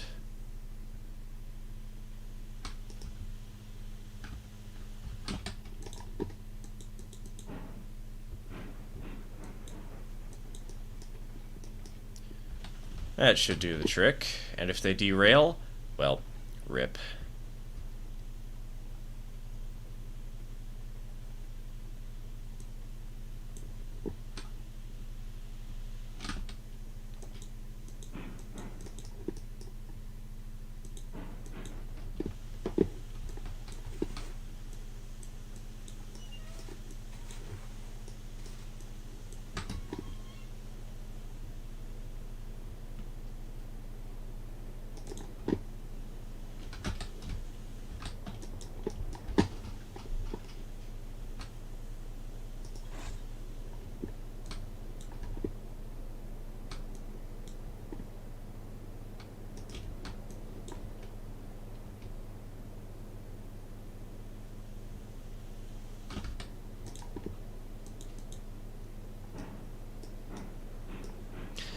Man, we're gonna go back down to 2 cars on this train. Why does this keep happening?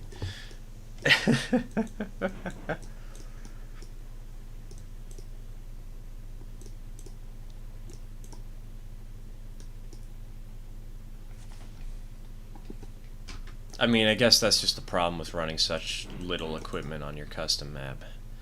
'Cause the worst rule of Steel Pegasus is that you can only ever purchase 30 cars, including cabooses.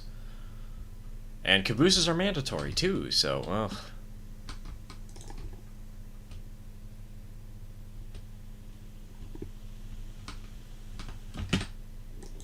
Now let's go ahead and kick it back.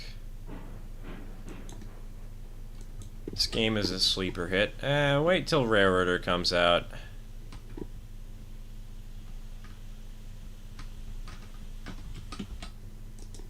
Think of the stockholders. The stockholders who nickeled and dimed us so much. What?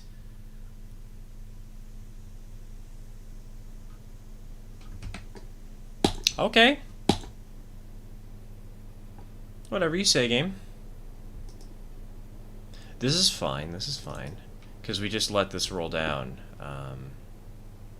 Because this is on a very slight grade. The Lorax. Sorry, the War Axe. He is constantly coming for us. That's why we have the rule, wartime regulations. I am the War Axe. I cave in your knees.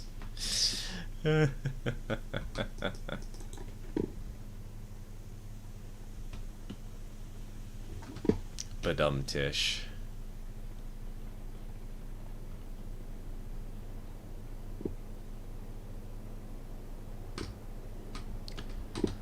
That is very true. The fun of this game is definitely track building puzzles more than anything, but I personally much prefer shunting. I think that shunting puzzles after you've laid the track is more interesting than figuring out how to lay the track. Don't get me wrong, figuring out how to lay the track is a blast, but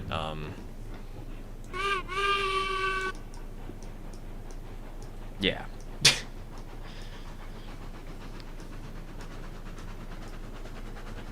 That's kind of why I've been running mixed freight so much, because we're trying to figure out timetabling. How do we get people to meet each other in the middle?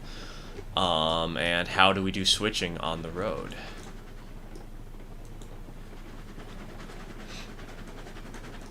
So, yes, the track building puzzles are definitely a lot of the challenge, though. It's why I love the game so much right now.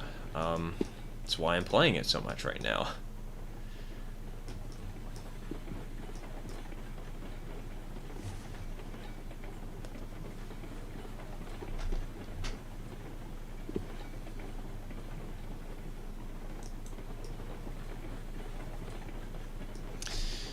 Honestly, I don't like the old track tools. They were such a pain to work with, and while you could hypothetically do more with them, it made the game way laggier due to the short splines, and it was so hard to make track that looked decent in a reasonable amount of time. Like, I loaded up my old save, and like, sure, janky track work is kind of fun, but at the same time, when you have kinks that even the Betsy can't run over just because that's how the track lays, yeah, it was a mess.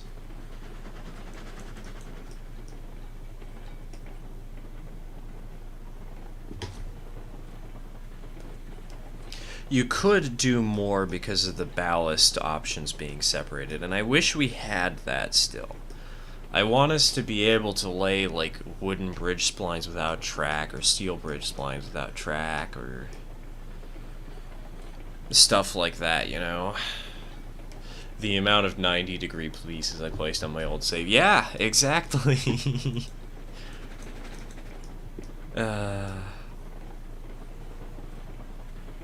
So I would love to see those options return. I would love to have us be able to lay bridge pieces that don't have track on top of them, for instance. But I do not miss the pain of laying that track. Because I would rather have a playable game more than anything, personally.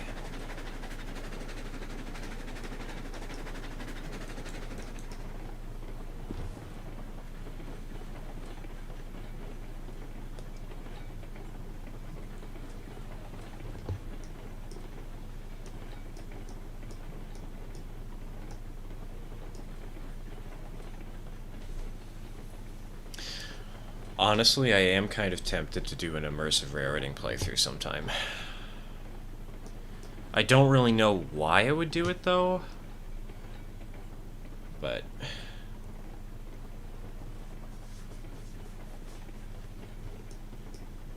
like, I don't know why I would need the trains all that much, because I'm not somebody who works in bulk very often.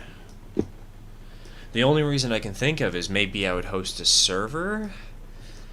But I don't really... The server I'm currently hosting, the people who I play with can't handle a mod like immersive railroading. So...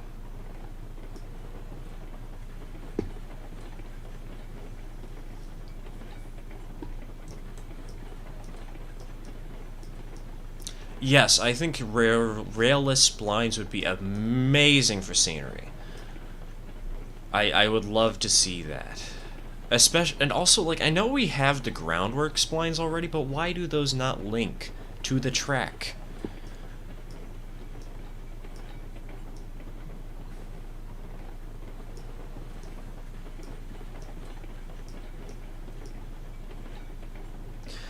Yeah, this one, we have a solid 60. This is, again, another reason that I think mixed freight and smaller trains is better. Is because we have another save called the Malda Eastern, and it's the Discord community save that we occasionally run on.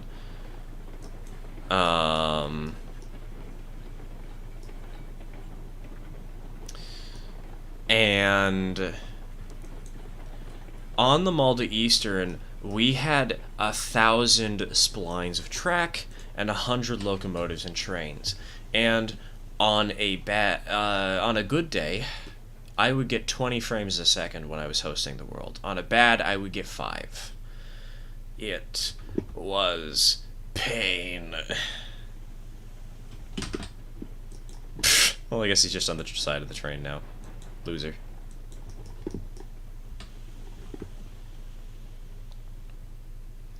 And so by running these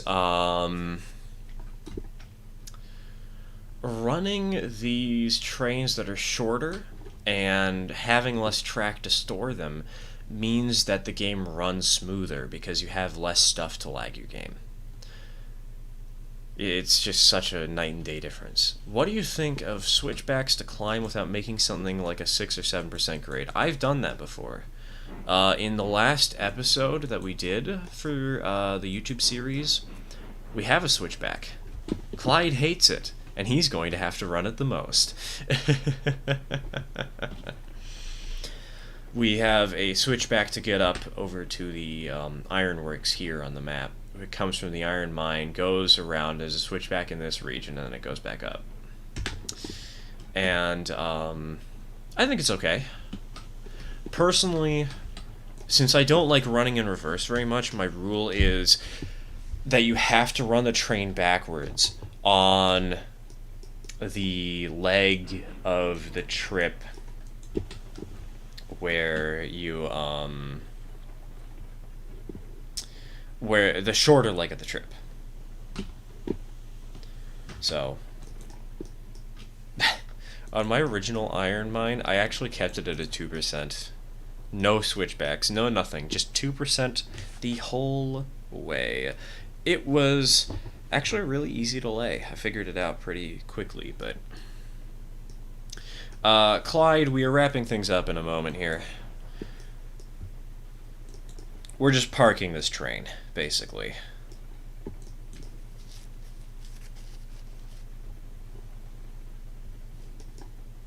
Because we are at the 4-hour mark. In fact, we're at the 4-hour and 5-minute mark. And I love doing this, but also, Jesus, that is a lot of time to do a stream. But it's been fun. It's been good. I need to do this way more often.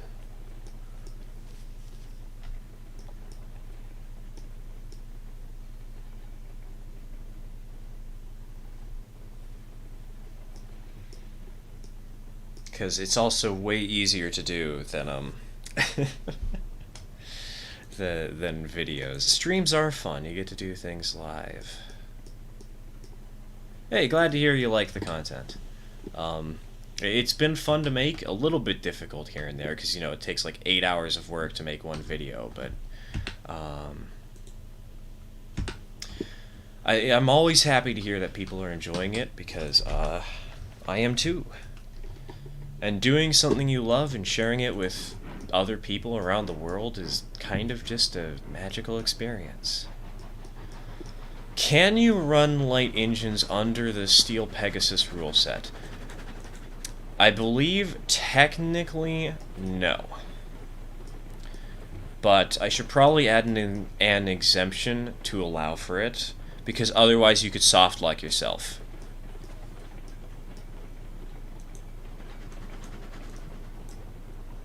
So, technically no, in spirit, yes. Generally, I avoid it, though, because, like, it's less fun, you know? Hi, Clyde.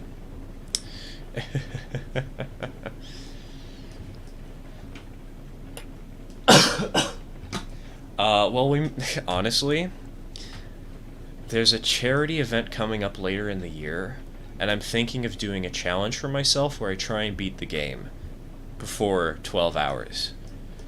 And do that for charity. It's like in November. It's way far off, but could you imagine doing that? That would be so much fun.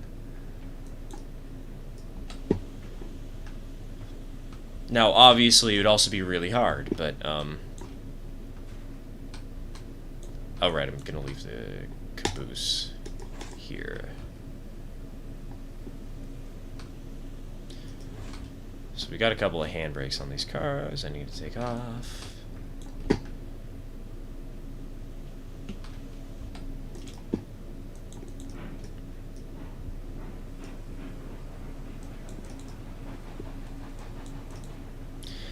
Yeah, beating the game. A load of oil barrels. Yes.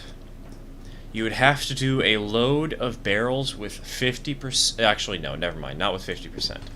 You need to sell oil barrels at the freight depot. That is the rule. And honestly, that's an insanely easy challenge to do. Because if you're playing that way, all you need is like a ruby basin. Or a fast locomotive of some kind. And once you get the fast locomotive, you just do push-pull service. And so the plan in the end would actually probably be something more like, hey, play it with the Steel Pegasus rule set, just to add a little extra challenge. In turn, though, I would probably give myself enough money to do what I want. There were no hit brakes on that, were there? Whoops. Oh, there were brakes. Okay. Is it clear on the switch over there? Actually, hold on. Because if it's clear over on this switch, we're fine. It's clear, technically, barely. Hey, Clyde. Oh, wait, no, never mind, actually.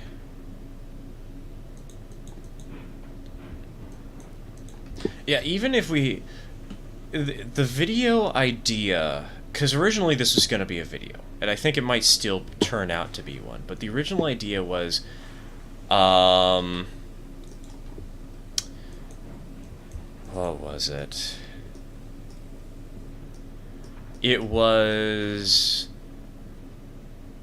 I take out a loan by cheating in the money, obviously. I cheat in the money for a quote-unquote loan that, by the end of the session, I must repay.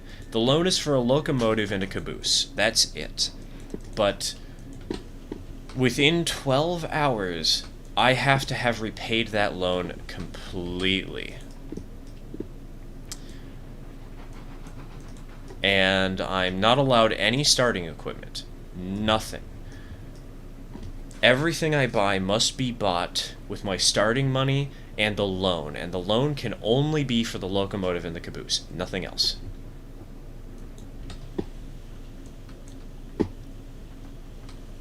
And I have to play by the Steel Pegasus rule sets.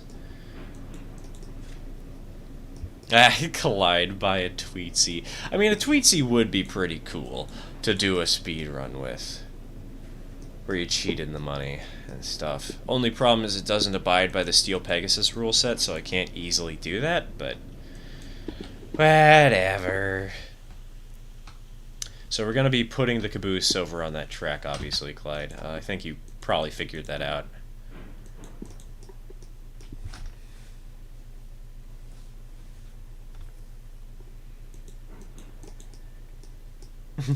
Tweetsy with 2 skeleton cars. So the thing is about the challenge, I've already done the math. You do not want to buy skeleton cars. In fact, you don't even want to buy multiple flat cars. You only want to buy 1, maybe 2.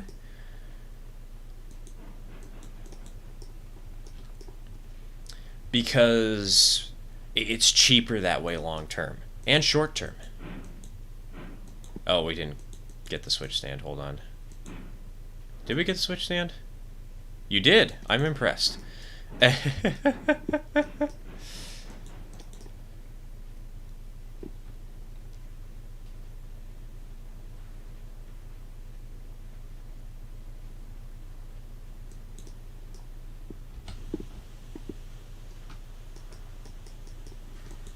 Alright, we're unlinked. Go ahead and hit the handbrake.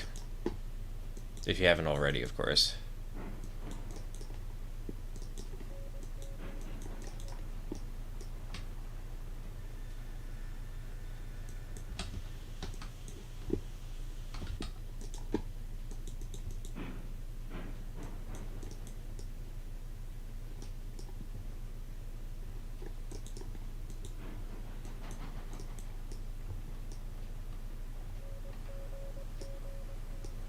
We're going to the turntable.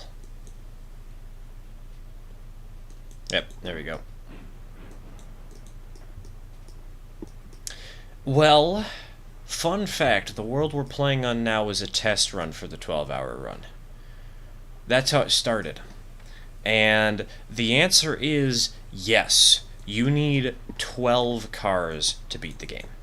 At least to beat it quickly. I've already figured this out.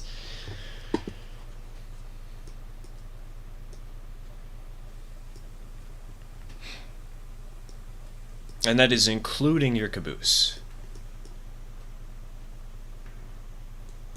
Not including your locomotive.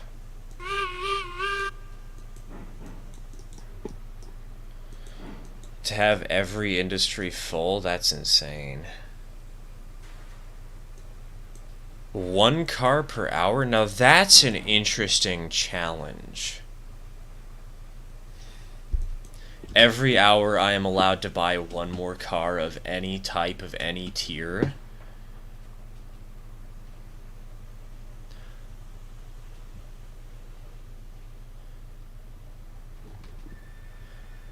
Well, aside from, like, a caboose. Caboose is mandatory. That would take forever, but I like that idea. That is evil. That is genius. I would probably have to come up with a special rule set just for it, though. I wouldn't be able to do Steel Pegasus, but I like that idea, and I'm stealing it.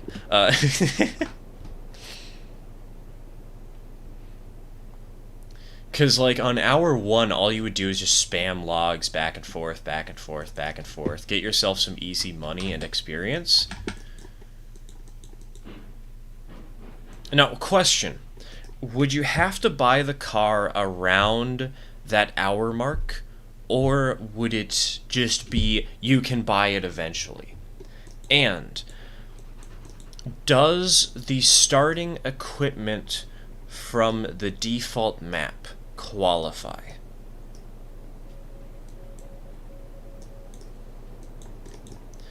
Does the, like, is that 1 flat car you get with the Betsy at the start of your map? Also, we're just pushing these cars forwards. You want to hit the handbrake on those cars to get them off? We'll be shoving it. We want to get the box car first, I think. Actually, no, we don't. What am I thinking? I'm dumb.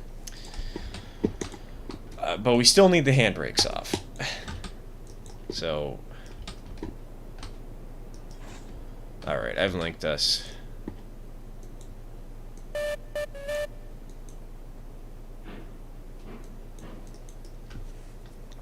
Oh, wait. Right, okay, hold on.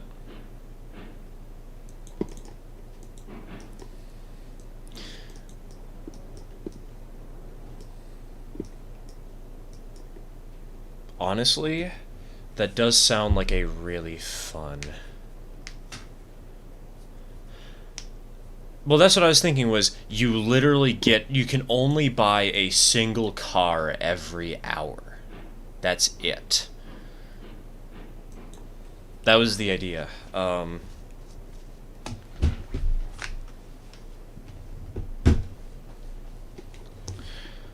the real question is, does the starting flat car from the default game count towards your total or no? And do you have to buy the car at the hour mark, or can you store it for later?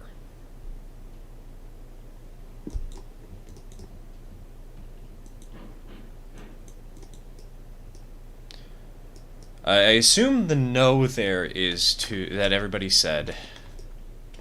It's so hard to tell what you guys are saying no and yes to here because of the stream delay.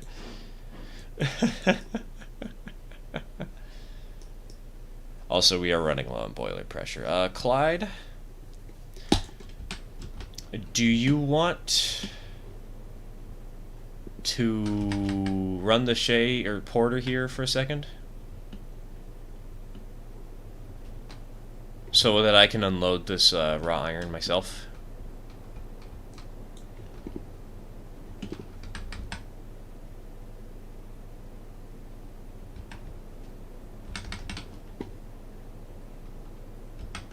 Oh man, could you imagine, like, at the end of every hour we have like a thing where you say, alright, stop your train, buy your car, report back.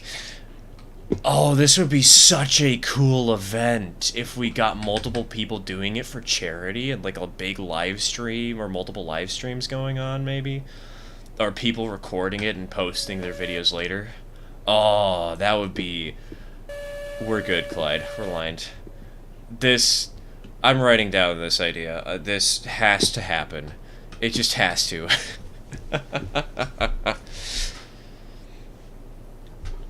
A speedrun only using Shays? That would be so painful. 1, 2, 3. 1, 2, 3. 2, 3. 1, 2, 3. Alright, Clyde, pull it back. We'll put it over on this siding over here. We're gonna put the stake flats on this siding. Then we're going to grab the boxcar. Actually, we're gonna put everything on this siding. Grab the boxcar, bring it forward. Put it in front of the pipe flat. Pull the pipe flat around. And the boxcar. Oh no! We're out of lumber! I am sad. Well, I guess I know what we're doing off camera. Clyde,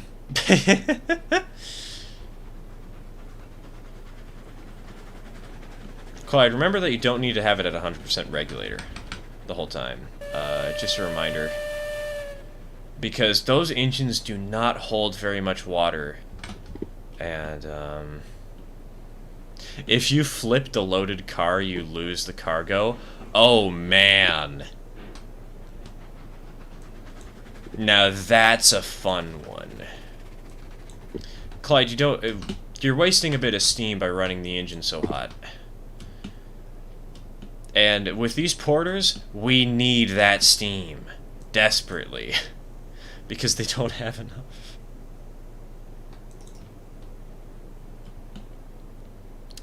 Steel Pegasus is already its own game. It's just that this idea is for like a charity stream where we all work together. But Steel Pegasus, yeah, it is practically its own game already. We have a handbrake on, hold on. Go for it.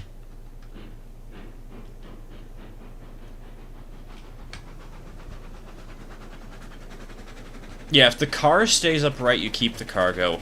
If it flips, you lose. And you have to redo it. Alright, we're good.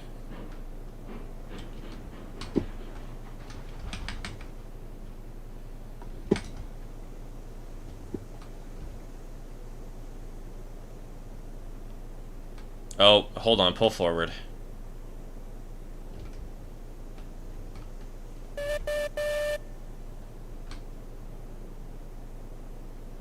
Or I guess, pull. We have a double link, Clyde.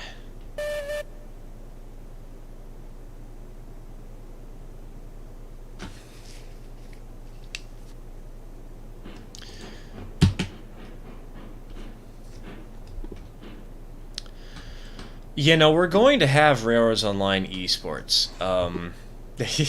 Again, if you're not already on the Discord, one of the events we're going to be doing is competitive switching with 2 identical puzzles. Wait, no, Clyde. Come back here! Get back here! Coward, we're loading.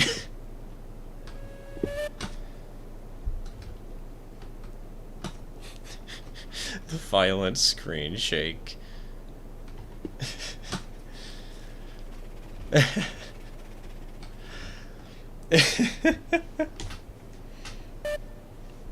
I guess it's easier for the engineer to tell the conductor what to do, but when it's just whistle signals. All right, you're linked.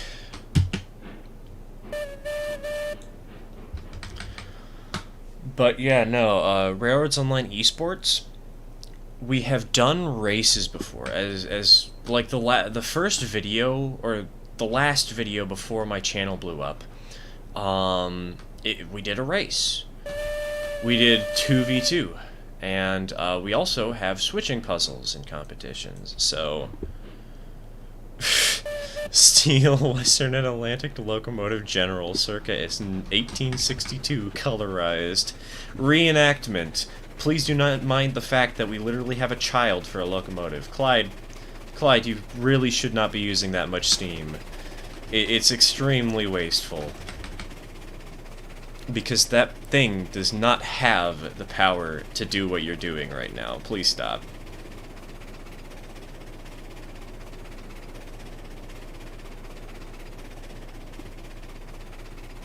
Clyde, we're going to hit the bumper. Clyde. Okay, Clyde, you have lost permission to run this train. Oh, he disconnected, didn't he?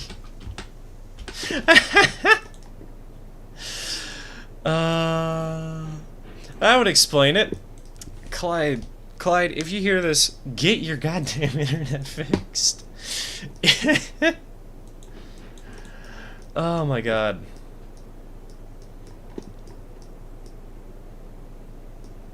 His internet is really bad right now, and it's because he lives on the other side of the house from it, and he needs to get Ethernet. He does not have Ethernet. It's really weird though. This has only really become a problem recently, because his computer was doing fine earlier.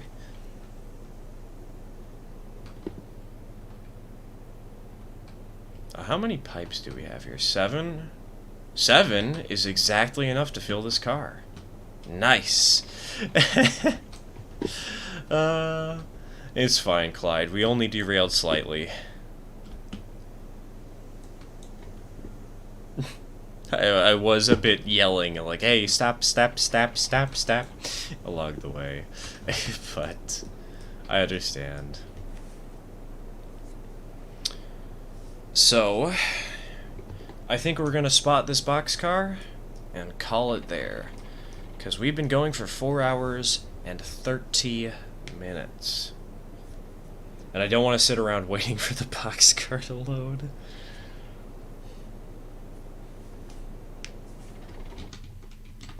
But, hey. Thanks for joining in, everybody. And shout out to Flywheel for being the madman he is and funding the micro layout project. Expect that in the next week. And join the Discord if you want. If you don't want, that's okay, but we do operating sessions and have some good fun. And is there anything else I should plug? I mean, like and subscribe, donate if you can, I don't know.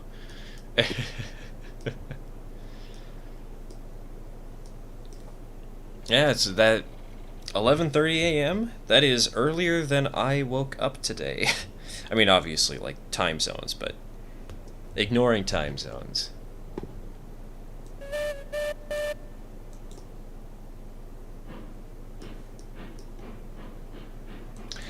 The link to the Discord, yeah, hold on, let me add that to the stream description real quick. Yeah, Clyde, if you want to grab it, go ahead, but it's in the About Me page on the YouTube channel here.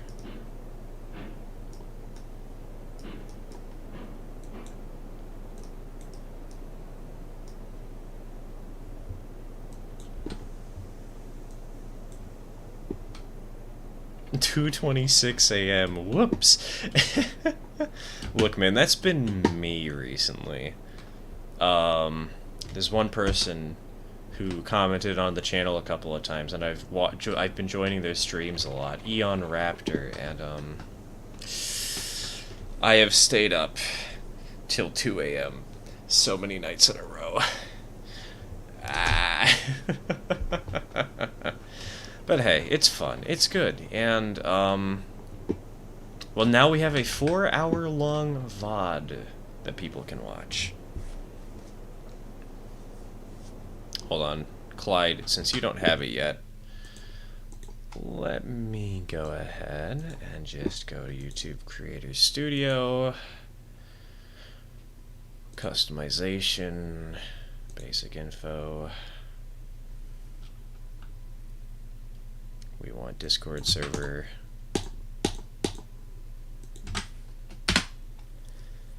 There's the link.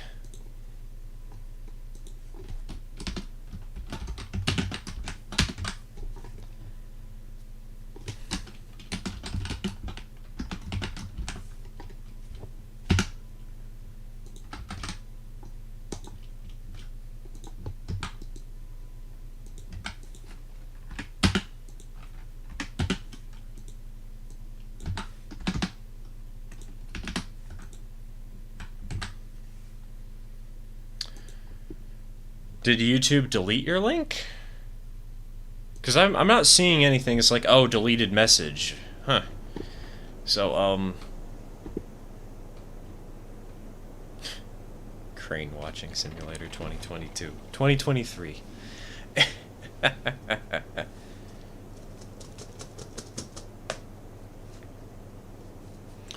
Weird, because, yeah, I don't know why, it just didn't show up. Well, with that, I think, though, it's pizza night. I need to go eat.